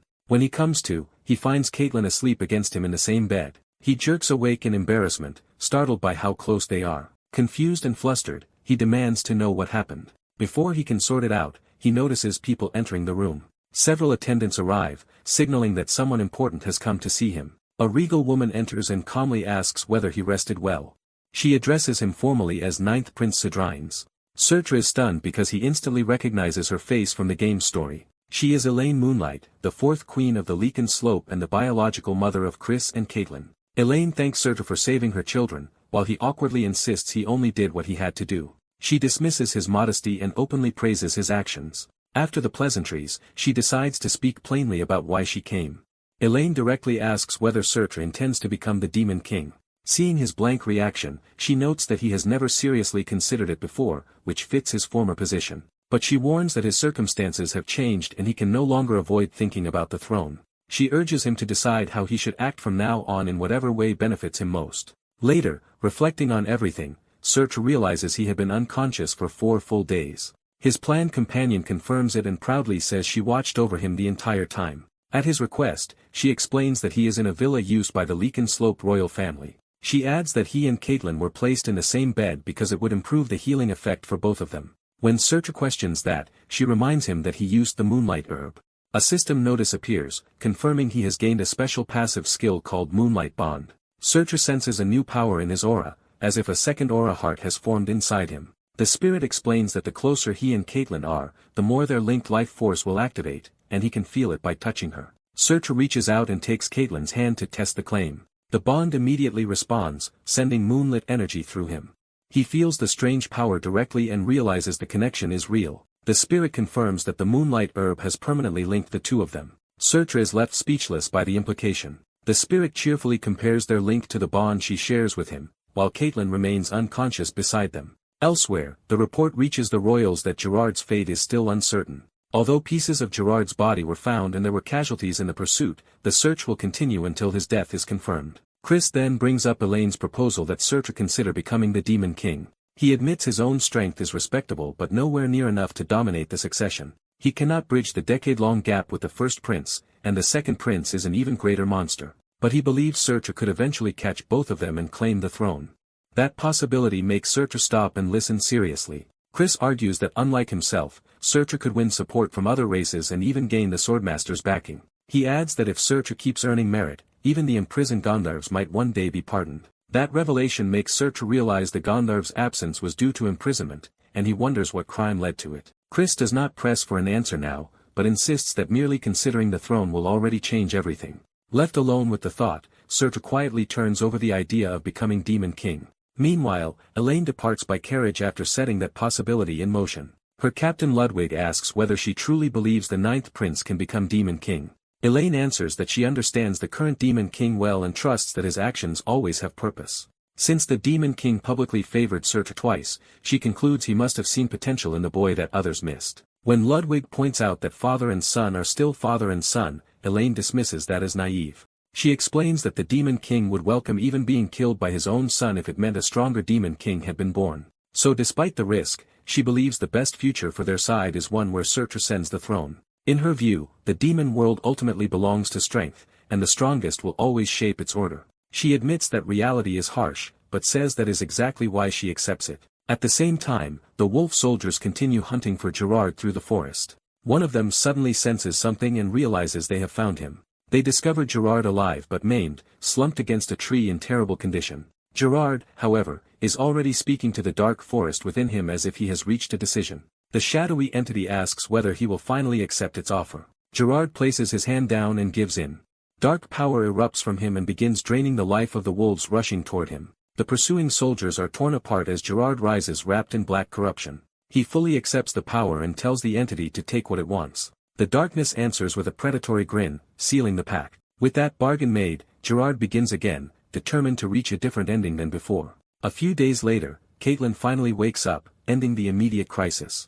Chris returns to the main palace to deal with the Gerard matter, while the others set out the next day for the spider forest to find Amita. Their guide, Rovan, explains that they must leave the horses at the Twin Bridge and continue on foot from there. As they travel, Sut learns that Rovan is a boar-like in soap chosen by Chris, and asks what the spider forest is like. Rovan describes the forest as strangely peaceful and free of dangerous beasts, which leaves Sut uneasy rather than reassured. The group arrives in Spider Forest, and is immediately confronted by signs that something in the forest has gone terribly wrong. As the others struggle to understand the disaster, Sutra recognizes this kind of trouble all too well and braces for another crisis. He asks what the problem is this time while the forest itself stirs with unnatural force around them. The whole area feels unstable, as if the forest is reacting to a hidden disturbance deeper within. Green Wind senses the forest's guardian spirit, but its power has been drastically weakened, leaving the local spirits terrified that the guardian of Spider Forest may vanish. When Sutra asks Rovan about it, Rovan recalls an old legend that a gigantic spider guardian spirit dwells at the center of the forest. That mention of the forest center gives Sutra an immediate lead on where the real problem lies. He sends Karma to warn the lycanthropes about the emergency so reinforcements can be prepared. Green Wind confirms that a powerful source of magic is concentrated at the forest center. She warns that if that central magic is destroyed, the forest itself will suffer catastrophic consequences. One night, the group regathers to discuss the threat more carefully. Sutra explains that Green Wind believes the guardian spirit's energy is fading, and asks what it means for a guardian spirit to disappear. Felicia explains that a guardian spirit can vanish either by being destroyed directly or by losing the source it was born to protect. She adds that high-ranking spirits like Green Wind might survive the loss of their source and weaken form, but most guardian spirits disappear with it. From that, Sutra concludes that Spider Forest's guardian spirit is likely weakening because its source has already been damaged. Before the thought can settle, Felicia notices something strange overhead. The moon has turned an unnatural green, confirming that the forest's corruption is spreading into the sky itself. At that moment, Caitlin suddenly loses control and lunges at the others with crazed violence. Sutra restrains her and realizes she has been overtaken by some outside influence rather than acting of her own will. He desperately tries to bring Caitlin back to herself before she can hurt anyone. The madness spreads, and more of their companions begin turning on each other. Even Carrick is attacked by an ally who no longer recognizes him, showing that the corruption can seize anyone nearby. Felicia counters with a burst of light magic that drives the madness back for the moment. The affected fighters cry out as the spell tears the influence away from them. Felicia is shaken by how suddenly the entire camp descended into chaos. A local woman identifies the cause as the spirit of madness, a force that drives spirits and living beings insane. She immediately begins casting to suppress the outbreak. The man in energy is forced out of the victims in dark streams as the spell takes hold. The corrupted fighters collapse as the madness is expelled and the immediate danger passes. Sutra confirms that the victims have returned to normal once the influence is removed. The woman explains that they only drove the madness away temporarily, and that they must find its source before it returns. Even as she speaks, the green moon and the forest's ominous vibrations make it clear the larger threat is still active. A new disturbance follows, and they realize another defensive line somewhere in the forest has just fallen. Green Wind explains that illusion and reality are now blending together under overwhelming spiritual power, making the forest itself unreliable. Sutra realizes the situation is escalating faster than they can understand it. Then the enemy reveals a far greater weapon as a colossal white giant begins to manifest beyond the trees. With no time left to retreat, Sutra orders everyone to stand and fight where they are. He opens the battle by smashing into the first wave with his explosive gauntlet. His allies follow his lead, cutting down the beasts and spirits rushing them. Felicia supports the line with wide area magic while the others hold back the monsters. Sutra keeps the pressure on, striking down attackers before they can overwhelm Carrick. But the sheer number of enemies quickly becomes a problem even for their strongest fighters. Sutra asks Green Wind to scout from above and tell them what is happening beyond the immediate battlefield. Green Wind rises into the air while the others continue holding the line below. From above, she sees the white giant more clearly, standing near a pillar of blue power connected to the forest's core. The sight leaves even her momentarily stunned. She identifies the looming figure as a giant, confirming that the old legends were not exaggerations. Below, the group regroups amid the bodies of the monsters they have just beaten back. Before they can recover, more corrupted beasts begin gathering again around Sutra and Carrick. Then, without warning, the monsters abruptly stop advancing. As the beasts retreat, the group is relieved but confused by the sudden change. Sutra senses another presence nearby and realizes someone has been watching them. He calls out, demanding that the hidden observer reveal themselves. Instead of an answer, something small strikes Carrick from the shadows and knocks the wind out of him. A tiny creature lands lightly after the hit, proving the ambush came from something far smaller than expected. When Sutra turns, he finds not a monster but a small animal standing calmly beside the mysterious woman. To his disbelief, the intruder is a raccoon. The raccoon takes offense at being dismissed and demands to be recognized properly. It introduces itself as Amida, the artisan who protects the last flame. The group is stunned that the figure they have been seeking turns out to be a raccoon, and Amida bristles at their reaction. Sutra tries to recover, remembering that Amida's form was said to change unpredictably in old stories. Even so, he cannot hide how hard it is to accept that the legendary artisan currently looks like this. Sutra and Felicia formally introduce themselves and explain that the Sword Lord sent them to find Amida. Felicia apologizes for failing to recognize Amida and asks for an explanation of the crisis engulfing the forest. Amida decides to overlook the insult for now. Given the danger, Amida agrees to explain everything. Amida reveals that they had been living at the center of Spider Forest for months to gather materials for their craft. Then armed intruders wrapped in purple death energy forced their way into the forest and changed everything. Sutra recognizes the description at once, having fought the same kind of enemies while protecting another guardian spirit before. When he asks whether Amida was defending Spider Forest's guardian spirit as well, Amida admits a personal debt to it. Amida explains that the lycanthropes usually patrol this territory, so they tried to survive behind a barrier until help arrived. When Sutra asks what kind of barrier it was, Green Wind offers to show him directly through what she saw. Her vision reveals the blue beam and the giant station near the forest's core. The giant is shown standing over the source of the barrier's power like an executioner waiting for weakness. In the vision, the giant's body crackles with immense force, making clear that it exists to smash through defenses. The sight shocks Sutra because it confirms the enemy has a specialized siege monster. Amida explains that one barrier has already been broken, leaving only a single line of defense between the enemy and the last flame. Worse still, the factions hunting the last flame have begun cooperating, and the Green Moon and Berserk spirits are all part of their plan. When asked who these enemies are, Amida says they were once guardian spirits themselves, but have become natural spirits driven insane. They now believe that absorbing the last flame will restore the selves they lost before madness consumed them. Those mad spirits have allied with the purple energy invaders, who somehow made them even more dangerous. To stop them, Spider Forest's guardian spirit drew on the ley lines to strengthen the barrier, but that fused the last flame to the ley lines and made escape impossible. When Sutra asks what happens if the last flame goes out, Amida admits no one knows because it has never happened before. Amida can only offer the terrifying possibility that the world itself might end, just as old rumors warned. Then Amida bluntly tells the group that if they want answers and survival, they will have to help. Sutra is caught off guard by how quickly the request turns into a demand. Carrick points out that Amida is not offering charity and expects payment for any help. He immediately names the price.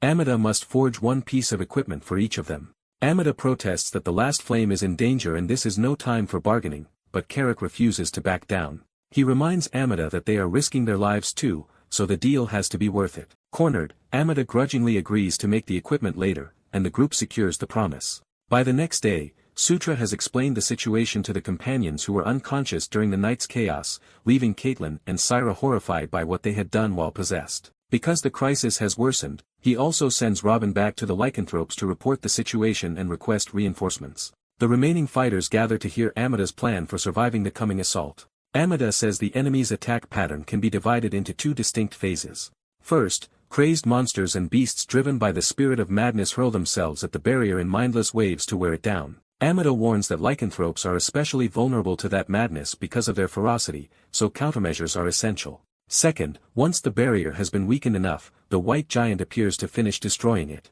That giant is the fused form of the mad guardian spirits, made even more dangerous by the purple energy faction aiding them. Amida's strategy is to deliberately open a controlled gap in the barrier and funnel the first wave into a single kill zone for the group to crush. If they prevent the barrier from being weakened overall, the white giant should be unable to break through, a conclusion Amida reached by studying its attacks over several days. If the barrier survives until morning, the enemy retreats, and the defenders can repair the damage during the day before repeating the process. That means victory only requires enduring this cycle for 2 days. The tension briefly breaks when one of the women becomes distracted by how cute Amida looks in raccoon form. Carrick dryly notes that Amida seems to enjoy the attention more than they pretend. Felicia asks whether the 2-day estimate depends on outside reinforcements arriving in time. Amida says no, because a weapon they forged is charging at the center of the last flame and will be ready in 2 days to kill the white giant. The group is led to the heart of the forest, where the last flame and its defenses are concentrated. Carrick is especially impressed when he sees the weapon Amida prepared and eagerly claims it for the coming fight. Amida also gives protective gear that can drive away the spirit of madness, helping the others resist possession. Before they can settle in, a new disturbance signals that the next assault has already begun. Dark movement gathers beyond the trees as the enemy mass approaches the barrier again. Shutra senses the attack first and warns everyone that the enemy is upon them. A huge wave of maddened beasts and corrupted spirits charges straight for the defenders. The group takes their positions behind the prepared opening and braces to stop the breakthrough. Shutra rallies everyone with a simple goal: survive for 2 days.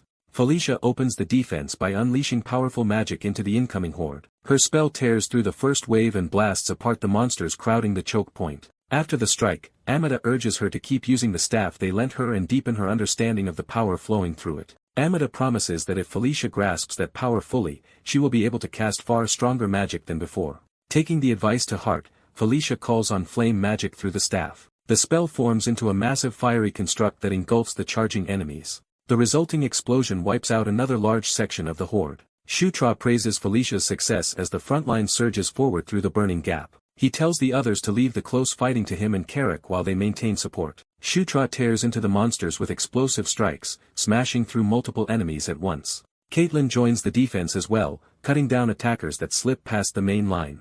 Syrah follows up cleanly, and Caitlin openly approves of how well they are fighting together now that they are in control again. Carrick charges next, eager to test the new weapon in earnest. He slams into the horde with overwhelming force and turns the choke point into a crater of broken bodies. The weapon proves far stronger than expected, and Carrick immediately recognizes its quality. Watching the battle, Amida admits that this group is more capable than they first assumed. The local woman confirms Shutra's identity for Amida as the prince leading the defense. Even while Shutra fights effectively, Amida judges that his current equipment is still holding him back. Amida decides that if they all survive this crisis, Shutra deserves at least one properly made piece of gear. But thought turns into a quiet promise to forge something for him once the danger passes. Then Amida warns that the white giant is about to appear, forcing everyone to retreat back inside the barrier. A vast opening forms in the sky as the giant begins descending into the battlefield. The defenders gather beneath the barrier and look up as the air fills with blue light. The white giant fully manifests, towering over the forest and drawing power from the same blue source. The group can only stare as the scale of the enemy becomes real in front of them. The giant stands complete at last, dwarfing the defenders and the forest alike. Shutra finally sees the white giant in person and realizes just how enormous their true enemy is. The giant immediately tests the barrier with a devastating blow. Carrick warns Shutra that a direct hit from something that large would kill him instantly, but insists the barrier will hold. Amida agrees that all they need to do is wait safely inside until the giant disappears. The giant strikes the barrier again with crushing force. The defenders watch from within as the barrier absorbs the impact and remains standing. But Shutra notices that something has changed since the previous day and senses a new danger. He points out that yesterday the white giant did not have this blue aura, implying it has grown stronger by drawing on a new source of power. A colossal blue spirit unleashes another devastating strike against the barrier surrounding the battlefield. The defenders realize with alarm that the barrier has finally begun to crack. Amida recognizes the power behind the attack and fears they are facing death itself. The white giant looms over them as the threat of annihilation becomes unmistakable. The whole group stares up in shock as the shattered barrier rains down around them. Shutra immediately orders everyone to clear out while he prepares to take the blow himself. The giant's attack slams straight into Shutra despite his attempt to shield the others. He is driven violently into the ground by the force of the impact. His companions cry out as their prince is blasted away and buried in rubble. Shutra realizes he is badly hurt and that the situation is turning disastrous. As the giant raises its power again, Shutra understands that one more direct hit will kill him. Before the next strike falls, the orc notices something unexpected above them. A sailing ship appears in the sky, cutting through the chaos overhead. Shutra instantly recognizes the impossible vessel and knows who has arrived. He identifies the newcomer as the famed captain who sails the skies and cleaves the heavens. Amida lights up with relief when she realizes her brother has come. The newcomer is revealed as the fifth prince, Sylvan Doomblade. Sylvan wastes no time and orders his crew to attack. The flying ship crashes into the white giant with overwhelming force. The giant reels as the sudden intervention disrupts its assault. Sylvan's ship drives through the giant again, tearing across its massive body. Amida watches the attack in stunned disbelief. She calls Sylvan's name, still trying to process his sudden arrival. The giant's body erupts and breaks apart under the ship's impact. The vessel settles into the battlefield as the fighters regroup around it. Shutra notices that fragments of the white giant are still falling instead of disappearing. One of those fragments liquefies and begins to reform on the ground. More fragments reshape themselves into smaller spirit-like bodies. Amida explains that these are guardian spirits corrupted into ruin, and for a moment it seems the crisis may be ending. Shutra then realizes the false moon illusion has vanished and the sky has returned to normal. With the illusion gone, the battlefield is revealed to be full of surviving spirits. Daphne and the raccoon are horrified that the earlier attack failed to wipe everything out, while Shutra senses a new kind of energy. A mass of purple death energy begins spreading among the spirits. Shutra realizes the enemy had been holding back and that an even stronger phase is beginning. The corrupted spirits roar as that hidden power finally surfaces. Amida orders Daphne to take Amida's companion and retreat to the forest temple at once. Shutra rallies everyone else and declares that the real battle is starting now. The group launches together against the newly empowered spirits. One blue spirit withstands the assault and remains standing in the middle of the chaos. Caitlin warns Shutra that this one seems to be the leader and must be treated carefully. She offers to scout it first, but Shutra stops her. Instead, he proposes that they finish the enemy together in a single coordinated attack. Caitlin is surprised by his sudden willingness to rely on her. When he takes her hand, she realizes he is seriously asking for a joint effort and praises his growth. The two stand side by side, linked by shared aura and mutual resolve. The blue spirit hesitates as if sensing the change in them. They confirm their plan and commit to fighting as one. Together they charge the leader's spirit head-on. The spirit braces itself for their combined strike. Their attack lands with enough force to drive the spirit backward. In response, the surrounding purple spirits surge forward to protect their leader. Caitlin tells Shutra she will handle the purple spirits while he focuses on the leader. She rushes off confidently, leaving Shutra to press through the swarm. As their auras continue circulating, Caitlin realizes she can now use one of Shutra's techniques. Shutra urges her to unleash her Jura Divine Fist strike immediately. The leader's spirit counters before she can finish the move. Caitlin insists she can still manage on her own even as the pressure mounts. The spirit suddenly binds her arm and interrupts her attack. It follows with a brutal blow that sends her reeling. Shutra sees her blasted away and shouts her name in alarm. At the same time, the purple spirits close in on him from every side. He fights them off furiously, cursing the swarm that keeps dragging him down. Using his shield and green energy, he carves a path through the mob and forces them back. In the middle of the battle, a system message announces that Shutra has reached level 25. He realizes this milestone unlocks hidden skills and gains the special ultimate move control ability. More awakenings follow at once, granting him Unkita's Earthquaker skill and Ankle's White Suri awakening skill, Absolute Domain. With those new powers in hand, Shutra decides the spirits are finished. He immediately activates White Suri's special ultimate move. A vast green domain spreads out from him and engulfs the battlefield. The blue leader spirit is caught inside the new territory and visibly restrained by its force. All the corrupted spirits are dragged into the same green field and lose control of the fight. Shutra recognizes that he is witnessing White Suri's awakening skill, Absolute Domain.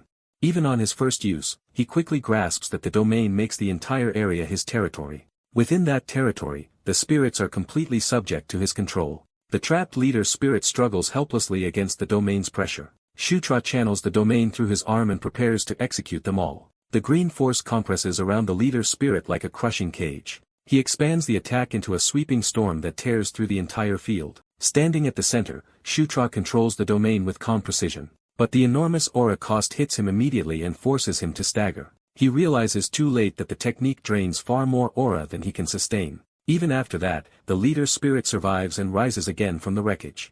It lunges at the exhausted Shutra before he can recover. Shutra is shaken that the spirit endured such a powerful attack. The leader spirit launches another deadly assault straight at him. His body refuses to move, leaving him unable to dodge. The attack crashes down where he stands. The spirit emerges from the impact, still intent on finishing him. Caitlin forces herself back into the fight despite her injuries and reaches him in time. She offers Shutra her aura directly and tells him to take it without hesitation. When he freezes, she snaps him out of it and insists there is no time to waste. He grabs her hand and accepts the transfer. A column of shared energy rises around them as their auras connect. Shutra feels Caitlin's aura flowing into him and his depleted reserves rapidly refill. The leader spirit responds by forming a ring of bladed attacks around them. Still linked together, Shutra and Caitlin evade the barrage as it tears up the ground. With enough aura restored, Shutra decides this will be the decisive moment. The spirit charges again, roaring as it commits to a final clash. Shutra shields Caitlin behind him and vows that this strike will end it for good. He unleashes Earthquaker's special ultimate move. Destruction burst detonates from his fist and collides directly with the spirit's core. A crimson fracture appears at the center of the spirit as the attack pierces through it. The crack spreads violently outward, overwhelming the spirit from within. Red energy erupts through the battlefield as the finishing blow tears the enemy apart. Shutra is left breathing hard, his arm damaged by the strain of the technique. The ground splits into a massive chasm from the force of the final attack. Caitlin stares at him in awe, unable to comprehend the power of what he just used. Their allies rush toward them, calling out in alarm and relief. At the same time, a corrupted deer spirit makes one last desperate move toward Amida. Someone warns Shutra, but he is too spent to respond. Sylvan cuts in at the last second and intercepts the attack effortlessly. Amida is startled by how casually her brother takes control of the situation. Sylvan immediately orders his crew to wipe out the remaining corrupted spirits. His men surge forward from the ship and begin cleaning up the battlefield. Only after the danger passes does Shutra finally drift back to consciousness. He wakes in a room and realizes he blacked out again after the fight. Seeing the grounded skyship outside, he dryly notes that he is getting used to waking up after collapsing. Amida and Caitlin check on him, worried that he got up before fully recovering. Shutra assures them he is fine and asks after Caitlin, who says she recovered as well. Their conversation is interrupted by the arrival of another prince, and Amida tells Shutra to introduce himself because this is her twin brother. Sylvan formally introduces himself as the fifth prince and openly claims credit for saving Shutra the previous night. Shutra is grateful but inwardly finds Sylvan's self-praise ridiculous, then asks how he came so quickly. Amida explains that she had contacted Sylvan earlier, though she never expected him to actually come in person. Sylvan says he could not ignore the chance that his beloved younger sister was in danger, then praises Shutra's performance. He bluntly tells Shutra that he is strong. Sylvan goes further and says Shutra should be proud because he personally acknowledges him. Amida immediately undercuts his grandstanding by pointing out that the Sword Lord had already acknowledged Shutra first. Shutra is confused, while Sylvan is stunned that the Sword Lord recognized him before he did. Shutra is relieved to see Amida and the others safe after the battle. Daphne thanks him for protecting the last flame and the guardian spirit, and promises to craft equipment for him as agreed. Before that reward, however, she says there is something important they must do first. The raccoon elder tells Shutra to follow because the next step concerns him directly. He reveals that the last flame wishes to meet the ninth prince. As they gather before the temple, everyone is told to focus and behave properly. The raccoon warns them that they are entering a sacred audience and must show respect. He reminds them that the last flame is watching everything from within the temple. Shutra steps inside, sensing that something extraordinary is waiting for him. In the temple's inner sanctuary, a young girl greets the group and says it is her first time meeting them. She introduces herself as Kaprang, the guardian spirit of the spider forest. Shutra is shocked that the guardian spirit appears as a child, and he is told this form is only a terminal rather than the true body. The explanation follows that the real guardian spirit is also young, and that the legendary giant spider was likely the previous guardian spirit. Because the current guardian spirit is still immature and weak, it could not join the battle the day before. Kaprang then decides that only she and Shutra will proceed farther inside, while everyone else must wait outside. Before going, Shutra summons Green Wind, who eagerly introduces herself by name. He tells Green Wind to stay behind and spend some time talking with the guardian spirit, treating it as a rare opportunity. Kaprang seems amused by the arrangement. Green Wind accepts the instruction after a brief pause. When the others call after him, Shutra promises he will catch up later and hurries on. He and Kaprang continue deeper into the temple alone. At the sealed inner door, a blue light appears, signaling that the next audience is about to begin. Under the raccoon guide's warning, Shutra agrees to proceed carefully despite his easygoing attitude. A hidden chamber opens before him, leading him deeper into the trial. Inside, he notices an eerie blue flame and realizes this is no ordinary fire. As he studies it, the flame swells as if responding to his presence. The raccoon orders him to place his hand into it, and assures him this flame will not harm him. Though uneasy, Shutra reaches toward the flame under the guide's instruction. He commits and touches the blue fire. The moment contact is made, the flame seizes him and drags him into itself. He is swallowed into a rushing inner world of blue fire and loses all sense of place. Disoriented, he realizes he has been transported somewhere beyond the chamber. A being within the flame greets him as if this meeting had long been awaited. The entity reveals herself as the last flame and addresses him as the Knight of Conquest. Shutra is stunned to learn that the legendary last flame has taken human form before him. Seeing his confusion, she realizes he does not even understand what a Knight of Conquest is. When he admits his ignorance, the last flame becomes intrigued rather than offended. The fiery space closes around him as she begins to explain his true nature. She describes conquest, war, death, and famine as the four riders tied to the world's destruction and the coming end. Yet, she immediately notes that Shutra is nothing like what a Knight of Conquest should be. She explains that such riders are chosen because they already crave ruin, not because the title creates that desire. In Shutra's case, however, conquest's influence over him is strangely weak. Normally, the chosen riders are heavily shaped by the beings behind those powers and become agents of the apocalypse. But with Shutra, conquest does not seem to be subjugating him at all. The last flame even wonders whether conquest itself may be the one destined to submit to him. That possibility startles Shutra and forces him to reconsider what he is. The last flame presses him to answer what he truly wants in a world still threatened by death and the end of days. Her question makes him stop and search for the desire at the core of his actions. His first thought is of returning to the original world he came from, but when he focuses on this world instead, his priorities shift. He remembers the trust placed in him by comrades who asked him to come back safely. He recalls the warmth of those who embraced him and wanted him to survive. He remembers allies who promised to protect his secrets and stand with him no matter what. From those memories, he decides he wants to stop the lycanthrope's subjugation. He adds that he wants to prevent the coming day of massacre. The memory of clasped hands reminds him that his bonds are what give his resolve shape. His determination sharpens as he thinks of the people depending on him. He resolves to change the future in which everyone around him is wiped out by Zephyr Ragnaros. At last he states his true wish plainly. He wants to protect everyone. Satisfied, the last flame says that this answer fits the deeper meaning of conquest better than he realizes. She tells him he already knows the simplest path to make that wish real. Then she demands that he say it aloud. The last flame asks the decisive question of whether he will become the Demon King. Shutra looks up and accepts what that path would mean. He realizes that changing the world's ending is the one goal that matters most to him. He decides that to rewrite this doomed game-like future, he must seize the highest power. The last flame accepts his resolve without hesitation. Shutra declares that he will become the Demon King. The last flame smiles, as if this was the answer she had hoped to hear. Power immediately begins to flow into him in response to that vow. She names him not merely a Knight of Conquest, but the future King of Conquest who seeks life instead of the end of days. The blessing draws close enough to feel like a pact being sealed. With her blessing, he gains new divine power from the last flame.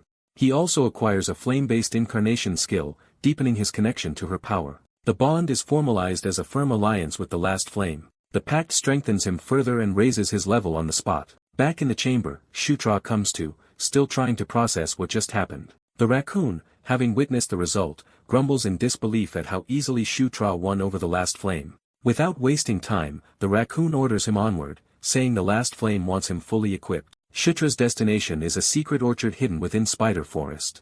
There, the raccoon explains that proper equipment cannot be made yet because materials are lacking. He sends Shutra north to the Lake of the Sun to gather what is needed. The target materials come from metal-bodied monsters living there. When Shutra suggests dragon remains should be enough, the raccoon snaps that those are only the main ingredient. To replace all of Shutra's gear, a wide range of materials will be needed, so he must bring back everything he can.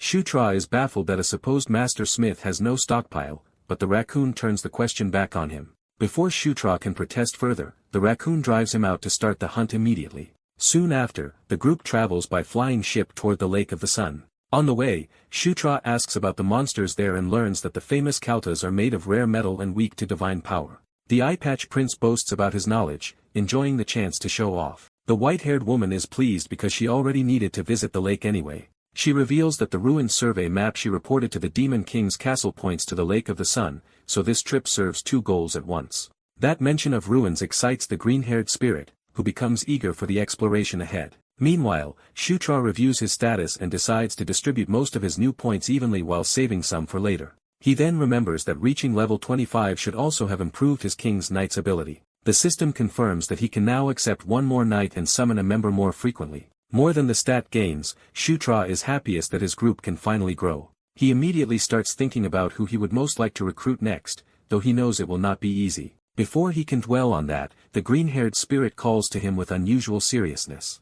She says his scent has changed and notices a new presence clinging to him. When she suspects it is the scent of the last flame, she reacts with sudden outrage. To her, a master carrying another spirit's scent feels like a betrayal. Her jealous outburst leaves Shutra reeling in pain and confusion.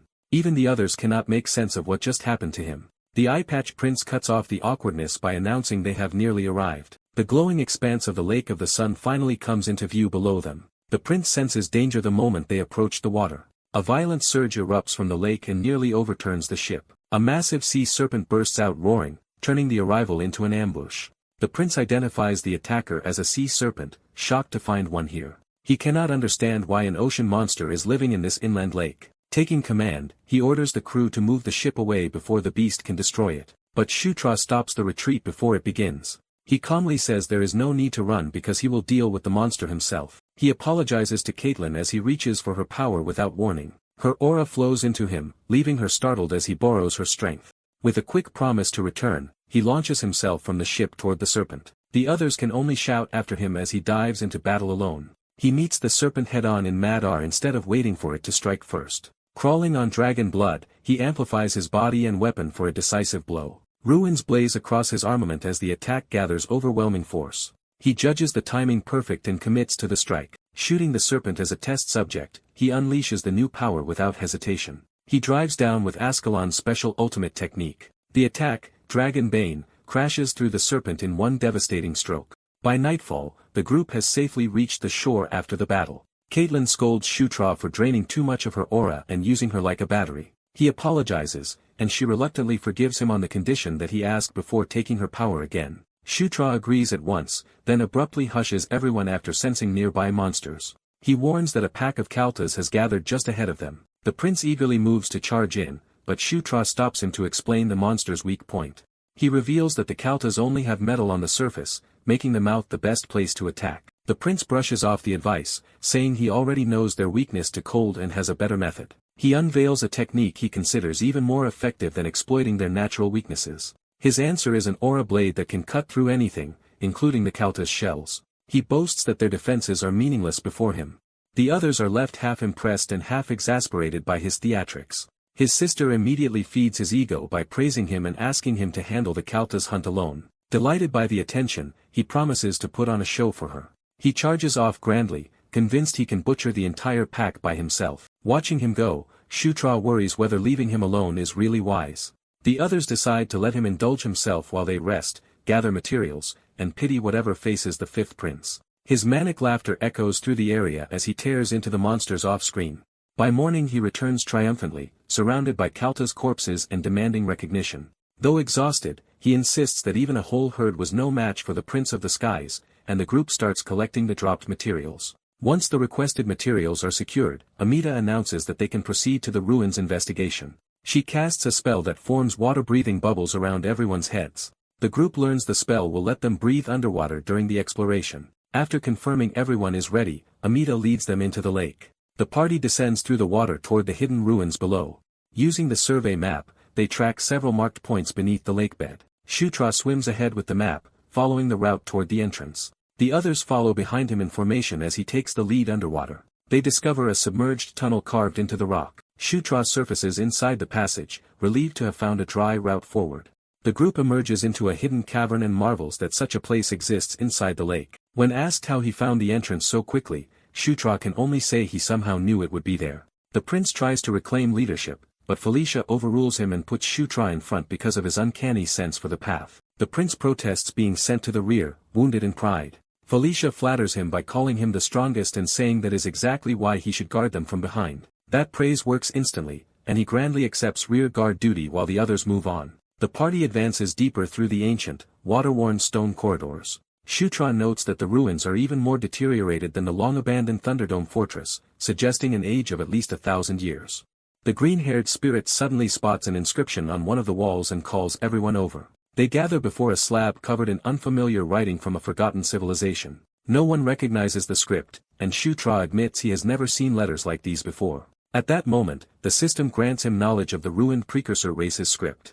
As the meaning floods into him, he begins reading aloud and immediately catches Felicia's attention. The inscription speaks of ruined riders, 10,000 years, the end of days, and 6 pillars that collapsed because they could not be protected. Shutra can only make out that the message is full of ominous warnings, and the others are baffled that he can read it at all. Before he can explain, his transformed arm reacts violently as if resonating with the ruins. A sudden blue light flares deeper in the corridor, signaling that something in the ancient ruin has awakened in response to him. Shutra senses something important nearby and fixes his attention on it. While the others hesitate in the cavern, he moves toward the source without waiting. Even when called back, he keeps going, focused on whatever he has found.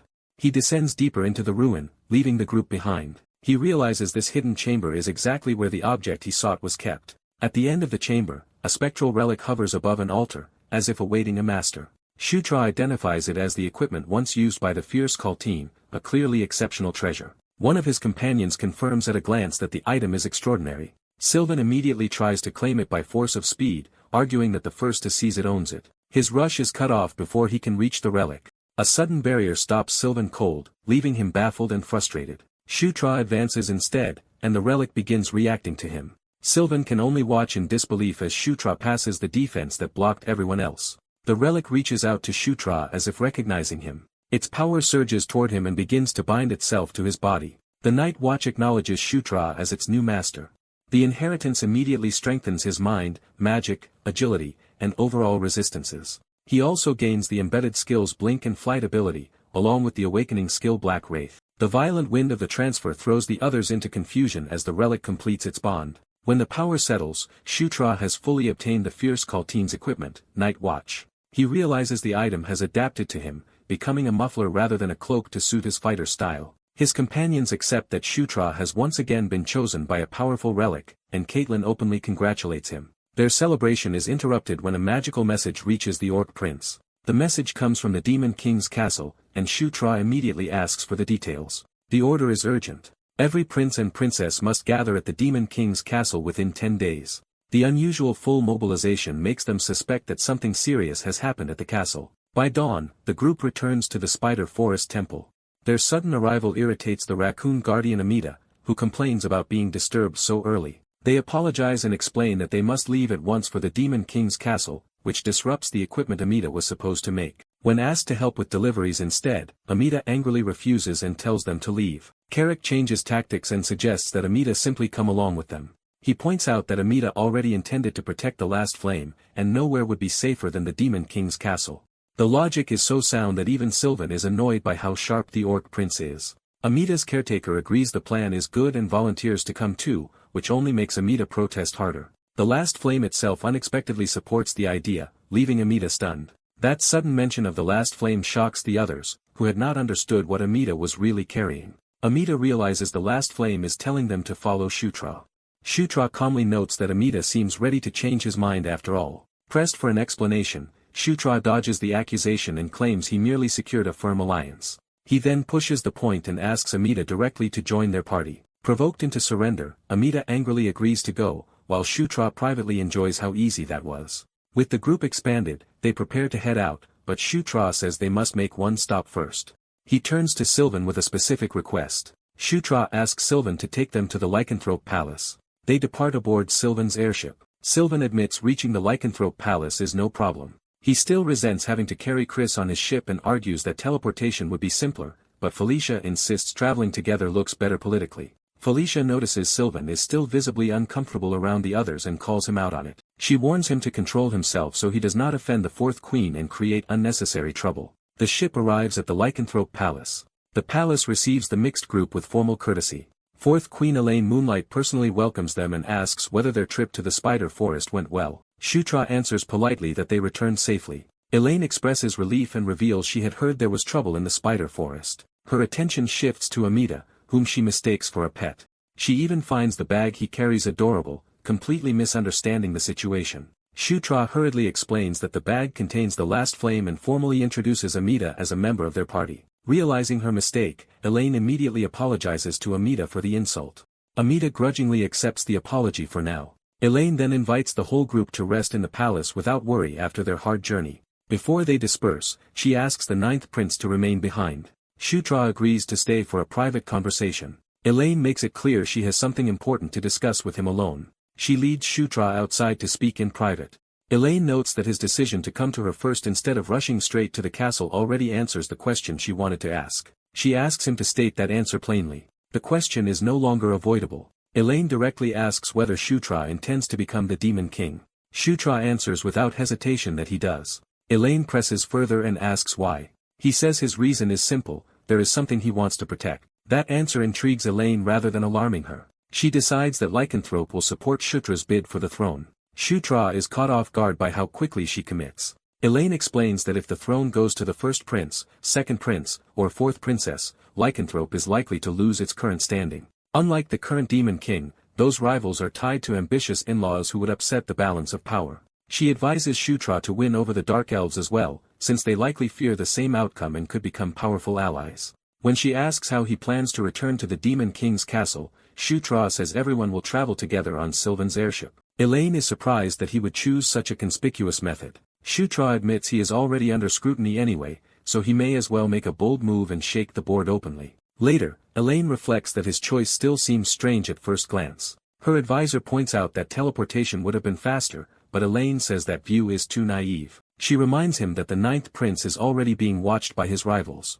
If Shutra tried to lower their guard again, he would waste time, so the better move is to redirect attention elsewhere. Instead of focusing only on rival heirs, he is targeting people outside that immediate contest. Elaine explains the key piece. Sylvan would never abandon his airship, so if Shutra used teleportation, Sylvan would return alone, which would expose a separation that should not happen. Her advisor still does not see why that matters. Elaine answers that appearances are exactly the point. By arriving on the airship, the ninth prince intends to show everyone at the Demon King's castle something unmistakable. The airship becomes the stage for that message as it approaches the capital. When the ship sets sail with princes, princesses, allies, and retainers aboard, it announces that a new faction has emerged around Shutra. Elaine entrusts Lycanthrope's future to ninth prince Shutra Ignis. Watching the ship depart, she hopes he will grow stronger and more steadfast than he is now. The airship continues toward the Demon King's castle. During the trip, Sylvan relaxes enough to enjoy a meal and cheerfully praises the grilled fish.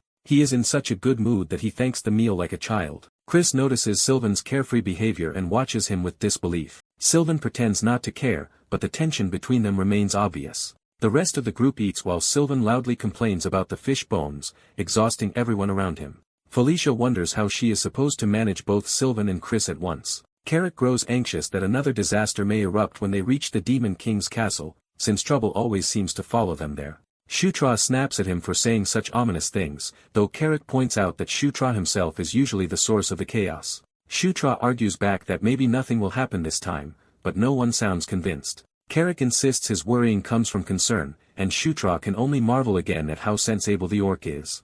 As the ship nears the volcanic lands around the Demon King's domain, Shutra drops the argument. The vessel descends toward the fiery waters below the castle. Its dramatic arrival draws the attention of the capital's residents. The group disembarks with purpose.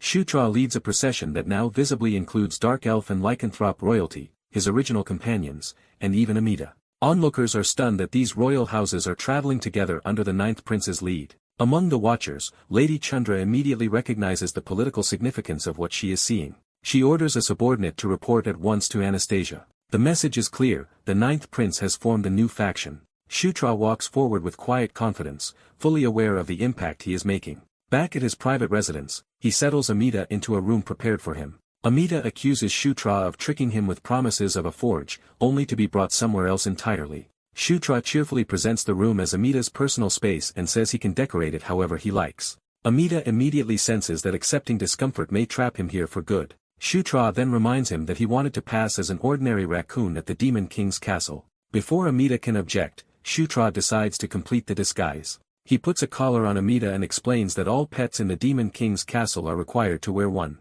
Humiliated, Amida explodes in fury at being treated like an actual pet. 2 days later, the summoned princes and princesses are admitted into the Demon King's castle. The audience ceremony begins as the royal heirs gather before the throne. The 8th Princess Caitlin Moonlight is formally present. The 7th Prince Chris Moonlight stands among the assembled heirs as well. The 6th Princess Felicia Doomblade is also in attendance. The 5th Prince Sylvan Doomblade appears with the others. The 4th Princess Anastasia Necrian takes her place among the contenders.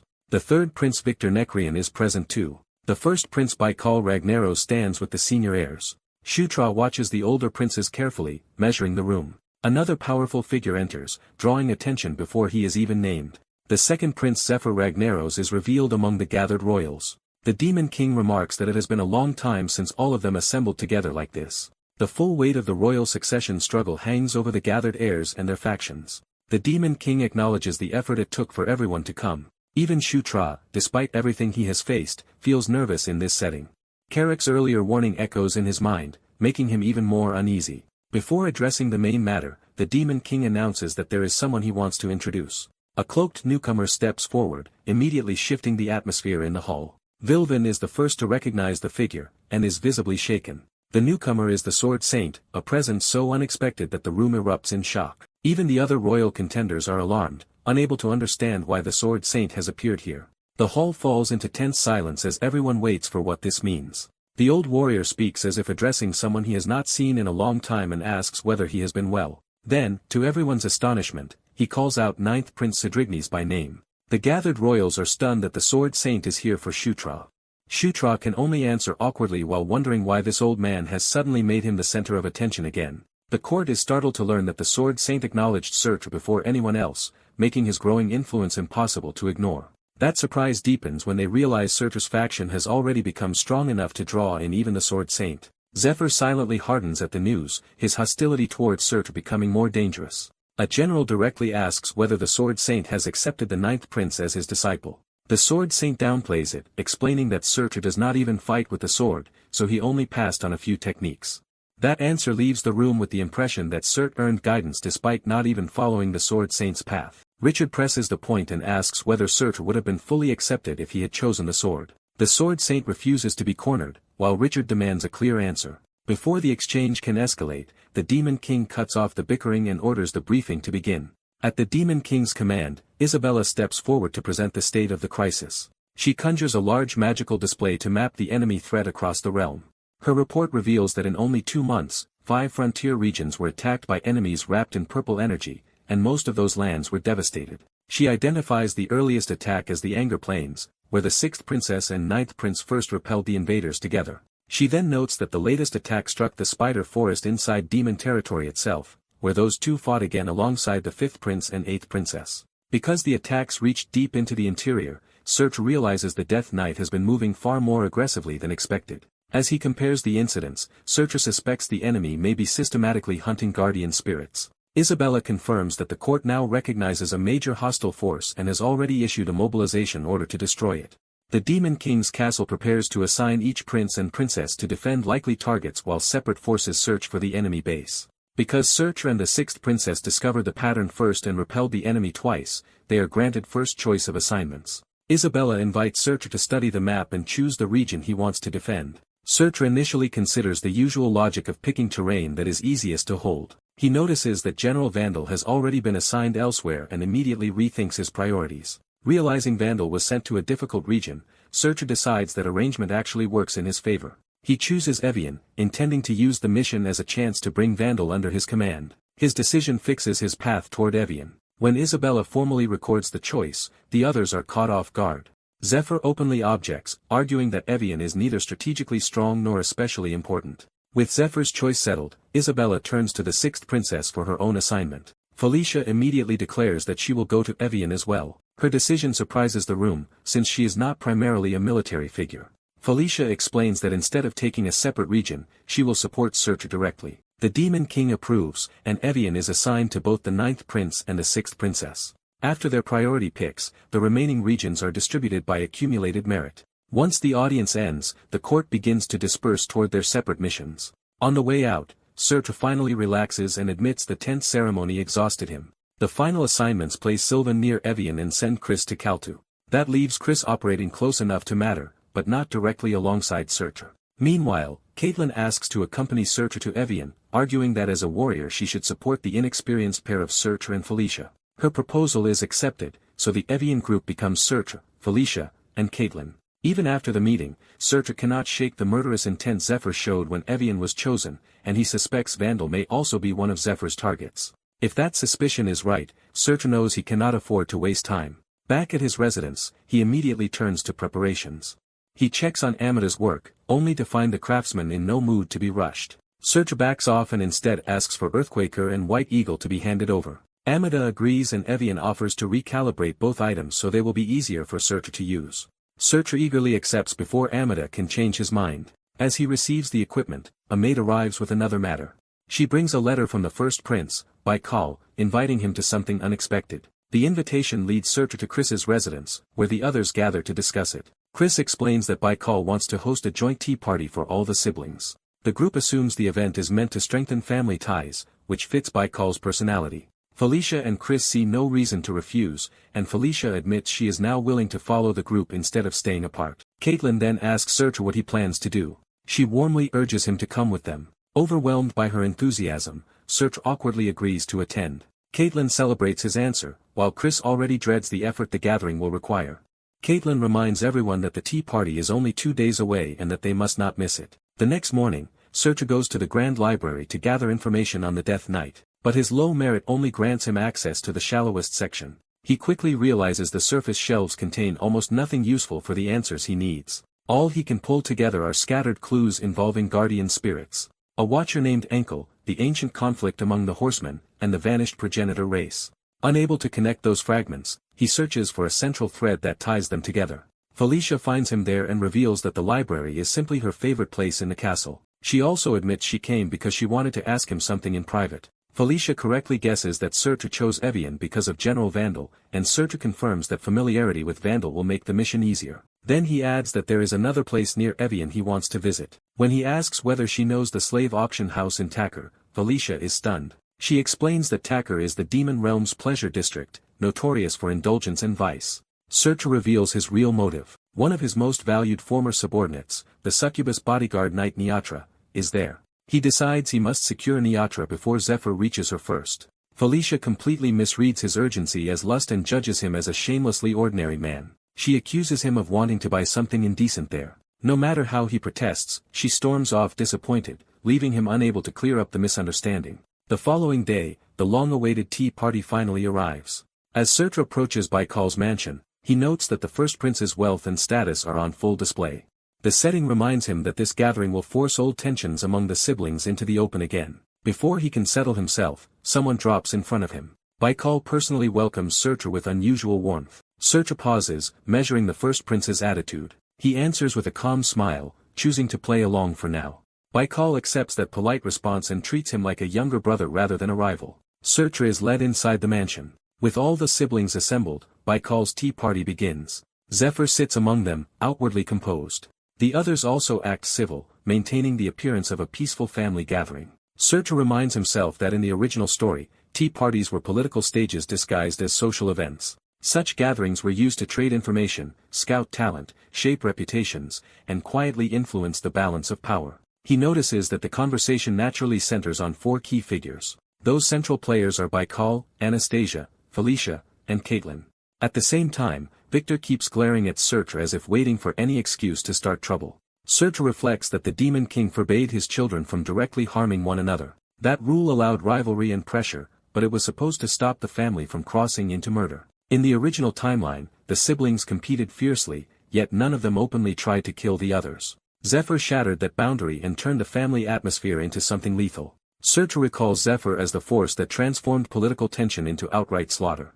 He remembers the future massacre in which Zephyr eventually attacked during a family gathering. In that vision, Baikal could only choke out disbelief as the betrayal unfolded. That doomed future ended with all of the Demon King's children dying at Zephyr's hands because they failed to unite. Back in the present, Surtur is pulled from those grim thoughts by a call to inspect new equipment. Carrick proudly presents a massive shield and insists it suits him perfectly. Amita confirms the shield is crude in appearance but extremely sturdy, and Surtur asks to test it. The moment he grips it, he can feel that it is no ordinary piece of gear. The shield immediately boosts his stats and teaches him an embedded skill called Combine. As Surtur tries to understand the new ability, Amita explains that the shield was built with extra components. Those extra parts are meant to merge with Carrick's armor, and Amita tells him to activate the mechanism with a command word.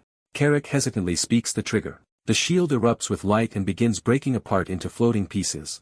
Carrick panics as the parts fly around him faster than he can react. Then the pieces lock into place with precise force. The shield and armor fuse together around Carrick in a full defensive transformation. Surtur is stunned by how effective the result is. Carrick now stands encased in a far more formidable defensive form. Amita proudly explains that the upgrade not only reflects magic but also greatly increases Carrick's physical defense, making him far stronger in battle. Surtur immediately asks whether Amita finished his own equipment too. When Amita says yes, Surtur lights up with excitement. Amita teases him and unveils a second completed item. The new shield is a dark, transformed version of White Suri, completely different from its original form. By the next day, the time for departure has finally come. Before leaving, Felicia reminds Surtur that today's tea party is not casual at all but his formal debut before their faction.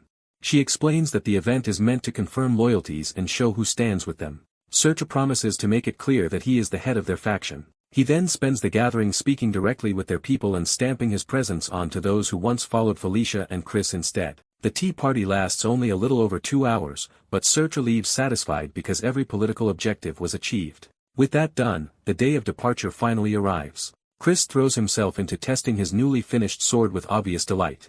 He praises Amita's craftsmanship, and even Amita is pleased that Chris recognizes the weapon's true worth. As the group prepares to leave for Evian, Amita confirms that departure is set for today. He asks Surtur to delay by half a day because Earthquaker still needs final adjustments, and Surtur readily agrees. Amita then casually reveals that he will be traveling with them anyway. That shocks the raccoon-like Last Flame, who had not been told. Amita brushes off the protest and tells him to verify it with Last Flame himself if he doubts it. Soon after, the group steps onto a teleportation circle to begin the journey. Chris leads the assembled party and calls for their departure. Before they vanish, Chris entrusts Felicia and Caitlin to Surtur's care with theatrical sincerity. Surtur confidently accepts the responsibility in front of the 2 women. Last Flame protests that he would never have approved Amita joining them, confirming that something about this arrangement is off. Surtur senses the same inconsistency but is swept into the teleportation before he can investigate it. Last Flame is left behind screaming in frustration as the transfer begins. The teleportation circle engulfs the party in a pillar of light. As they are carried away toward Evian, Surtur wonders how this new timeline will unfold. While falling through the transfer stream, he keeps thinking instead of relaxing. He recalls one useful clue from the library. The only elder dragon who can help locate the enemy lair is the ruthless Talia. Although the library access was limited, it still taught him that most elder dragons disappeared from history around 1,000 years ago.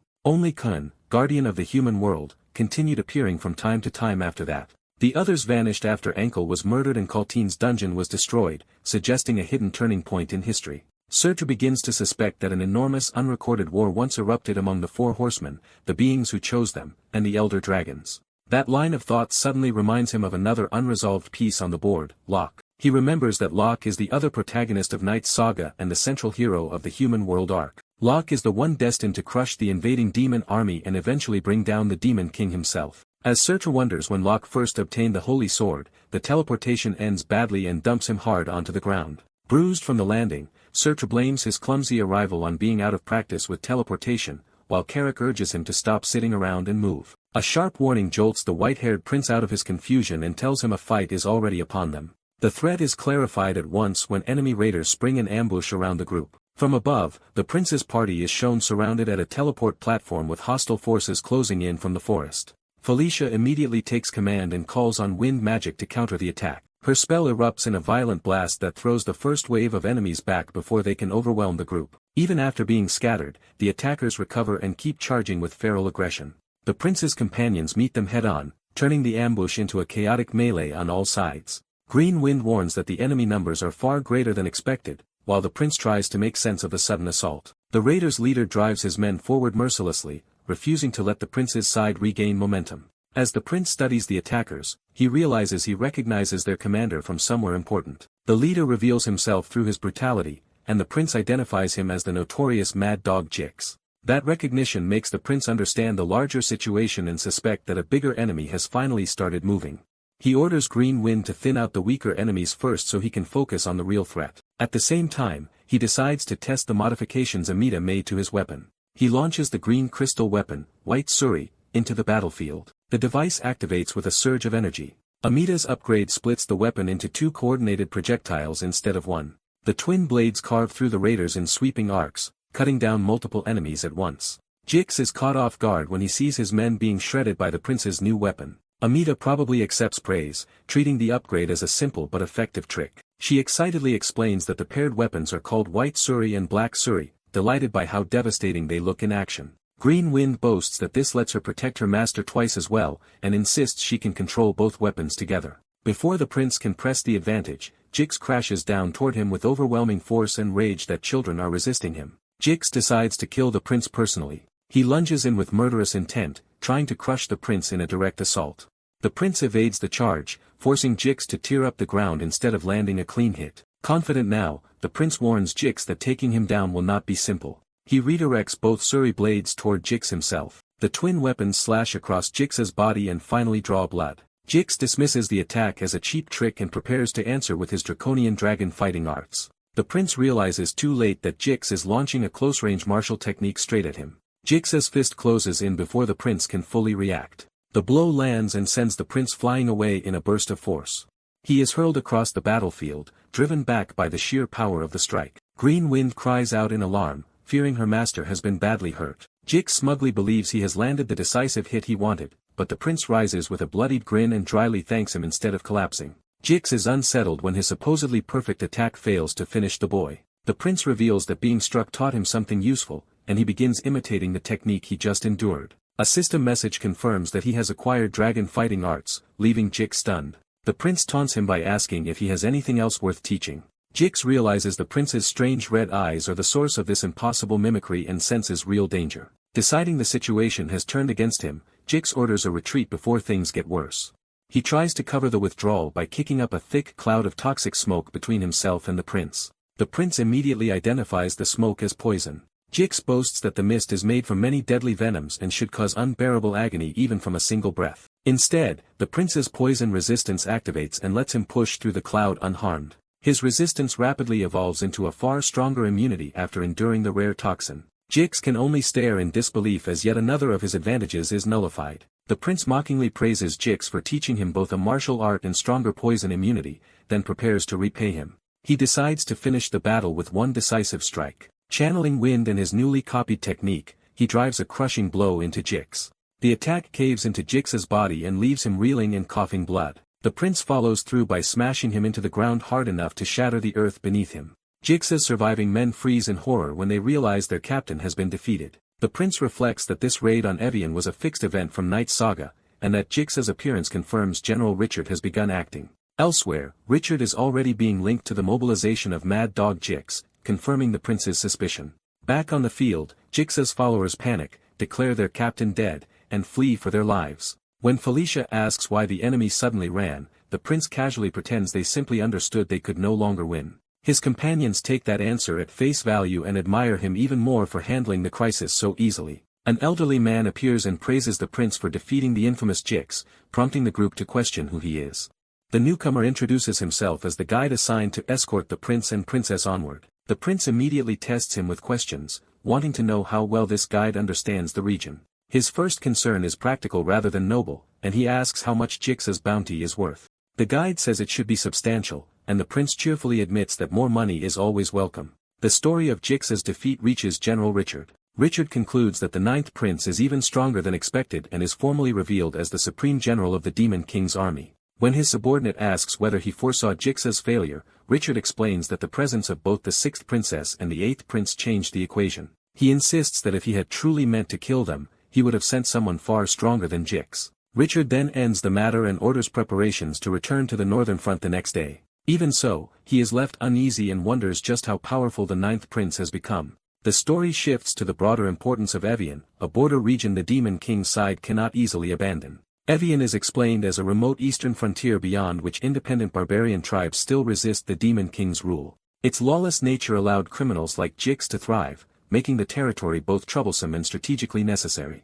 As the group travels on, the prince explains that there are two routes to Evian Fortress, one through Taker and one direct. He argues that passing through Taker would be better, though he hesitates before fully explaining why. Pressed by Felicia, he frames the detour as a practical need for supplies and a place to sell dungeon loot. Felicia immediately sees through him and suspects he has another motive for wanting to go there. Her teasing catches him off guard and forces him onto the defensive. Flustered, he insists there is nothing strange behind his choice. Felicia relents and reveals that Taker was already chosen as the group's rendezvous point anyway. She confirms that Caitlin and the lycanthrope group also plan to gather in Taker. Caitlin adds that Taker is the sensible military choice because support troops and a major teleportation circle are nearby. Relieved that his excuse worked, the prince quietly celebrates while the others simply look forward to revisiting the city.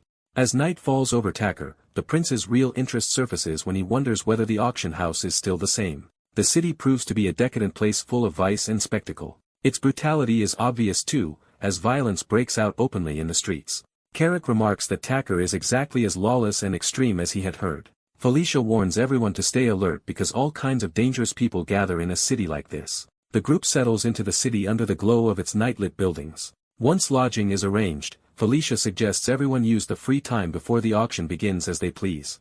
The prince quickly volunteers to go out with Carrick, eager to move on his own agenda. He rushes off with obvious excitement, which does not escape the women watching him. Left behind, Felicia and Caitlin wonder what he really came to Taker to do. Caitlin jokingly suggests that maybe he truly did come because of women.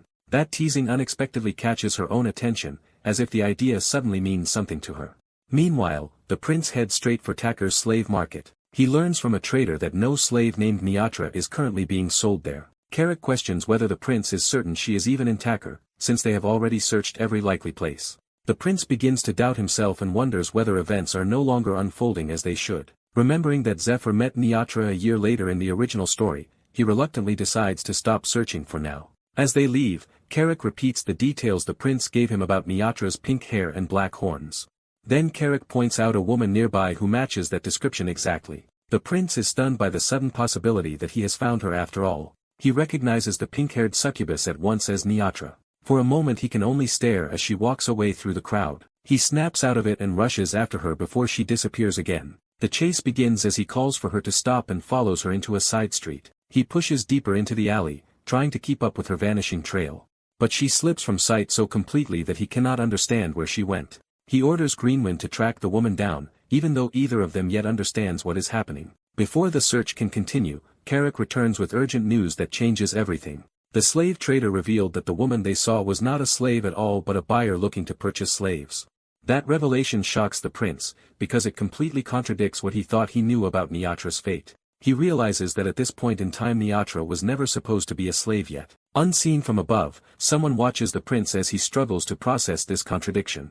Niatra herself stands in the moonlight, no longer a victim but a composed and self-possessed figure. The prince stares upward, trying to reconcile the woman before him with the future he remembers. He is left wondering what could possibly happen in a single year to turn someone like her into a slave. The night air fills with drifting leaves as his thoughts spiral around that mystery. The question hardens into a grim realization that her downfall must happen very soon if the original future is still possible. The scene shifts back to the city as the group regathers later that night. Caitlin notices that the prince has returned withdrawn and silent, and asks Carrick whether something happened to him. When she offers to postpone the auction if he is tired, he refuses immediately. He insists they should go now because they may not get another chance to come back. Before they leave, Amita stops him and presents something she has finished tuning for him. It turns out to be a newly adjusted gauntlet, which the prince gratefully accepts as another useful tool. Felicia calls everyone to hurry, and the group heads out together. They arrive at the crowded auction house, where buyers from every corner of Tacker have gathered. Inside, the atmosphere is tense and expectant as the audience waits for the sale to begin. While waiting, Caitlin shows off a new dress and complains that her brother Chris used to stop her from dressing this boldly. Carrick jokes that the seventh prince is more conservative than he looks, while Caitlin dismisses him as just an old-fashioned brother. The prince barely listens, consumed by the need to find Niatra before they leave Tacker despite no longer understanding the path that leads to her. Felicia notices his distraction and leans in close to ask what is troubling him so much. He tries to brush her off, but she immediately sees through the lie. As she fusses over his crooked tie, the auctioneer steps forward and calls for the crowd's attention. The auction formally begins after the long wait. The prince looks up sharply when the auctioneer hints that the first lots are exactly what the crowd has been anticipating. Felicia follows his gaze and realizes he has spotted Niatra seated among the bidders, confirming that she is here by choice. Unable to sit still any longer, the prince abruptly excuses himself under the flimsy pretense of going to the bathroom. As he hurries through the crowd, he keeps asking himself why Niatra would come to an auction like this. A darker possibility forms in his mind, one he does not want to believe. Before he can act on it, a rough-looking man steps into view and catches his attention. The prince recognizes the man as someone significant, though the realization is cut short. A sudden explosion tears through the auction house and throws the entire hall into chaos. Panic erupts as people scream and demand to know where the blast came from. The prince instantly understands that maniacs have launched an attack and braces himself to respond. The auctioneer desperately tries to calm the crowd and keep order, but the situation is already beyond control. The attacker crashes in openly and kills the auctioneer with brutal force in front of everyone. With the auctioneer pinned beneath him, the assailant declares that anyone who dares touch their merchandise will pay for it. A barbarian raider declares that his side is seizing the auction house by force. The invaders burst into the hall, throwing the guests into panic before anyone can react. They immediately start cutting down resistance, proving this is not a bluff but a violent takeover. The audience flee, one woman is chased and cries out for rescue. The attackers press forward with savage confidence, certain no one here can stop them. That confidence is broken when one of the raiders is suddenly struck in the face by an unseen blow. A white-haired young man crashes into the scene hard enough to shake the floor, interrupting the assault. He lands and steadies himself in the wreckage. Seeing the chaos around him, he quickly takes stock of the situation. He recognizes the leader as Paredes, the younger brother of the barbarian king Caridus. That realization makes his presence here feel especially dangerous and out of place. Elsewhere in the hall, the remaining guests and captives are still trying to understand the sudden attack. Among them, Carrick and a silver-haired woman notice that Chutra has still not arrived and decide they may have to find him themselves. The woman is annoyed that their missing ally chose this moment to disappear for something as trivial as a bathroom break. Meanwhile, the barbarians keep slaughtering and reveling in the terror they are causing. Carrick is told to go retrieve Chutra alone. The silver-haired woman stays behind, preparing magic so she can hold the auction house together for now. Her spell begins spreading through the building. At the same time, Paredes leaves the main fight and heads deeper inside with a clear objective. He stops in front of a display case containing a golden relic. Satisfied, he confirms he has found what he came for. The treasure is identified as the golden helmet of the Heavenly Dragon King. Before he can take it unchallenged, he senses someone approaching from behind. A masked pink-haired succubus confronts him and demands to know who he is. Instead of answering, she makes a break for the relic. She smashes through the display to seize it before Paredes can react. Paredes catches up instantly and warns that if she wants to escape, she must abandon what she just stole. She slips free of his reach with agile movement rather than obeying. He curses her audacity, as she keeps trying to outmaneuver him. Refusing to let her flee, he tears loose part of the display's structure to use as a weapon. He hurls the massive slab after her and vows she will not get away. She sprints through the hall while the debris crashes down around her. Spotting a sword amid the wreckage, she snatches it up on the run. She turns with the blade, ready to cut through the obstacle in her path. But her strike sends valuable scattering instead, and she realizes too late that she has lost control of the situation. Paredes closes in behind her before she can recover. He taunts her for trying to run instead of facing him. She fires back with an insult, but it does nothing to slow him. The pressure of his pursuit finally starts to shake her composure. Something crashes overhead, adding to the chaos in the hall. Even under pressure, she forces a small, defiant smile. The white-haired youth suddenly intercepts Paredes' attack and shields her from being crushed. He greets her by her true name, Niatra, as if they have met before. Hearing that name shocks her more than the attack itself. Paredes, now facing a new opponent, demands to know who this newcomer is. He answers with another brutal charge that tears up the floor around them. The white-haired youth summons a green shield-like artifact to his arm. He sends the artifact, White Suri, out to engage Paredes at range. Paredes tries to stop the incoming weapon with his bare hands. When the artifact moves in ways he does not understand, he is briefly thrown off balance. The green construct whips around him repeatedly, forcing him to defend from every side. The youth checks on Niatra, but she is too unsettled by his familiarity to answer calmly. He puts off explanations and says the immediate priority is dealing with the barbarian brute. He also orders that the king's knights be summoned, trying to bring proper reinforcements into the fight. Carrick notices the strange command and the sudden shift in events. Confused by everything happening, he is told there is no time for explanations.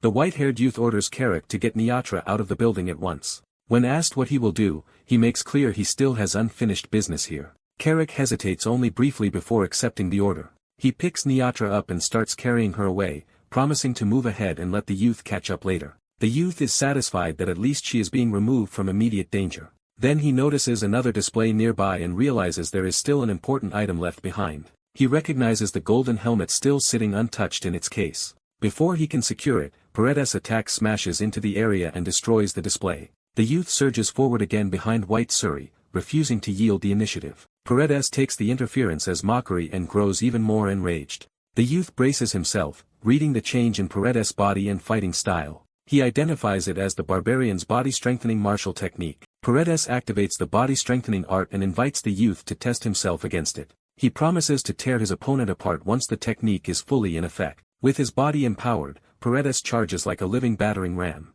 As Carrick runs with Niatra, she struggles against being carried, but he insists he must keep his promise to the prince. Their escape route is cut off when more barbarians flood the corridor ahead. The raiders rush them, threatening to overwhelm Carrick before he can get her out. Niatra reacts immediately and attacks from Carrick's shoulder rather than remain helpless. Carrick joins the fight, frustrated by how many enemies keep appearing. In the middle of the chaos, he suddenly seems to realize something important. Niatra tries to stop him from acting on that realization, but he has already made up his mind. He grabs hold of one attacker's weapon and commits to turning back into the fight. The battlefield briefly stills around the scattered debris. Then a blade flashes through the rubble as the fighting resumes. The narration emphasizes that Paredes is no ordinary raider but one of the strongest warriors among the barbarians. His skill is said to rank among the upper levels of an intermediate-class general, making him overwhelmingly dangerous. Even so, the white-haired youth uses Paredes' momentum against him and flips him through. He reminds himself that against an enemy like this, a single careless moment means death. Paredes recovers instantly and slams the ground with enough force to blow the youth backward. The youth admits Paredes' raw strength is absurdly powerful. He responds by sending White Suri back out in another precise attack. Paredes crushes through the strike and dismisses it as pathetic. He mocks the youth for challenging him with such meager skill. The youth calmly concedes the point and changes tactics. He activates Blink for the first time, using sudden bursts of speed to circle Paredes, instead meeting force with force. Paredes is startled when the youth vanishes from his expected line of attack. The youth reappears in motion and lands a clean hit before Paredes can adjust. He explains that as long as he keeps evading, Paredes' strength alone cannot pin him down. He follows that logic with a rapid series of hit-and-run strikes. Paredes is battered from multiple angles and can only curse as the attacks keep landing. Blink is used again, letting the youth reposition instantly for another kick. Paredes retaliates with sweeping blows that tear up the floor, but the youth stays just outside their reach. Unable to catch him, Paredes roars that he should stop fighting like a coward and face him directly. The youth answers with another evasive strike that drives Paredes into the ground. The impact leaves a crater in the floor, but it still does not finish the barbarian. Paredes bursts back out of the crater, still attacking with relentless force. The youth remarks that Paredes is far too impatient to adapt properly. Paredes decides to end the fight immediately rather than keep being toyed with. The youth sees that escalation coming and says the timing is perfect because he is ready as well. He unleashes Earthshaker Awakening, channeling a red power into his gauntlet. Paredes realizes too late that the fight has shifted again. The youth drives the empowered strike home with Destruction Burst, detonating force through Paredes' body. Paredes can only gasp as the blow lands. The explosion tears through the hall and hurls both combatants through the wreckage. The youth cries out as he is thrown by the backlash of his own attack. The shockwave even ripples through the roof of the building. When the dust settles, the silver-haired woman is revealed standing calmly amid the fallen barbarians below. She notices that Shutra has finally arrived. He stands alone in the smoke, having survived the exchange. Relieved that Paredes did not die, the youth notes that his experience did not increase. He decides that is acceptable because defeating Paredes was never his true objective. Looking over the huge crater left by the blast, he resolves to leave the rest of that fight for another time. He turns to withdraw from the ruined chamber. Then he senses movement behind him and stops. He hopes Carrick escaped safely as he checks a map-like interface. The display reveals another presence still nearby, meaning he is not alone after all. Niatra appears behind him with a sword at his back and orders him not to move. She accuses him of taking the object that fell to the floor during the battle. She identifies that missing item as the Jewel of Crimson Tears and demands he hand it over. He finally understands what she was really after and why she came here. Using Blink one last time, he slips around her blade and confronts her directly, asking if the jewel was the reason she came to the auction house. He goes further and states that her attempt ended with her being captured and enslaved. That claim enrages her because it sounds impossible and far too personal. She attacks and demands that he stop speaking as if he knows her life. He answers by calling her Lapisaria, another name that hits even deeper. She freezes in shock at hearing it. Her grip trembles as the certainty behind his words unsettles her. She can only ask how he knows that name at all. He explains that succubi revealed their true name only once in their lives, and only to someone they have truly loved. Because a true name itself carries magical power, he says, anyone who knows it can influence them in ways they cannot easily resist. Before she can process that revelation, Carrick comes charging back with enemies on his heels. He calls for help, overwhelmed by the number of barbarians pursuing him. Niatra is stunned to hear him address the white-haired youth as prince, but he postpones introductions again. Instead, he tosses Carrick a weapon so he can hold the line. Carrick catches the axe and immediately understands what is expected of him. He swings into the barbarians at once, buying space for the others. Niatra can only watch in confusion as everyone around her acts according to a history she does not remember. The youth asks again whether she truly came here for the Jewel of Crimson Tears. He suggests they finish dealing with the enemies first and save the rest of the conversation for later. Still shaken, she silently weighs whether to trust him. Another wave of barbarians charges, forcing her to make an immediate choice. She accepts the situation, joins the fight, and takes responsibility for one side of the battlefield. Under the moonlit sky outside, the battle inside the shattered auction house continues into the night. In the wreckage left by the raid, Felicia and the succubus woman face each other amid fallen barbarians and shattered stone. Felicia turns when someone urgently calls her name. Shutra arrives with his companions, stepping into the ruined hall as if he has already taken charge of the aftermath. When Felicia demands an explanation for the destruction, Shutra casually reveals that he fought Paredes. That answer shocks Felicia, because Paredes is the barbarian king's brother, which means the attack was aimed at all of Tarkir, not just the auction house. Shutra agrees the raiders seem to want the auction goods, but he abruptly notices someone else standing behind them. He realizes Felicia has spotted his hidden companion. Shutra introduces the succubus as Niatra and says circumstances have forced them to travel together for now, deepening Felicia's suspicion. Felicia starts to wonder whether Niatra is tied to the real reason he came to Tarkir, but a messenger suddenly interrupts. The messenger arrives out of breath with news serious enough to halt every other question. He reports that the barbarian army has crossed the border. Shutra is stunned by how quickly the larger war has begun. Felicia immediately demands confirmation instead of panicking. The messenger swears the report is certain and that the barbarians have truly moved. He adds that the barbarian king himself has mobilized, making the threat far worse than a border raid. Pressed for details, he explains that General Vandal has already marched out to intercept them and will likely need reinforcements soon. As Felicia curses their delayed support, Shutra suddenly understands the pattern behind everything. He realizes Paredes' reckless assault was never random. The barbarians meant to strike Evian and the auction house at the same time so they could secure the golden helmet. Even after piecing it together, Shutra can only admit the situation has become even more tangled. He recalls that Caradis, king of the barbarians, was powerful enough to challenge even Zephyr in the future he remembers. But this is still 3 years before that point, leaving Shutra uncertain whether he can handle such an enemy now. The crisis gives way to a quieter moment elsewhere in the estate. Niatra waits alone at a table, clearly expecting Shutra to return. When she senses him approaching, her guarded calm tightens into alertness. Shutra arrives late, apologizing and explaining that events outside spiraled out of control. Niatra brushes off the delay and demands the answer she has been waiting for. What she wants to know most is how a prince she barely knows could know her true name. Shutra admits the truth would be difficult to explain right now, which only makes him sound more suspicious. He asks for patience and promises he will tell her someday. Since he will not explain that, Niatra asks why he brought her here at all, and he finally answers that he wants to make her an offer. Shutra openly says he wants to hire her as his subordinate. Niatra is caught completely off guard by the proposal. he reassures her that he is not offering servitude or mistreatment. Instead, he says he will appoint her as a prince's escort knight and give her the status that comes with it. Nyatra refuses at once, saying she cannot stay because someone younger is waiting for her at home. Shutra instantly calls the excuse out as a lie, because he knows she has no younger sibling. His certainty leaves Nyatra visibly shaken. He presses further, reciting that her parents died when she was young and that she is an only child, proving he knows far too much about her life. As Nyatra admits how frightening that is, Shutra turns the fear into leverage and says that is exactly why she should stay near him. He promises that if she remains by his side, he will eventually tell her everything. After a long pause, Nyatra accepts that condition. She agrees to become the prince's escort knight. Shutra is delighted, while Nyatra admits she has little choice when he already knows enough to unsettle her completely. Even so, she questions whether he can truly trust a woman whose past he does not know. Shutra answers that he trusts her precisely because he knows her very well, and that only makes her more flustered. Satisfied, he immediately moves to formalize the appointment with a knightly investiture. Nyatra suspects the ceremony might secretly bind her by magic, but Shutra insists it is only a form of process others have already undergone. Still wary, she kneels and allows the ritual to begin. Shutra stands over her with the ceremonial sword, ready to seal the appointment. He addresses her by name with full authority. Then he formally appoints Nyatra as his knight. The moment the words are spoken, power surges around her. Nyatra is startled by the strange light engulfing her. The investiture becomes a genuine magical event rather than a mere ceremony. The light erupts so strongly that it shoots out through the building into the night sky. Elsewhere in the estate, the sudden pillar of light draws immediate attention.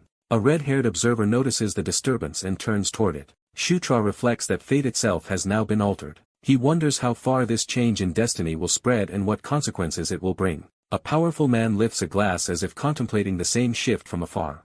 He asks Semeta whether she can see what is happening. Shutra, meanwhile, thinks with unsettling satisfaction about how much his future child could reshape the world. The system responds to the ritual by leveling up his king's knights and increasing their maximum number from 3 to 5. Nyatra receives the crest of conquest, marking her as an official member of his growing force. When the process finishes, Shutra realizes the conquest trait itself has advanced as well. As Nyatra rises with the crest shining on her forehead, he claims her as part of his power from now on. By the time the light fades, dawn is already breaking over the estate. The green-haired spirit immediately demands equal recognition and begs to become his knight too. She argues that merely belonging to him is not enough anymore now that Karak and Nyatra stand beside him as formal knights. Shutra hesitates, but her insistence only grows louder. He finally reasons that even after reserving a place for Vandal, he still has one knight slot left, so granting her wish should be possible. Before he can settle that, Felicia appears at the door and asks to speak with him. The spirit celebrates her own shining crest as if her wish has already been granted,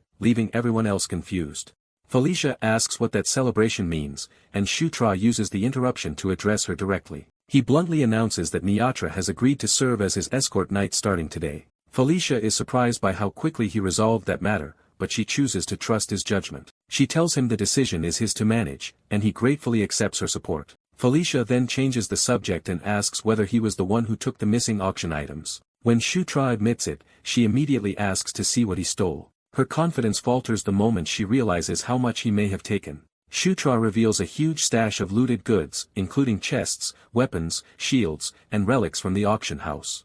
Felicia is half impressed and half exasperated that he dared to take so much, though she agrees it was better than letting Paredes seize it. Among the haul, she identifies the golden helmet as the item Paredes had truly been after. She explains that it is the golden helmet of the Azure Dragon King, a sacred relic that symbolizes royal authority among the barbarians. Shutra immediately recognizes its value as more than treasure and starts thinking of how it could be used.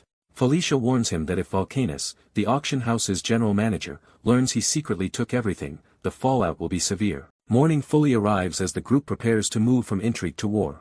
Felicia gathers everyone and explains that because the barbarian king has invaded, they will regroup with reinforcements at the assembly point before heading to Edion. She adds that the Dark Elves have likely already arrived and that the lycanthropes should join them by noon. Their plan is to link up with those forces while bringing the supplies they purchased the previous day. Felicia sets the departure schedule for the afternoon, and the others agree to be ready. Following her instructions, the group finishes preparing and leaves Tarka for the assembly point. They arrive soon after, where allied troops are already gathering under the open sky. Felicia is welcomed by the arriving forces with formal respect. A woman named Alida Dumais Blade steps forward and greets the sixth princess personally. Felicia warmly returns the greeting, showing that Alida is a trusted elder within her circle. Shutra recognizes Alida as Felicia's final escort in the future he remembers, though there she had always been his enemy. Seeing her smile in this life instead of glare at him, he quietly appreciates how different things have become. By just afternoon, the lycanthrope's reinforcements finally arrive. The total reinforcement force reaches 400, not overwhelming but enough to act quickly in an emergency.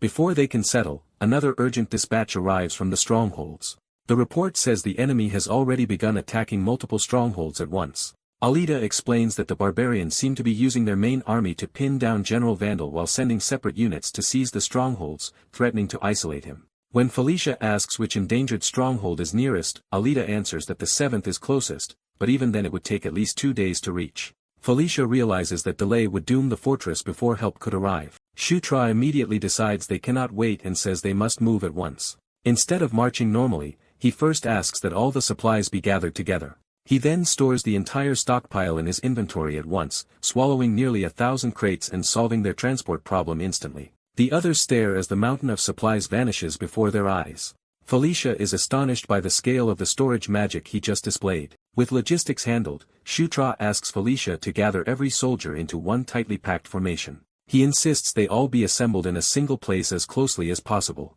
The troops obey and crowd together, waiting for whatever he intends to do next. Once the formation is ready, Shutra declares that this is exactly what he needed. When asked for his plan, he admits he has never tried this before and is not sure it will work. Felicia begins to question him further, but events overtake the explanation. The green-haired spirit surges forward in a burst of wind and magic to answer his call. Shutra entrusts the gamble to her and urges her to try it. She rises behind him in a storm of green power, synchronizing with him as if they are acting as one. The spirit smiles with complete confidence in what she is about to do. She tells him to trust only her as she gathers the spell into her hands. Shutra raises his arm and channels that power upward like a standard bearer. A radiant banner of wind and light takes shape above them. As the phrase under the king's banner is invoked, Shutra realizes the spell is affecting everyone around him. The gathered troops feel the magic seize them all at once. Even the hardened soldiers are startled as the wind wraps around their bodies. The spirit's magic lifts the entire assembled force into a single swirling current, and Shutra praises her success. With the army caught inside the spell, Shutra prepares to carry them across the battlefield in one leap. He launches the whole force forward on a gale faster than any normal march could manage. At the same time, far away at the 3rd stronghold, another battle is already underway. A wounded barbarian struggles to rise amid corpses and snow, showing how brutal the fighting has become. He forces himself back into the fight despite his injuries. He faces an unseen opponent with grim determination. Frustration and exhaustion are written across his face as the battle drags on. Then a far larger barbarian commander steps forward behind him, bringing a new level of menace to the field. That commander gives a single order to kill. Elsewhere, the 7th stronghold stands under snow and imminent threat. Its defenders are already locked in desperate combat against a mixed barbarian assault force. The defenders are being overwhelmed by the sheer pressure of the attack. The Lizardmen defense captain Caligula can only shout in disbelief at how many enemies keep coming. As his soldiers falter, he desperately wonders when reinforcements will arrive. A strange green light suddenly appears above the battlefield before anyone can answer him. That light descends as a massive spiraling tornado, slamming into the enemy formation from the sky. Caligula can only stare in shock as the impossible rescue begins. The reinforcements burst out of the storm itself, delivered directly into the battle by Shutra's wind transport. Felicia exhales in relief when she sees they have arrived just before the stronghold falls. Shutra immediately shifts from transport to command and orders everyone to prepare for battle. The lizard reinforcements charge straight into the enemy lines under his command to wipe the attackers out. The counterattack begins at once, with the lycanthropes crashing into the barbarians and turning the tide through raw ferocity. The demon's elite dark elves and lycanthropes opened the assault by overwhelming the barbarian front. Shutra joined the attack himself, throwing his full strength into the breakthrough. His gigantic piston smashed through the enemy formation and sent bodies flying. The clash was decided almost immediately as the barbarians lost control of the battlefield. With their leader gone and their morale broken, the barbarians abandoned any thought of resistance and fled. That gave the demons a clean victory at the 7th stronghold, but there was no time to celebrate, because the other strongholds were still under attack. The army marched at once and drove the barbarians out of the 6th and 5th strongholds as well. By then, the 5th stronghold had also been secured. As they walked through the reclaimed fortress, Shutra was praised for retaking 3 strongholds in 3 days, though his companion complained that the pace had left her sleepless. Shutra brushed that off, implying that abandoning collapsing strongholds had never been an option. He pointed out that every rescued stronghold had added soldiers to their side and 3 straight victories had pushed demon morale high enough to make the next battle easier. Still, he warned that the 4th and 3rd strongholds were a different problem from the fights so far.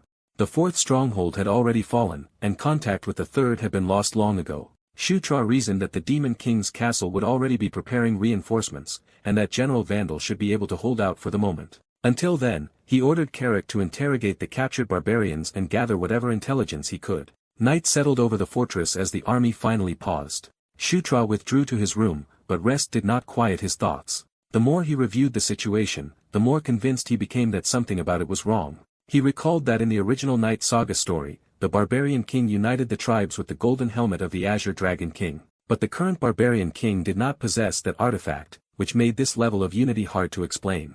That realization jolted him into a new suspicion. He wondered if the same hidden force from before had appeared again, the Knight of Death. Just as that enemy had once used the guardian spirits of the Spider Forest, Shutra suspected the Knight of Death's servants might now be supporting the Barbarian King. If that guess was true, then the Knight of Death's influence had spread farther than he had feared. Before he could think further, the system suddenly activated around him. Instead of a threat, it delivered an absurdly cheerful birthday message that caught him off guard. The system announced that he had turned 15, leaving him baffled by the timing. Its light burst out of his room and filled the fortress. Then several notices followed at once, raising his level, the protagonist setting adjustment, and battlefield protection. The system explained that turning 15 also improved his physical abilities. As the changes settled in, Shutra realized he had literally grown taller. He found the sudden growth strange, but undeniably satisfying, right until an urgent report interrupted him. Carrick burst in and dragged him back to reality, insisting there was no time for vanity. The emergency was severe.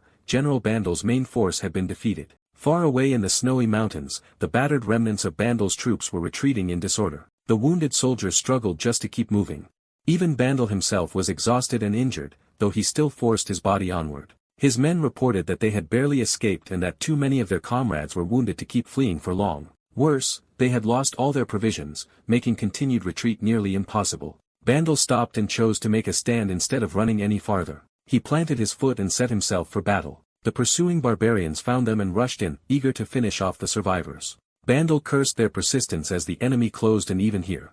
His soldiers begged him to withdraw while they held the line in his place. Bandal refused and declared that they would fight to the end together. He accepted death if necessary, but not surrender. Back at the 5th stronghold, the commanders began reviewing the broader geography of Evian's 7 strongholds. They divided the region into the northern line of 7, 6, and 5, the southern line of 3, and the isolated 4th stronghold in the center. Lamia Diadema, commander of the 5th stronghold, explained that Bandal's main force had clashed with the Barbarian King's army near the 3rd stronghold. After routing Bandal, the barbarians had pushed onward and seized territory up to the 3rd, while all contact with Bandal was lost after news of his retreat. When asked why the barbarians had bypassed the 1st and 2nd strongholds to strike the 3rd directly, Lamia proposed that their real target was Tarkar. She explained that the barbarians were after plunder, not occupation, and had no intention of ruling Evian itself. Because the Demon King's castle would respond if they overextended, the richest nearby land, Tarkar, was the most likely prize.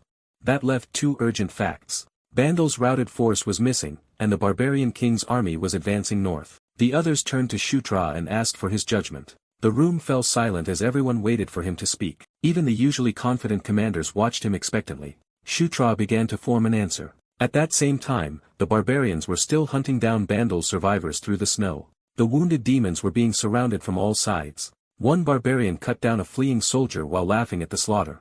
The pursuers pressed in with murderous confidence, convinced the survivors were finished. Bandal roared back at them and refused to break. A barbarian moved in for another kill, only to sense something change at the last instant. Bandal suddenly charged back into the enemy line and smashed through them. The barbarians were stunned to see the supposedly broken general counterattacking. His return rallied the survivors, and they surged forward behind him. Bandal's hammer carved open space and drove the pursuers back. He met the enemy head-on and overpowered them with brute force. Then he launched himself straight at their leader. The barbarian commander barely had time to react before Bandal's blow landed. The hit staggered him and broke the momentum of the pursuit. Bandal followed with a sweeping strike that blasted multiple enemies away. Even while admitting his own limits, he resolved to sell his life dearly. He vowed that if he had to die here, he would drag as many enemies down with him as possible. Just as he prepared a final desperate attack, a green light appeared overhead. Bandel looked up in confusion at the sudden magic. A towering green wind descended into the battlefield and tore through the barbarians. Bandel realized an outside force had intervened. A familiar voice greeted him from within the storm and called out to General Bandel. Bandel froze in disbelief. Shutra appeared before him and asked if he had arrived in time. The barbarians, not recognizing the newcomer, ordered everyone in sight killed. Shutra answered by releasing a cold blue aura and shifting into battle mode. His power erupted across the ground and stunned the enemy ranks. Dark smoke spread through the battlefield and wrapped around the barbarians. The trapped warriors panicked, unable to understand the black smoke engulfing them. Inside the darkness, they lost all sense of direction and could no longer see. Shutra invoked Nightwatch's special ultimate move. The first barbarian realized too late that something unseen had already reached his throat. Shadowy wraiths swept through the darkness and cut down the trapped enemies in succession. The barbarians screamed in confusion as the black wrath slaughtered them from every side. Bandel could only watch in shock as the enemy line collapsed without understanding what he was seeing. Then he noticed more demon troops arriving in the distance. Felicia led the reinforcements forward and ordered a full charge. The remaining barbarians hesitated as the tide turned against them. The dark elves and mounted troops crashed in and began wiping out the survivors. Bandel finally relaxed enough to realize the battle had been saved. He understood that fate had spared him after all. The black storm began to thin as Shutra's technique wound down. When the darkness cleared, the battlefield was littered with barbarian corpses around. Felicia praised Shutra for arriving just in time, and he returned the compliment for her support. When she asked how he had known Bandel would be here, Shutra explained that if the barbarian king was aiming for Tarkar, Bandel would naturally retreat in the opposite direction. Felicia still could not understand how he had located one force in such a vast region. Shutra told her to look upward for the answer. Above them floated Green Wind, the spirit he had sent high into the sky. The spirit cheerfully confirmed her role in the rescue. Shutra explained that by raising Green Wind's altitude, he had expanded her search range. By sharing Green Wind's position, he could enlarge his mini-map as well, so finding Bandel had only been a matter of time. Felicia gave up trying to decode his strange explanations. Shutra cut the discussion short and told everyone to finish the battle quickly. The scene then shifted back to the occupied third stronghold. There, the barbarians reported to Caridus that the unit sent after Bandel had gone silent. They concluded that the pursuit force had likely been destroyed and asked whether reinforcements should be sent. Caridus refused to change course. The barbarian king ordered the army to continue toward Tarkar exactly as planned. His decision landed with finality. The barbarian hosts kept moving despite the losses behind them. From a hidden vantage point, a watcher observed the marching army and realized where it was headed. She checked the direction through her device and confirmed her suspicion. By the next morning, the campaign had entered a new phase. Caridus noted that the demons' northward advance without further fighting was an unexpected move. She claimed that the barbarian king had originally been held back by two concerns: rear attacks from demon forces and delays caused by blocked roads. Felicia clarified that the blocked route meant the eastern path beyond Evian's boundary. Bandel confirmed that something beyond the eastern boundary prevented passage, making Tarkar the only viable route out of Evian. The others guessed that Caridus had feared delay and possible intervention by the Grand Generals, but that those calculations had now changed. Bandel agreed that Caridus was now determined to seize Tarkar regardless of the consequences. That meant he was no longer planning for the long term, but acting entirely for the immediate objective. Felicia realized the danger at once. With only minimal troops left in the 5th through 7th strongholds, the road to Tarkar was effectively open. Bandel added that if the demons chased too aggressively, Caridus could turn and force a major battle on terrain favorable to the barbarians. The commanders recognized the situation as a true strategic dilemma. If they ignored the march, Tarkar would fall and the defense of Evian would fail, but if they pursued they would be dragged into a disadvantageous large-scale fight. Tartar concluded that the real issue was not the dilemma itself, but who would seize the initiative. Meanwhile, Caridus continued leading his main force forward. The barbarian king rode at the head of the army with unwavering confidence. He believed that whoever controlled the initiative would win the coming battle. The scale of the threat was severe. The barbarians still had 13,000 troops, while the Demon King's field army in Evian numbered only 8,000. From the beginning, the demons had trailed the barbarian king's main force by a considerable distance and had to increase speed just to keep up. Even after closing the gap to half a day's march, by the time the enemy reached the 5th stronghold, they could get no closer. The distance stayed fixed, with neither side gaining or losing ground. Because events were unfolding in real time like that, Caridus could not force the Demon King's army into battle on his terms. The demons also had a major mobility advantage because they traveled light without supplied burdens. The barbarians, burdened by the opposite conditions, tired more easily and were gradually being cornered by logistics. So even if Caridus reached Tarkar, the Demon King's army would still be close behind him. And Tarkar itself had its own defenders, meaning the barbarians risked being trapped between two forces at once. Zutra framed the entire campaign around a basic rule of strategy. Victory comes from putting the enemy in a bind. He realized he had finally forced Caridus into making a choice on Zutra's terms. At that moment, the scouts reported that the barbarians had begun moving decisively, and Zutra understood that Caridus had made his move. A white-haired prince checks the tactical display as the enemy's answer to the coming battle appears before him. The display confirms that the barbarian king has made his move and is forcing a response. At Tarkar, the barbarian host closes in on the city walls. The barbarian king leads a small mounted vanguard with complete confidence that the defenders cannot stop what is coming. He makes it clear that any resistance from the city will be meaningless. With that, he unleashes his men and drives them into a reckless assault. From a rocky overlook, the prince arrives to witness the attack. He stands with a mixed force of allies and studies the battlefield below. Realizing the clash has already begun, he notes that they reached the scene just as his orc companion is puzzled by what he is seeing. Only a small barbarian detachment is advancing, which makes no sense if their goal is simply to break Tarkar's walls. The prince explains that the enemy knows a full advance would trap them between Tarkar's army and the Demon King's forces. So the barbarians send only a minimal force first, intending to pin his side down before committing everything else. When his companion doubts such a small group can achieve that, the prince chooses to wait and see the method. He watches as the vanguard rushes straight into the defender's range. Tarkar's archers respond immediately and loose a volley. Arrows rain down on the charging barbarians. The barrage should have broken the assault, but the attackers push through with unnatural resilience. The barbarian king grins as if he has already proven his advantage. He drives straight to the wall and prepares a decisive strike. The defenders brace behind the stone barrier. The king channels a crimson power into his weapon. His blow detonates against the wall with overwhelming force. The prince and his ally are caught off guard by the scale of the impact. Even the defenders on the wall cannot understand what just hit them. The barbarian king orders a massacre as his empowered troops surge forward. From the overlook, the prince sees that a single strike has shattered the city wall. He immediately senses something is wrong beyond the breach itself. Every barbarian is far stronger than normal. He calls up his display again, trying to identify the source of the change. The tactical map reveals a central anomaly in the barbarian camp surrounded by troop clusters. He concludes that something in the enemy camp is affecting the entire army. The answer appears when a glowing red standard rises among the barbarians. The strange crimson flag radiates power across the battlefield. As its aura spreads, the barbarians' eyes flare and their bodies swell with battle frenzy. The army erupts into savage exultation under the flag's influence. The prince finally understands that the flag itself is empowering them. With the entire host now surging under that boost, the situation turns critical. A report comes in that the main barbarian force has started moving at last. The prince abandons observation and orders every unit to prepare, insisting the enemy must not be allowed into Tarkar. He commands a full charge to intercept them before they can flood through the breach. His allied force crashes into the empowered barbarians and the melee spreads across the field. The prince breaks from the line and sprints ahead alone. As he cuts through the enemy, he realizes this crimson energy explains why another army had fallen so easily before. He decides the battle cannot be won until the red flag is destroyed. Ignoring the enemies around him, he makes the flag his first and only priority. He dashes straight through the chaos toward it, but a sudden presence interrupts his advance. A massively empowered foe drops in front of him and blocks the path. The prince's route to the flag is cut off in an instant.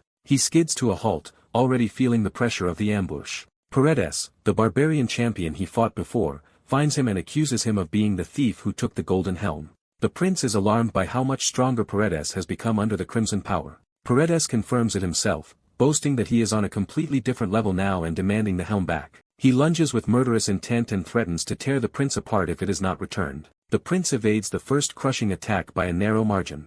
Paredes keeps pressing, each blow gouging the ground with monstrous force. The prince counters with a strike of his own, trying to test the new gap between them. He lands cleanly, but the hit barely matters. To his shock, Paredes's body is so hardened that even a direct blow does almost nothing. Paredes mocks him and swats him away as if the attack were meaningless. The prince recovers by calling a green floating device to his side. Using it as a foothold, he regains balance and prepares another approach. He turns the device into a mobile platform and slips around Paredes's next swing. Paredes snarls that the prince is trying to run again. When the champion loses sight of the device for a moment, he realizes the prince is setting something up. The prince reappears in a burst of blue light, denying that he is retreating and reminding Paredes of their last defeat. He slams down on Paredes from above and finally rattles him. The prince follows through while the green platform circles back into position. He traps Paredes inside looping green restraints generated by the device. Instead of panicking, Paredes starts laughing. The prince is unsettled that his opponent is amused rather than threatened.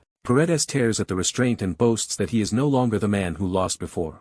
He declares that the prince's old tricks cannot even scratch him now. The prince, tired of the obsession, tells him to stop wasting time and just take the golden helm if he wants it so badly. He deliberately throws the helm into the air as bait. The sight of the golden helm instantly seizes Paredes's attention. Paredes lunges for it in disbelief, furious that the prince would gamble with such an object. The prince uses that greed against him and dives in with a blue-charged attack, daring him to claim it if he can. Paredes realizes too late that he has been drawn open. The prince unleashes Raging Wave and blasts him away. Paredes is hurled across the ground by the force of the strike. The prince immediately spends one use of blink to reposition before Paredes can recover. He drives the champion down again from above, keeping him off balance. Paredes crashes into the earth, finally showing real pain. The prince gathers golden power into his mechanical arm for a finishing blow. He commits to a crushing downward strike. Gigantic piston slams into the battlefield and detonates around Paredes. Nearby barbarians recoil in shock at the impact. Paredes is left embedded in a crater while his followers cry out to him. The prince calmly recalls the golden helm and remarks that Paredes was too greedy for something he could not handle. He secures the helm again through his system. Looking down on the battered champion, he dismisses him as no longer worth his time. That insult enrages the surrounding barbarians, who rush him to defend Paredes's honor.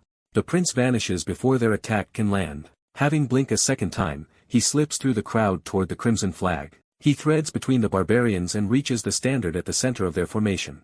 The enemy leaders notice him too late as he appears beside the flag. He dismisses them as minor obstacles and refuses to slow down. One barbarian tries to block him and is instantly struck aside by the moving green platform. The prince sends the device sweeping through the surrounding warriors, clearing a path around the flag. As the barbarians scream and scatter, he turns his full attention to the standard. He reaches the crimson flag at last. Ripping the pole, he wonders where the barbarians obtained an artifact like this.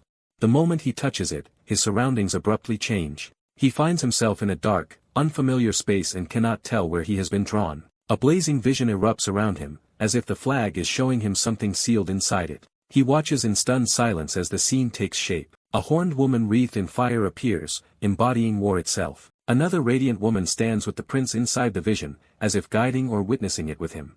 The fiery figure speaks a single command, conquer. That command explodes outward with overwhelming force. The burning woman dissolves into light, leaving the prince shaken by what he has seen. He realizes the vision has imprinted itself on him. The fiery figure's smile lingers in his mind like a deliberate mark. Back on the battlefield, the flag's shaft crumbles in his hand. The nearby barbarians immediately sense that something has changed. His allies see the opening and begin cutting through enemies who have suddenly weakened. They quickly notice that the crimson aura has vanished from the barbarian troops.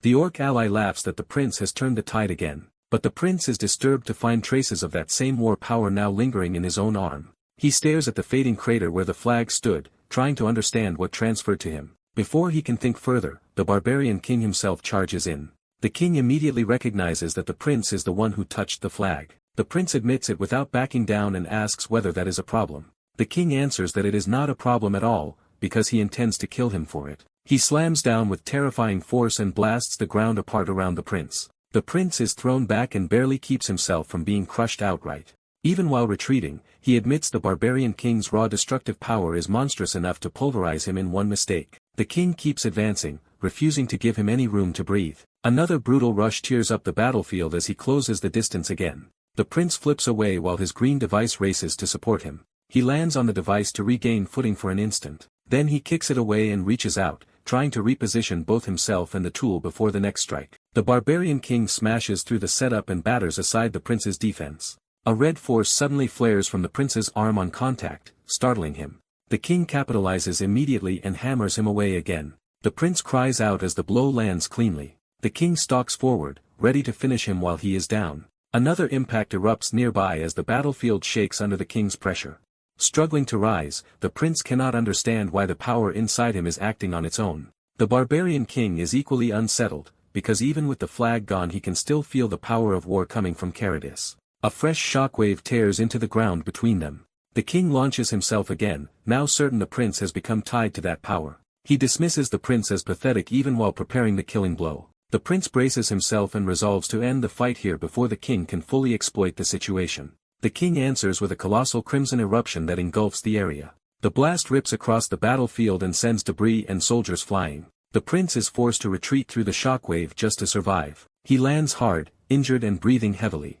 As he looks back at the advancing king, he realizes his opponent is finally bringing out his true power. The barbarian king praises his opponent's speed and reveals the name of the crushing mace he intends to finish him with. He immediately lunges again, forcing the white-haired fighter back into a defensive retreat. Enjoying the chase, Caradus decides to wear him down by never letting him breathe. His next blow detonates into the ground, turning the battlefield itself into a weapon. The young fighter answers by warping away with Blink, leaving only a blue trail behind. Caradus notices the escape at once and realizes his prey has shifted position again. The teleporting trail curls around him, showing that his opponent is trying to outmaneuver rather than overpower him. The Night Watch reappears in motion, still trying to keep distance and momentum. Even while moving, he admits to himself that Caradus refuses to give him even a second to recover. Caradus recognizes the teleportation trick and treats it as an amusing challenge instead of a threat. The young fighter is shaken that such a massive enemy can still match his speed. Caradus crashes down with another overwhelming strike, forcing a direct block. The impact drives the defender backward despite his attempt to hold the line. Pain starts to break through as the pressure of the exchange catches up with him. Caradus keeps advancing, turning every opening into another brutal rush. The Night Watch is thrown hard across the ruined ground and loses control of the exchange. Caradus is briefly distracted when someone calls out from the side. A blue-haired ally dives in and intercepts his arm before he can press the advantage. She gathers power for Beast God Fistark, choosing to engage him head-on. Her disruption technique hammers into Caradus in a rapid burst meant to break his flow. The young fighter drags himself up while she buys him time by taking Karates' attention. Green Wind rushes to him in alarm, but he steadies himself with potions and insists he can still continue for now. Even while recovering, he admits Caradus is far stronger than he expected, and Green Wind agrees. She pushes him toward a different answer, urging him to use the method he has been overlooking. Green Wind reveals that the answer is White Suri's ultimate move. Before they can prepare calmly, Caradus lashes out again. His counterattack knocks the blue-haired fighter away and reasserts his dominance. He warns the others not to interfere, making clear he intends to kill them all himself. Caradus openly promises to slaughter everyone one by one, only to pause when he senses a new move forming. The young fighter steps forward with White Suri's shield, drawing Karates' attention. He realizes he will get only one chance and must meet the attack at the exact instant it lands. Caradus mocks the idea that a mere shield could stop his power and charges straight in. Caradus then uses his other braces without flinching, committing to the timing rather than raw defense. As he prepares, he remembers that White Suri's ultimate move is dangerous if mishandled. A memory returns of his teacher warning that careless use would put the user in greater danger instead. The warning continues, stressing that the technique cuts both ways. But the lesson also promised that, when used correctly, nothing is more powerful. Holding to that memory, he stands his ground as Karates' killing blow descends. At the moment of impact, White Suri's ultimate move activates. He turns the collision into a counter, unleashing absolute domain instead of simply blocking. Caradus is stunned when the force he expected to dominate with is suddenly redirected. Green energy spirals outward and traps the battlefield inside absolute domain. For the first time, Caradus is genuinely confused by a power he cannot immediately overpower. Inside the domain, his body locks up, while the young fighter admits the setup itself was difficult to pull off. With Caradus immobilized, he finally lands a clean hit and feels the tide shift for the first time. He drives in close and pounds Caradus while the domain still holds. Caradus grunts under the blow, forced to endure what he had been dishing out. The domain's force flings both of them through a spiraling current of power.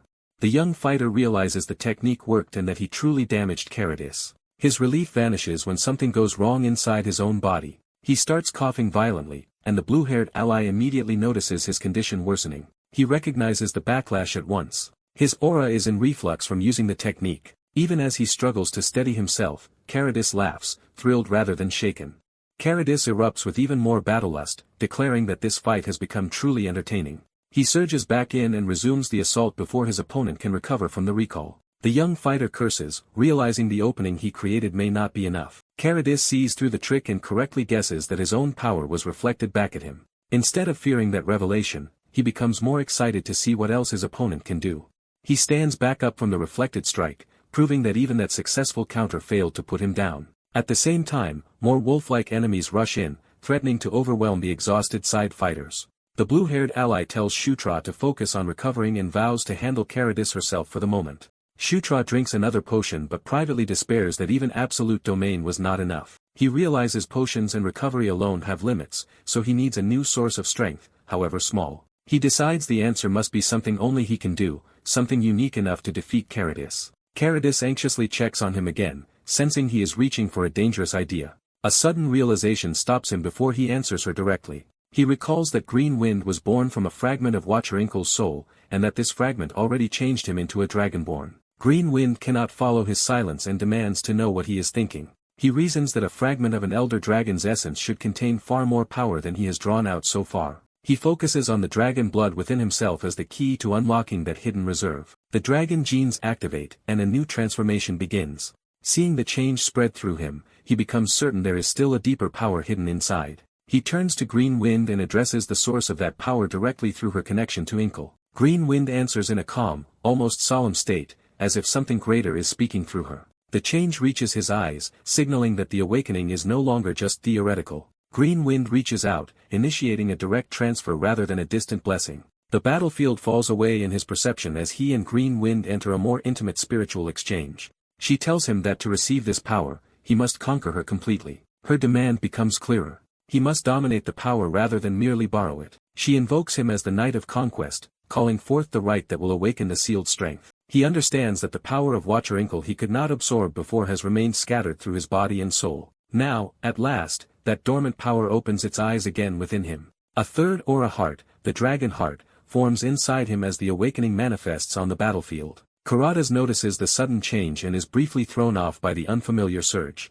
The blue-haired ally also senses that something fundamental has shifted. She calls out to Shutra as the new power settles around him. System messages confirm the breakthrough. He has conquered Inkle's power, formed a dragon heart, improved his dragonborn state, raised his mana control, and leveled up. He plants his feet with renewed stability, no longer looking like someone barely holding on. Facing Caritas again, he quietly thanks Green Wind for the help that made the awakening possible. He reflects that he once carried 2 special cores, and now a third aura heart has been added to them. With the dragon heart created, he can now circulate 5 aura hearts at once. He names this new state Penteker. The blue-haired ally repeats the term in disbelief, realizing he has advanced in the middle of battle. Caritas laughs and recognizes that his opponent has truly grown stronger at this exact moment. Rather than retreat, Caritas welcomes the escalation and asks whether war is not exhilarating. Shutra answers by gathering power into his fist, ready to test his new state immediately. Their next clash tears across the battlefield with far more force than before. Caritas admits the increase is real, though his excitement only deepens. Shutra counters with Beast God Fist Art, meeting Caritas' physical strength directly. He follows with Wild Wolf Fist Strike, turning speed and pressure into a rushing combination. Caritas is driven back for a moment, as Shutra extends the assault instead of yielding ground. Shutra feels the flow of power in his body responding more cleanly than ever before. Recognizing that sensation, he realizes his techniques are finally functioning the way they were meant to. Even so, he keeps a clear head and judges Caritas to be physically stronger than any enemy he has faced, even beyond Bandao. He concludes that in pure physical terms, Caritas stands above all his previous opponents. That leads him to a harsh answer. The only way to win is to overwhelm the barbarian king with sheer numbers and non-stop offense. Caritas grins through the pressure, still refusing to feel cornered. He even praises Shutra's performance, acknowledging him as a worthy opponent now. Shutra decides they cannot let the battle drag on any longer or the advantage will slip away again. He commits to going all out from the very start of the next exchange. He orders everyone not to fall back, making the plan clear, constant pressure from all sides. Caritas answers by swinging wildly through the crowd, trying to break the encirclement with brute force. He keeps carving space with sweeping attacks, refusing to be pinned down. Shutra slips inside one of those swings and attacks from Caritas' blind side. He lands a heavy strike to Caritas' head, proving the king can be touched under coordinated pressure. The blue-haired ally instantly follows from the opposite side, keeping Caritas from resetting. Another blow crashes into him, while he is still reacting to Shutra's hit. Shutra circles behind again, maintaining the rhythm of a two-sided assault. Caritas tries to shut the pattern down, warning that the same trick will not work twice. Before he can fully turn, the blue-haired ally strikes his back again and tests whether the pressure is starting to break him. She thinks the coordinated offense may actually be working. Together they launch another Wild Wolf Fist Strike, driving Caritas through the air under combined momentum. The impact crashes into the battlefield hard enough for the surrounding fighters to feel the shock. Caritas coughs but remains standing, showing that even repeated clean hits are not enough to finish him. He roars and explodes with power, trying to blow away the swarm of attackers around him. Shutra still gets in close and lands another hit before Karatas can fully regain control. He presses forward again, refusing to let the king recover his footing. The blue-haired ally joins from behind, and Karatas is forced to admit the situation has become absurdly troublesome. Under their combined assault, he is actually being pushed back by opponents he had dismissed as insignificant. That humiliation finally starts to irritate him in earnest. Karatas retaliates with a massive sweeping counter meant to wipe both of them out at once. The attack tears across the ground and forces the pair to evade rather than continue pressing. Seeing the danger, Shutra calls on White Suri again as an emergency answer. A green defensive force intercepts the swing and blunts the worst of Karada's power. The blue-haired ally uses the opening to slip in and strike him again at close range. Her hit snaps his head back, briefly breaking his rhythm once more. He immediately calls for Shutra to follow up while Karada's is open. Instead, Karadas gathers a concentrated red power into his chest, preparing a far deadlier counterattack. He launches himself upward into the setup for his special ultimate technique, Earthquaker. At point-blank range, he unleashes destruction burst straight into Shutra. The blast rips through the battlefield in a violent red eruption. Shutra survives the hit and drops into a guarded stance, breathing hard but still able to fight. Karadas lands again and laughs, impressed that even that ultimate strike failed to end the battle. The blue roars with renewed ferocity, preparing to continue the slaughter. Shutra is stunned that Karadas can still keep going after taking so much punishment himself. Karadas slams down another devastating attack, blasting Shutra backward once more. Reeling from the exchange, Shutra can only marvel at how monstrous Karada's body as if even destruction burst was not decisive.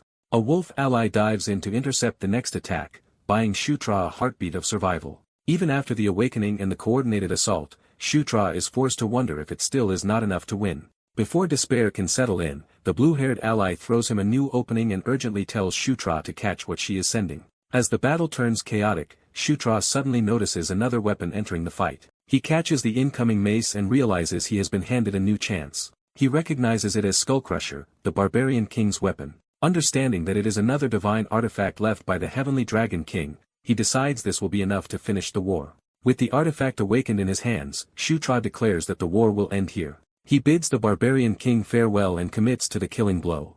Shutra launches a decisive strike with Skullcrusher. The barbarian king tries to answer with brute force, but the momentum has already shifted. The impact shakes the battlefield so violently that even distant soldiers are stunned. Shutra holds his ground amid the dust, having overpowered the enemy king. The surrounding barbarians begin to understand that something impossible has just happened. Karadas falls, and the system confirms that the barbarian king has been defeated. Shutra's rewards arrive at once, raising his King Slayer rank and granting him the title Conqueror of Edain. Multiple level-ups pour into him as the battlefield witnesses his sudden rise. The blue-haired woman realizes with amazement just how far Shutra has advanced. Skullcrusher remains in the air as proof of the victory he seized. Shutra raises the weapon and publicly announces that the enemy general has fallen. The news spreads instantly through both armies that the barbarian king is dead and the ninth prince brought him down. The surviving barbarians are thrown into disbelief, unable to accept their king's defeat. Among the spoils, Skullcrusher is formally recognized as Shutra's new prize. Without wasting the opening, Shutra orders an immediate extermination of the remaining enemy forces. He makes it clear that no barbarian is to be allowed to escape. The rout becomes a slaughter, and the battle ends in Shutra's victory. Word of that victory is sent at once to the Demon King's castle. From there, the news spreads across the demon realm once again. Some greet Shutra's success with open delight. Others respond with anxiety or jealousy as his influence grows. Far away, beyond the reach of ordinary reports, someone else senses his triumph. That watcher is the Death Knight, who has long desired the world's end. He finally lifts his head in response to the change he feels, and he begins listening to the call of death itself. That evening, the Demon King's army settles into camp after Karadasa's defeat. The soldiers celebrate wildly, drinking and laughing now that they have survived. The revelry spreads through the camp as victory loosens everyone's restraint. Shutra addresses his people and thanks them for enduring the campaign. His companions answer by praising him in return and crediting him for the mission's success. The blue-haired woman gushes that defeating the barbarian king proves how extraordinary he is. Shutra downplays the praise and insists he would have lost without their help. Pleased by his humility, the white-haired woman offers him a special gift for recovery. She tells him to use it for one night and regain his strength. Shutra recognizes the gift as a lucid dream pillow. He recalls that it is a rare magic item that lets its owner choose their dreams, though only a limited number of times. He happily admits he knows exactly how valuable such an item is. The white-haired woman teasingly asks what kind of dream he intends to have. Caught off guard, Shutra admits he has not decided yet. But after thinking it over, he realizes the dream he needs most is not comfort. What he truly wants is another chance to face the barbarian king. He decides that reliving that fight would be the best training he could ask for. Before he can say it aloud, Carrick abruptly cuts in. Carrick nervously begs Shutra not to dream about him, turning the moment into a joke that everyone rejects. Their banter is interrupted when General Bandal asks to enter. Bandal comes in with a serious purpose and asks to speak to the ninth prince. When Shutra asks about his injuries, Bandal brushes them off as something a night's rest will heal. He then reveals that he has come to ask a favor. Shutra listens, unsure what Bandal could want. Bandal asks whether Shutra will fight him in 5 days. The request shocks Shutra because no one has challenged him like this before. He remembers that in the original story, it was always Zephyr who made the first move in such relationships. Bandal had never been the one to step forward first, whether in recruitment or alliance. So this dual request means Bandal is testing Shutra's worth as a lord for the first time. Shutra senses Bandal's competitive spirit and understands what the challenge really means. That realization pleases him. He accepts the duel without hesitation. Both agree to fight in 5 days, once they have fully recovered. Morning comes over the army's encampment as the campaign continues. The white-haired woman wakes with a brutal hangover after overindulging in the celebration. Shutra scolds her lightly, but she insists victory was too satisfying not to drink for. Even while exhausted, he asks for an update on the military situation. The plan is to retake the strongholds first and sweep out any barbarians who may still remain. The blue-haired woman then asks how Shutra's aura suddenly became so powerful in the battle. He begins to explain the strange change inside him. When he reveals that a dragon heart formed in his body, the white-haired woman is stunned. She quickly concludes that such a heart would naturally explain his sudden surge in power and praises him even more. Eric wonders if that means Shutra is literally turning into a dragon, but the answer is no. Instead, the dragon heart is explained as the authority of a dragon, granting Shutra access to powers unique to dragons. His companions immediately jump to childish questions about breathing fire. Shutra can only stare at them in disbelief. The white-haired woman corrects them and says the truly important gain is dragon-specific magic. She suggests that Shutra may now be able to use dragon tongue magic. Shutra remembers that this is a form of authority-laden speech magic that only dragons can wield. He knows he once saw where to learn it in a strategy guide, but he cannot recall the location. For the moment, he resigns himself to waiting until the memory returns. The next day, the Demon King's army resumes its march south. They retake strongholds 7, 6, and 5 in order while hunting down any barbarians left behind. Meanwhile, Shutra uses the lucid dream pillow to load the interrupted dream he wants to revisit. He enters the dream space and prepares to relive the battle. He steadies himself inside the artificial world. The dream begins constructing his opponent before him. Caradis is fully generated inside the dream for Shutra's rematch. Shutra immediately attacks to test the simulation. Caradis answers with the same crushing force as before. Their fists collide head-on in a perfect recreation of the battle. Watching the exchange, Shutra realizes just how useful this dream truly is. He concludes that the lucid dream pillow is absurdly powerful. By repeatedly reviewing old battles this way, he can deepen his understanding of his techniques and discover better ways to use them. He becomes convinced that this tool will let him grow much faster. Then a new voice interrupts and remarks that he has found a fascinating item. A green, radiant figure manifests inside the dream. Shutra turns in surprise toward the newcomer. The figure identifies herself as Ankle. She explains that she is only a fragment of thought and memory left inside the dragon heart, closer to Green Wind than to the original Ankle the Watcher. She says the lucid dream pillow is what makes this conversation possible, though even it has limits. Within this space, she can only help Shutra realize knowledge he already possesses. Shutra first tries to ask who killed her and whether it was one of the great calamity-related beings he suspects. Ankle refuses to answer that directly, but her response all but confirms that his suspicion is not baseless. Shutra changes course and asks instead where he can learn dragon tongue magic. Ankle tells him he already knows the answer. She explains that the memory is buried beneath too many overlapping experiences and offers to help him recall it. Shutra eagerly accepts her help. Ankle activates the buried memory within him. The forgotten strategy guide in his mind resurfaces. The memory opens fully under her guidance. Shutra jolts awake from the dream with the answer restored. He lies there stunned as the recovered memory settles into place. Then he realizes he now remembers the location where dragon tongue magic can be learned. Before he can act on it, Carrick bursts in looking for him. Carrick asks why he is still inside and reminds him that today is important. He points out that this is the day of the duel Shutra agreed to 5 days earlier. Outside, General Bandal is already waiting for the promised fight.